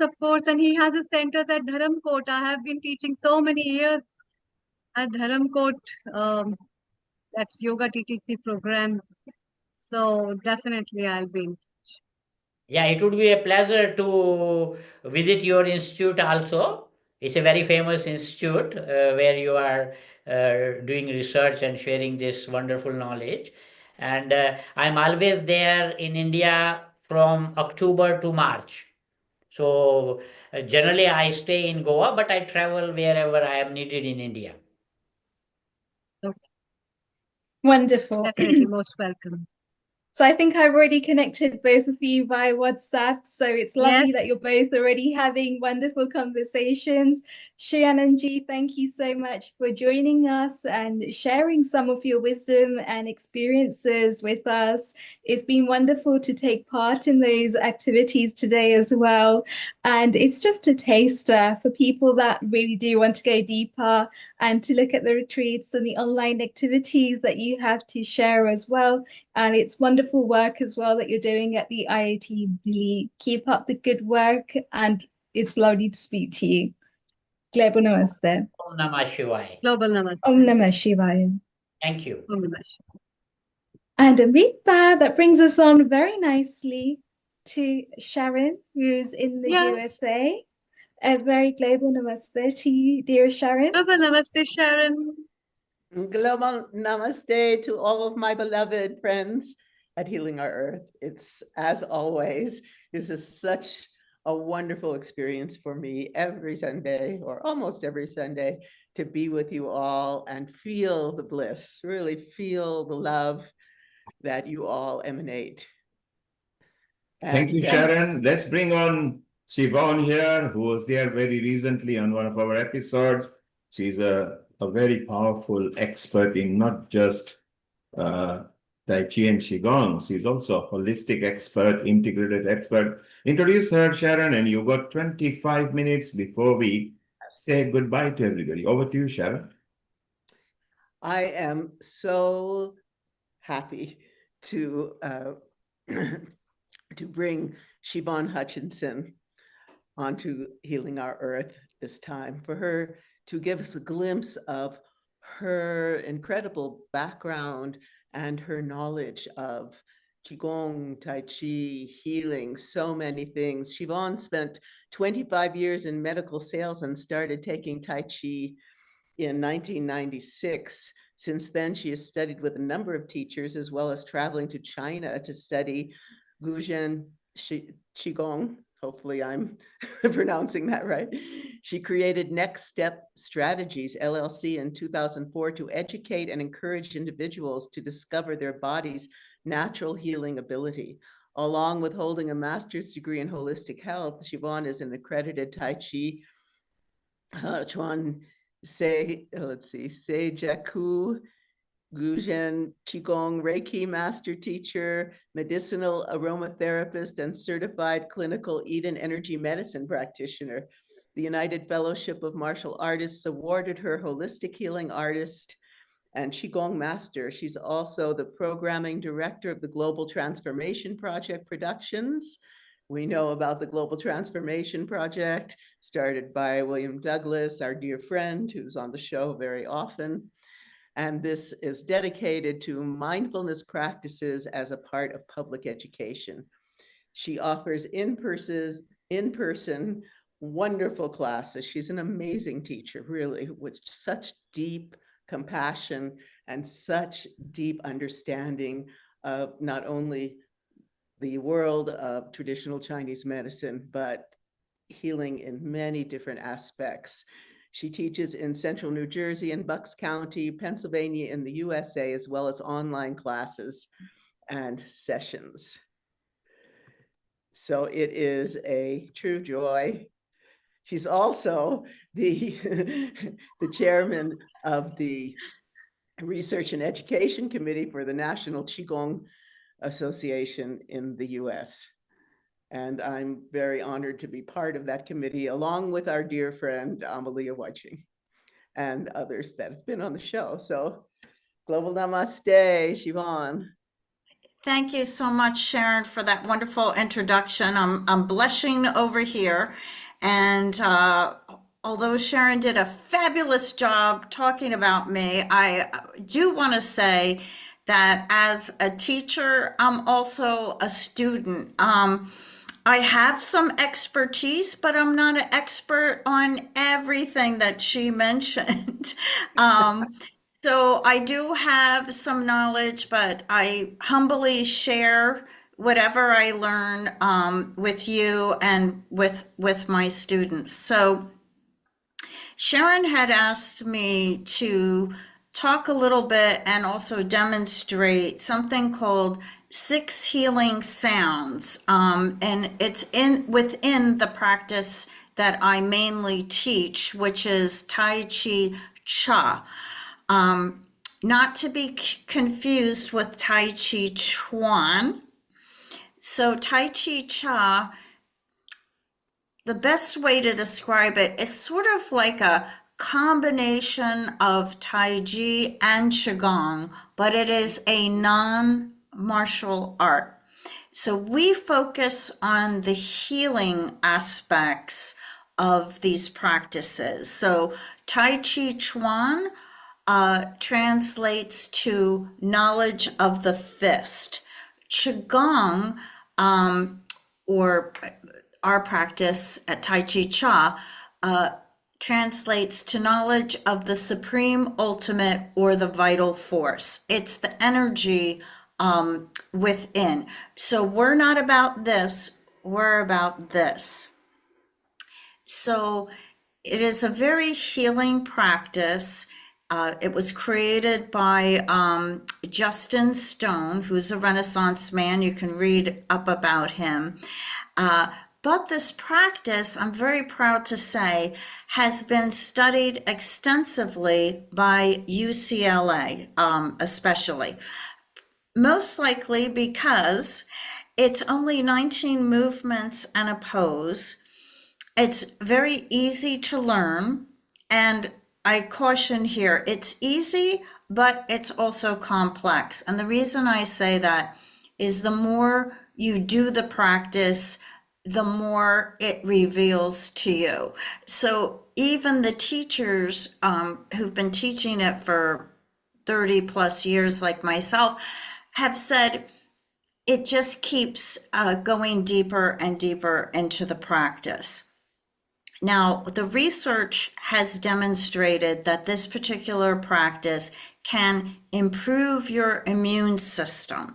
So if you read any articles, say an AARP, New York Times, over the last decade or so, that reference Tai Chi as helping the immune system, it's because of this practice, Tai Chi Cha. That's what they studied to find the increase in immunity. Now, I am one of those teachers that never stay firmly, our practice is the best practice. No, no, no, no. All the practices are good, all the forms are good, and the belief is that whatever happens in one form, the benefit will probably happen in the other form. However, that being said, because I've studied other traditional forms, I found that the chi, the intrinsic energy, which you might call prana, revved up quicker and more, I'm going to say, intensely. It took me years with the other forms to feel that. Does that mean our form is superior? No, it just means that the access to the benefits for the healing part, the spiritual part, the emotional part is more accessible quicker. Not only has it been proven to help raise the immune system, but it also helps with sleep quality, which a lot of people struggle with, especially seniors. But with the advent of world events in the last 10 years or so, I think more people are under stress, anxiety, having difficulty sleeping. So it helps with sleep. It also helps with the symptoms of depression. So the secondary title of Tai Chi Cha is Joy Through Movement. We also call it Joy Through Movement because that's the feeling I got as a beginner student. So I'm going to take a pause here for a minute. Sharon, was there any questions before I proceed? Not really. Okay, that's fine. I'm so thrilled, really, I've been wanting to learn this from Siobhan for a long time, ever since you mentioned it, because I've mentioned the 6 healing sounds on the show and taught a little bit of Mantak Chia's version. But this is really exquisite, and I'm thrilled to be partaking in it today. Thank you, Sharon. So I'm just going to step back for a minute before we actually practice this together. For whatever reason, there might be a variety of reasons, I find that a lot of teachers of Tai Chi and Qigong really don't talk about the spiritual aspect of these practices. Maybe they share it with their more advanced students. I drop seeds along the way. It's not a religion. And our particular practice, believe it or not, a lot of sisters, nuns, practice Tai Chi Cha because it helps them with centering prayer. Again, it's not a religion, but people find, and I encourage my students, that to do the full practice, and then it's a great segue into whatever other spiritual practices they do.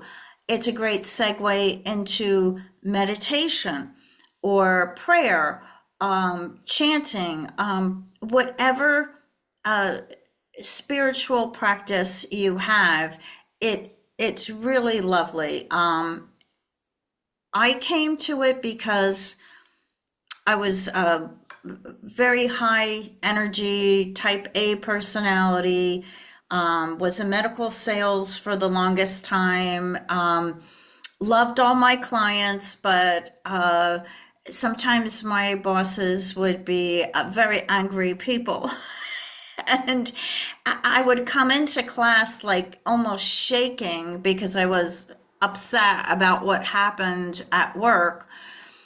And after an hour long class, I would leave floating on a cloud and saying to myself, why was I so upset before?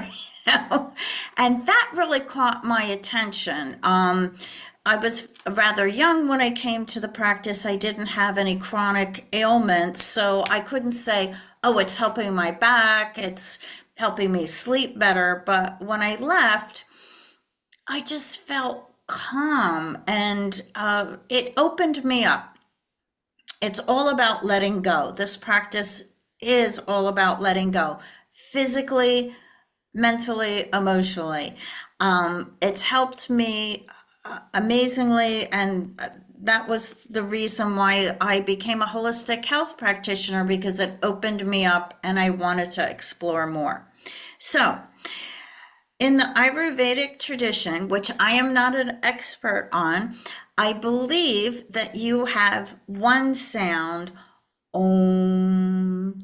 And the philosophy behind that is that the sound reverberates on different organs for the potential for healing.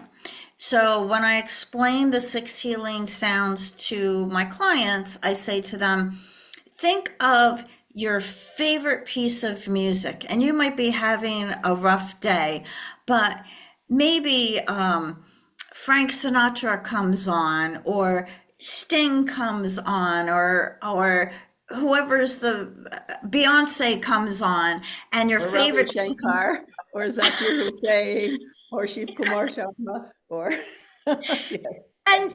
And your whole day changes. It's like you feel great, And that's what sound, which music can do. Or also I say to people, even looking at a beautiful picture, your radiant circuits, your joy energy, this is part of Tai Chi. If we have any Tai Chi or Qigong people, your 8 extraordinary vessels, it brightens you up. So I always kind of make a little joke. I don't know whether the Chinese were competitive, but they have 6 healing sounds. And so think of it like chanting. Chanting has been utilized through many religions, many cultures for healing possibility. Different schools of Tai Chi and Qigong will teach the movements differently. So what I'm teaching you comes from the tradition of Tai Chi Cha. Again, not to negate the other schools, there's not a one singular proper way to do it. I've had some very nice people from China correct my pronunciation when I explain the 6 healing sounds. But I don't, I keep quiet when they do that, because, if you think of it, if you are in New York City or Alabama, the sounds or your pronunciation are going to have a little fine tuning there. And that happens with the Chinese language as well. So again, this is from our tradition. Now, it's very pneumatic, meaning it's very breathy. And I'm going to go over the sounds, and then I'm going to get up and we're going to do the movement part together. So the first sound is H-O, and I'll enunciate it. I'll go ho, and then from your dantian below your navel, you're going to go ho in a 1-syllable whisper. So ho. Okay, and it comes from the belly. So that sound, even though we do all 6, that sound in particular helps your heart. And then we go to who, and think of it as WHO, who, and that helps with spleen. And then we come to the liver. Now, this is the sound, because they have no meaning, by the way. This sound is like the beginning of tsunami, TSU. So it's tsu, tsu. So tsu, tsu. Okay, and again, that helps liver. So ho, heart, hu, spleen, and tsu, liver. Okay, then we go to sh. So it's shou, as if you're about to say should, but leave out the LD. Sh, sh. The next sound's easy. Most of us here today are a she. And the last sound, I should say that the she is with the 3 heaters. So that usually is the 3 parts of the abdomen for the 3 heaters. And then the last one is for kidneys, and it's pronounced like CHWEE, shui, shui, shui. Okay? Now, when you do 6 healing sounds, you're going to do 3 sets of these 6, okay? And the ending part, shui, we're going to do 5 times back and forth. Now, this is good for you, for healing, for your own self. Those of you that have experienced or are a practitioner of energy medicine or Reiki may agree with me that you do not lose energy if you're helping someone else, or you're thinking or sending the energy non-locally to someone else. So when I think of someone who needs some TLC, extra loving care, when I do the 6 healing sounds and I think of them, I'm not losing energy. We take these sounds very seriously. We don't do them casually.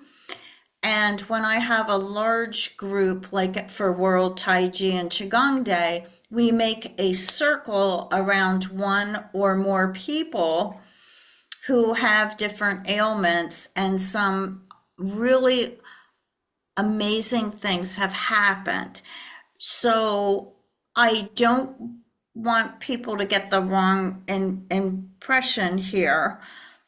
Sometimes people who have headaches or pain, they'll say it dissipates maybe for a short period of time or even altogether. I've heard amazing things from my clients. However, I caution you, because it's not like 100% guarantee this is going to happen, because everybody has a different situation. I think you guys know all this. So we're going to do 6 healing sounds, and if you could stand up, you can do it seated, but it would be better if you stand up. So let me just adjust the camera so that you see exactly what I'm doing. Okay, we always start out with the left hand and left foot. So I'm facing you, and it's like a mirror image. So if I lift this hand, that should be your left hand, okay? So I'm teaching backwards. So left hand, left foot. Now, the movement is this. So first, let's get in a good posture. We're going to put our feet together in a V. And I always say Tai Chi knees, which just means you just relax the knees a little bit. It doesn't mean you go all the way down as in the other forms. You just relax the knees, have a straight back, shoulders relaxed, hands, you can shake them out a little bit. Now, normally in a longer session, I would either do a full practice of Tai Chi Cha, which I normally do, or I would do some other movements before I do 6 healing sounds. But I want to get right to it so you can experience it. So I have a straight back. My hands are like on 2 soft clouds. Now I'm going to relax the right hand. So I can either have it like this to ground myself or neutral. Okay, going to bring out my left hand. I'm going to sink, which means just bend the knees a bit, shift my weight to the right, and step with the left heel and push forward. And I'm going to say ho, but I'm going to breathe it out like a whisper. Remember? And then I'm going to come back. Okay. Now I see a message on the computer. I don't know if it has to be with me. Somebody raised their hand. Did you have a question? Lakshmi. Lakshmi? Somebody put their hand. No, you do. You have a question? Not yet. Okay, so can we leave the questions for the end? And I'm going to, thank you. Okay, so we're going to start with the left hand, left foot from below the navel. That's our dantian. I'm going to huff it out in a one syllable whisper, taking the left heel forward and pushing forward. I'm going to go ho, like that. Now my back heel is down, okay? So all I did was put weight on the left foot. Now I'm going to shift back, and with two hands, now you're just going to gently push forward, and sideways it's like this. So it's not way out like that. It's like this. There's always a bend in my arm. So let's start again. Ho, shift back, two hands, two, shift back, and now over your right hip, you're going to bring both hands like this. I call this the butterfly, like your thumbs are almost touching, but not. And I just drop it over the right hip. I'm going to take my left heel to the side, and it's as if I'm sweeping across like that. So I'm going to go tsu, tsu. Okay?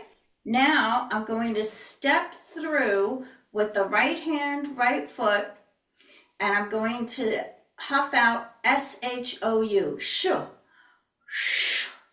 And two hands, shift back, she, shift back, over the left hip, step to your right, you're going to sweep across, C-H-W-E-E, shui,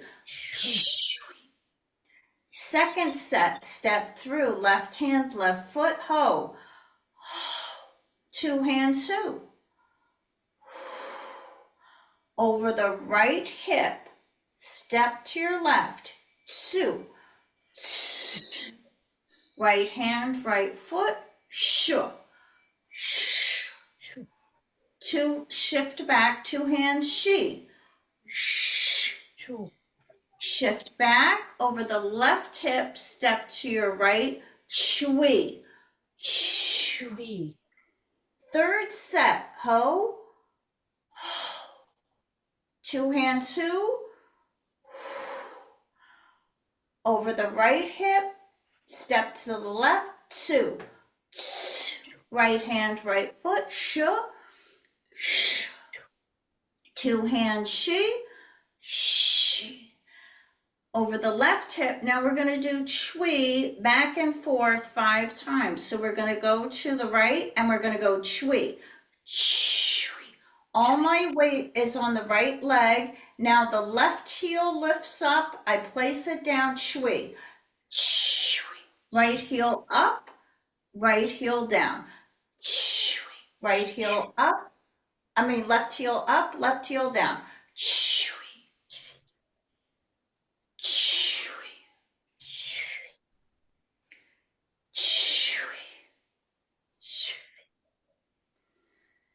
And because I'm dyslexic and I'm teaching backwards, I think we need to do one more. Ready?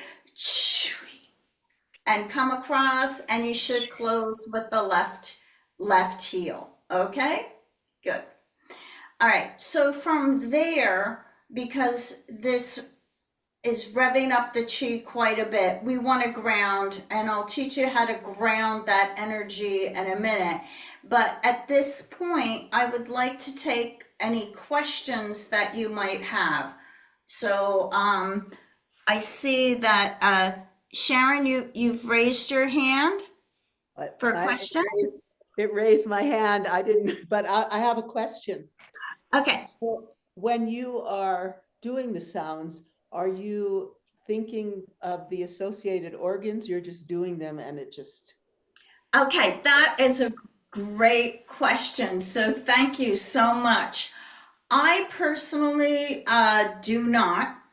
And I was learning a different form of Qigong. And I learned all 120 movements, the breath to go with it, and the meditation. Okay, so I did all that. And it took years to learn that form. And then I started experimenting with every time I did a movement, what meridian it was activating.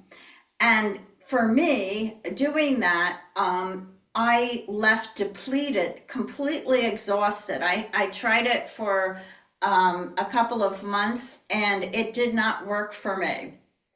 And later on, I was, talking to other people about it, and really the concentration, and this is how we teach Tai Chi Cha, is always to be in the feet, the shifting of the weight, and moving from the dantian.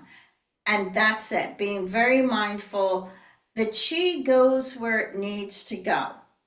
So I do not think personally, and I do not teach my clients to think of the different organs when they do it. I trust the chi. Like I said, it's intrinsic. It knows where to go. And I tell all my clients, everyone will get a benefit, but each of you will get a different benefit because you're at a different part of your healing journey. So the chi goes where it needs to go first. So no, it's a very mindful practice in the feet and from the dantian, and I clear my head just like you would do with meditation.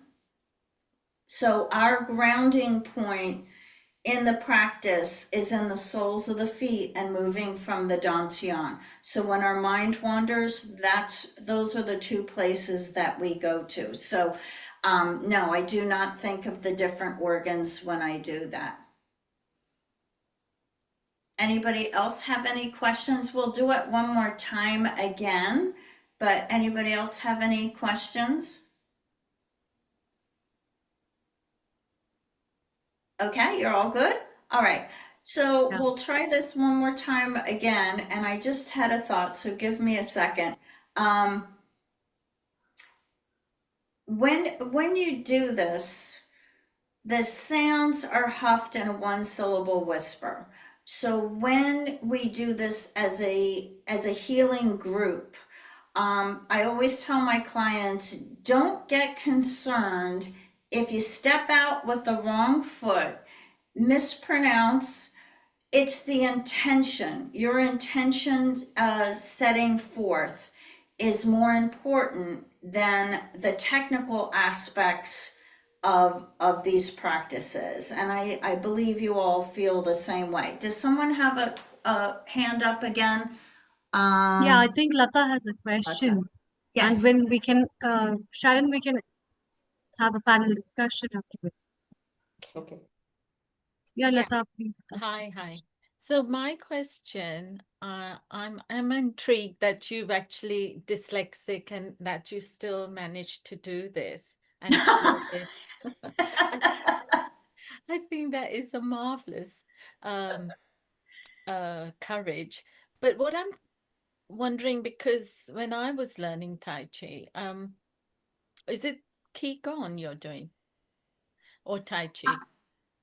If you recall, at the beginning, I was trying to express to everybody that this practice is very unique and it has aspects of both Tai Chi and Qigong. It's a non-martial art. It's more Qigong-like, but the more I understand about the martial arts, the more I see that there's similarities. So it's, I want to say, almost like a hybrid, but it's not about fighting. You know, where the martial arts, I have a lot of students that say to me, "Oh, well, I studied you know, Tai Chi, and it's kind of like a dance. It moves from one section to another, and they're moving forward and back." And they go, "We're not fighting anyone." And I smile, and you know, I try to gingerly explain to them that, oh, you're just beginning that form, and sooner than you expect it, your teacher is going to say, this is to block a blow. Okay, so they have applications for each movement. Think of the Karate Kid. If you've seen that movie, he's doing wipe on, wipe off, wipe on, wipe off. And, you know, he says, "I'm tired of washing windows." And the teacher says, "Wipe on is to block a blow," right? Those are applications. In our practice, Tai Chi Cha, we don't have applications because we're not fighting with anybody and we're not running away from anybody. So in that respect, it's more Qigong-like. However, again, there's similarities with Tai Chi, with the martial arts. Siobhan, if you can come to the screen, we need to wind off in 5 minutes for our next conference that we got. So if you could come to the screen, please. Let's have a quick comment from everybody, and then next time we'll make sure we give more time for this session so people can enjoy it. I apologize. I didn't know how much time I had, and No worries. There are never apologize at healing, because we are all one family. Let's take a quick comment from Dr. Lakshmi Vyas, our Europe resident team, and then Amrita and Sharon can wind up having last comment from Siobhan, and then Amrita and Sharon can wind up. Dr. Lakshmi Vyas, you saw Siobhan was in a full swing over there in her style, her method, which is part of it of yoga and meditation as well. Am I answering a question now? This is Dr. Lakshmi Vyas. I'm seeking a comment for a minute, and then we move on. Okay. I just want to make sure everybody grounds their energy, however you do that, because we didn't have time to do that. So, and thank you for having me today. I appreciate it. Okay, let's move on. Dr. Lakshmi Vyas maybe is not getting our sound. Amrita, your comments. Yeah, thank you, Dil Kumar. This was really very good episode actually in this, and moreover the energy work that you have done, especially, is very intricate in terms when I think about prana and the pranic forces in life. And this episode, which talks about yoga and meditation, has many things to do with the pranic energies, which in line with the the chi and the quantum chi actually. And that quantum chi that covers up the whole life, that due to which the consciousness is in the form of existence, is a beautiful, intricate play of understanding how in different cultures and traditions we have the replication of the same energy but in different forms. And I really loved your session, to be very honest, and it's very soothing. I really wish we have more time for the future. Definitely we'll be keeping it. And it comes, and Amrita, it comes with wisdom and years of experience. So that's beautiful part. Yeah. And I think later we should do a extended session, which it will be very good. Let's take 1 minute quick comment from Riddhi and how the day was and how Siobhan made her smile. And then we move to Sharon, and then we can close. Over to you, Riddhi. A quick comment from you. But I think today's session was really good in terms of bringing together different modalities.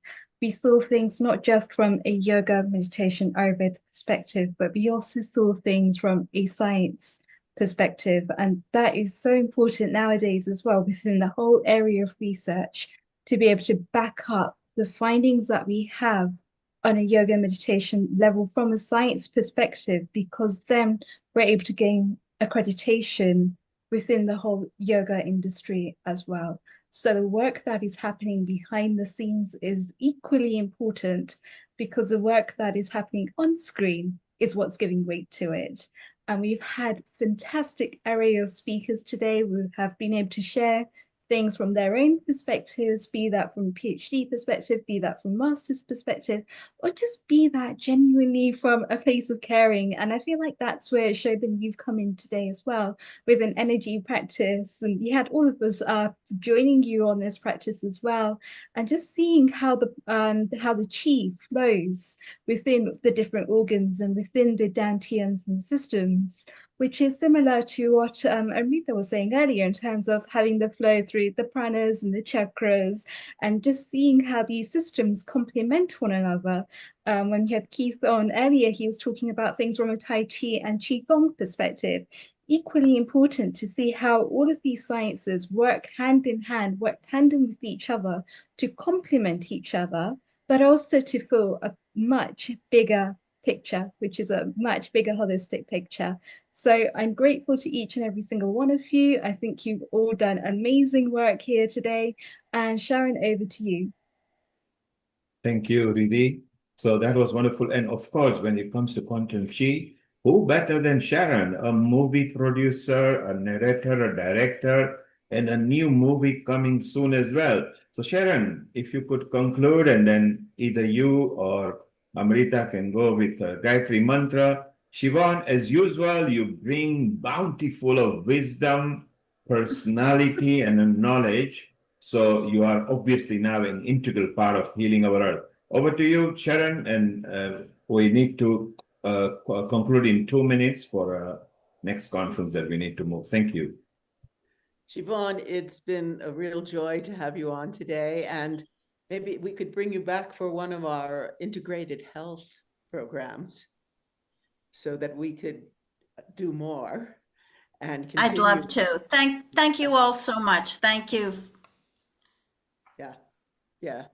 As always, everyone, it's really wonderful to be with you and bringing you all of these tools for quieting the mind and opening the heart and healing, really healing oneself. It's so nice to have techniques to actually use to heal yourself.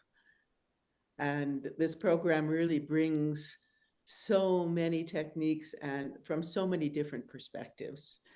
So thank you all for joining us. And I will, now it's over to Amrita. Darren, we would like to have your mantra today to close, actually. So before we move to you, I'd like to specially thank Riddhi as a co-producer, as well as Alexandra, a co-producer, and Sharon for this successful episode. And abundance of thanks to all the participants as well as the experts who have joined us today for episode, as well as special thanks to Nishit for our technical director behind the screen, who always work tirelessly to make this a successful one.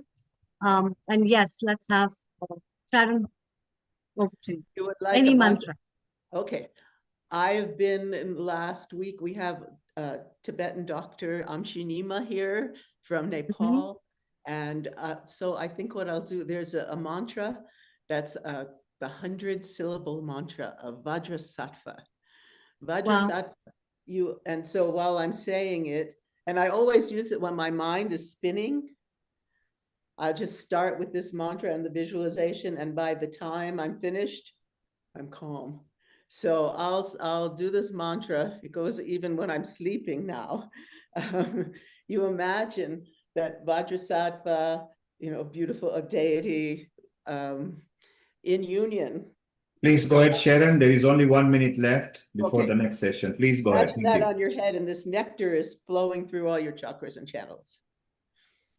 Om Vajrasapa Samaya Manupalaya Vajrasapa Tinopa Tishta Drido Mebaba Sarva Siddhi Me Payata Sarva Karma Sutame Chicham Triram Kuruhung Ha Ha Ha Ha Ho Bhagavan Sarva Tathagata Vajri Mama Mutsa Vajri Bab Maha Samaya Sat Va